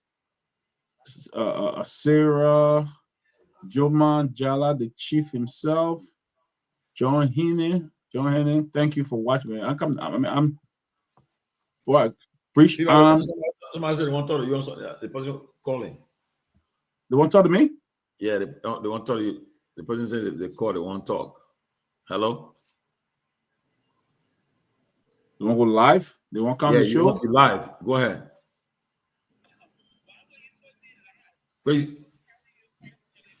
No, but you on live. So just conclude now. You're on live.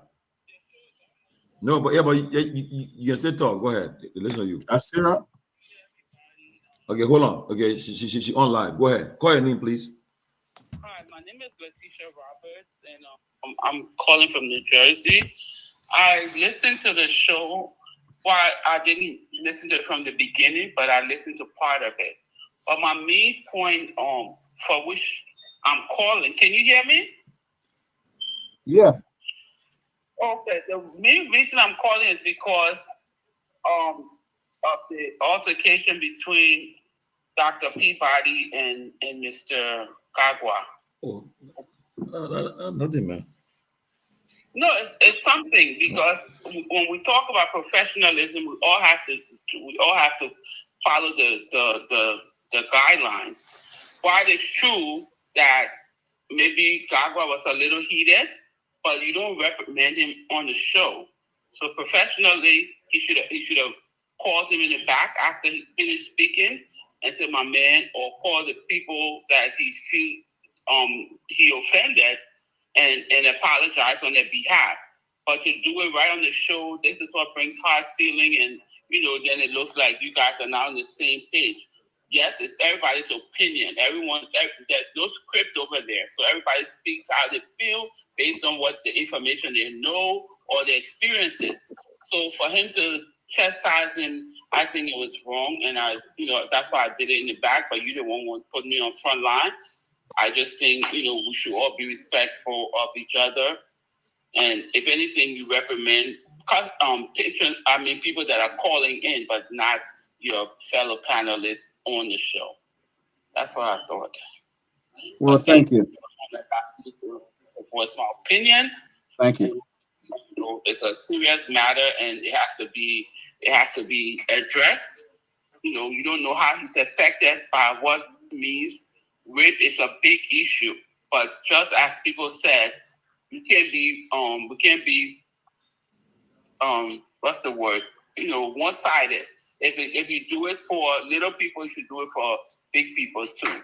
Even if he's not arrested, but he shouldn't be working. He should be somewhere seated while they investigate. But the man don't have a job. The man don't have a job. The man's okay, good. Yeah, police. He put a police already there for investigation. So I don't know why people get in. I think the government took him out of job. No, but don't say you don't know why people get it.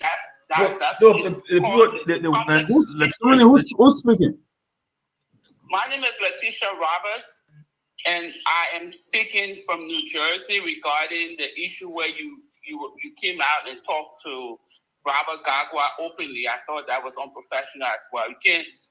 I don't know whether your definition of unprofessional really meet that. That's just my. I don't think it meet that. It doesn't meet. It doesn't meet that. We can go back and forth because everybody has.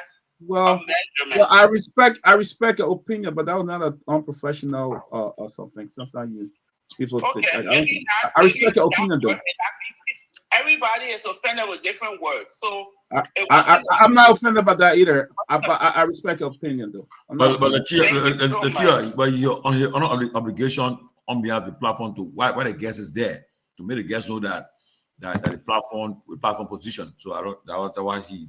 That is the man. The man action was never unprofessional. That characterization is erroneous. Yeah, I respect your opinion, but I don't know what I was unprofessional. I respect your opinion very well. Let me say this: that Tomalin is looking for to add more pepper to this sauce because I said it to him on his messenger. I already told him how I feel, and I thought maybe in your meeting you can discuss this. You know, it's just, well, I mean, 100%. I respect your opinion very well. Thank you for the observation. I appreciate you respecting it, and when you go back tonight, you can probably assess it. We all act in the moment. I understand that. So I was just telling him privately, but he won't put me on blast. And sorry if unprofessional is offensive to you, but I just think it should be done in the back. No, I respect your opinion. We should be able to listen to our panelists and listen to what our panelists say. Tomalin, I will get you back. When you come to Jaws? I will get you for football. When you come in, you got a score girl. I'm coming when Torgbean comes. I will come. Oh, when you come? Oh yeah, make it spicy. Why you want to come? You guys have a good night. Have a good night. I want to take a call. This girl wants to call. Nora. Nora says she won't call. Nora, about you when I said for supposed to go us. she when I was strong back up there. Oh yeah. Yeah. Well, God, I gotta go to bed now. I'm a little tired. We'll see. I'm walk in the morning. Yeah, I did some today. But God, so let's talk. Yeah, let's talk after this, man. Okay, man. Okay.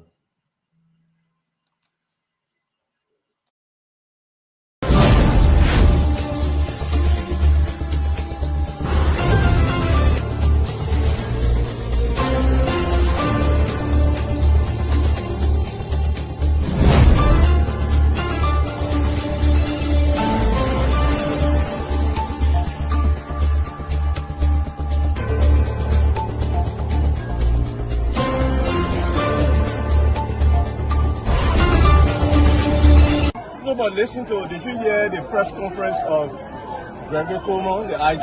He did say that this is a highly political case, did he not? So you don't take the partisans' word for it, you take the IG's word for it. We elect on 85 irresponsible men, what happened to our country.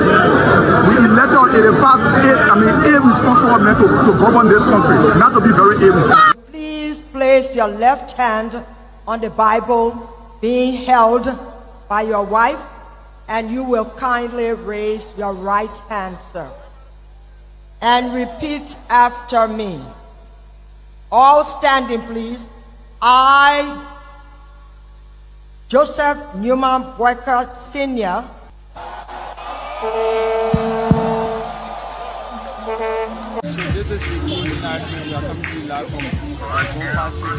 no secret now that your friend and former boss will be a candidate in 2029. With all of that you experience, all of that you know, and everything that you see unfolding in the country now, will you support him? Will you be part of the process? Will you give him the support? Do you think he can be a better president? So why you want to bring political men in it or not? Oh, but political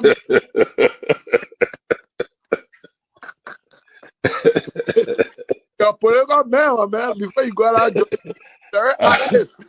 I plead the fifth again. Okay. When 2029 come and pass, then you finally leave. Mission is completed. Now, what the rules of engagement? When the war ended, the guy said, the captain, the commander said, mission complete. There winner out first. All men on board. So, this riot situation when it comes to countries, because many times you notice that child failure is the problem. he will be out of here in the twinkle of an eye. And I say, let well-meaning Liberians come home. If we respect this constitution, a government formed in Accra is a violation of Article 1 of the Constitution. Let them come home. Let that government be formed in Monrovia. On the broadcast administration, we want to give the government of Liberia an ultimatum of 72 hours to provide a living ballot of the chairman of the Student Unification Party, or else there will be a catastrophic pneumonia in the Republic of Liberia. To arrest the chairman of the Student Unification Party, only because the government feel intimidated about the Vanguard Party advocacies. The government got capital road, small road, B road, all kinds of place. I think the reason Joseph Baga will not do much because the old man, the papa is suffering. The papa loves the country, but he can't make it. The criminal there around him, they sophisticated than him. They are sophisticated criminals, so they can't make it.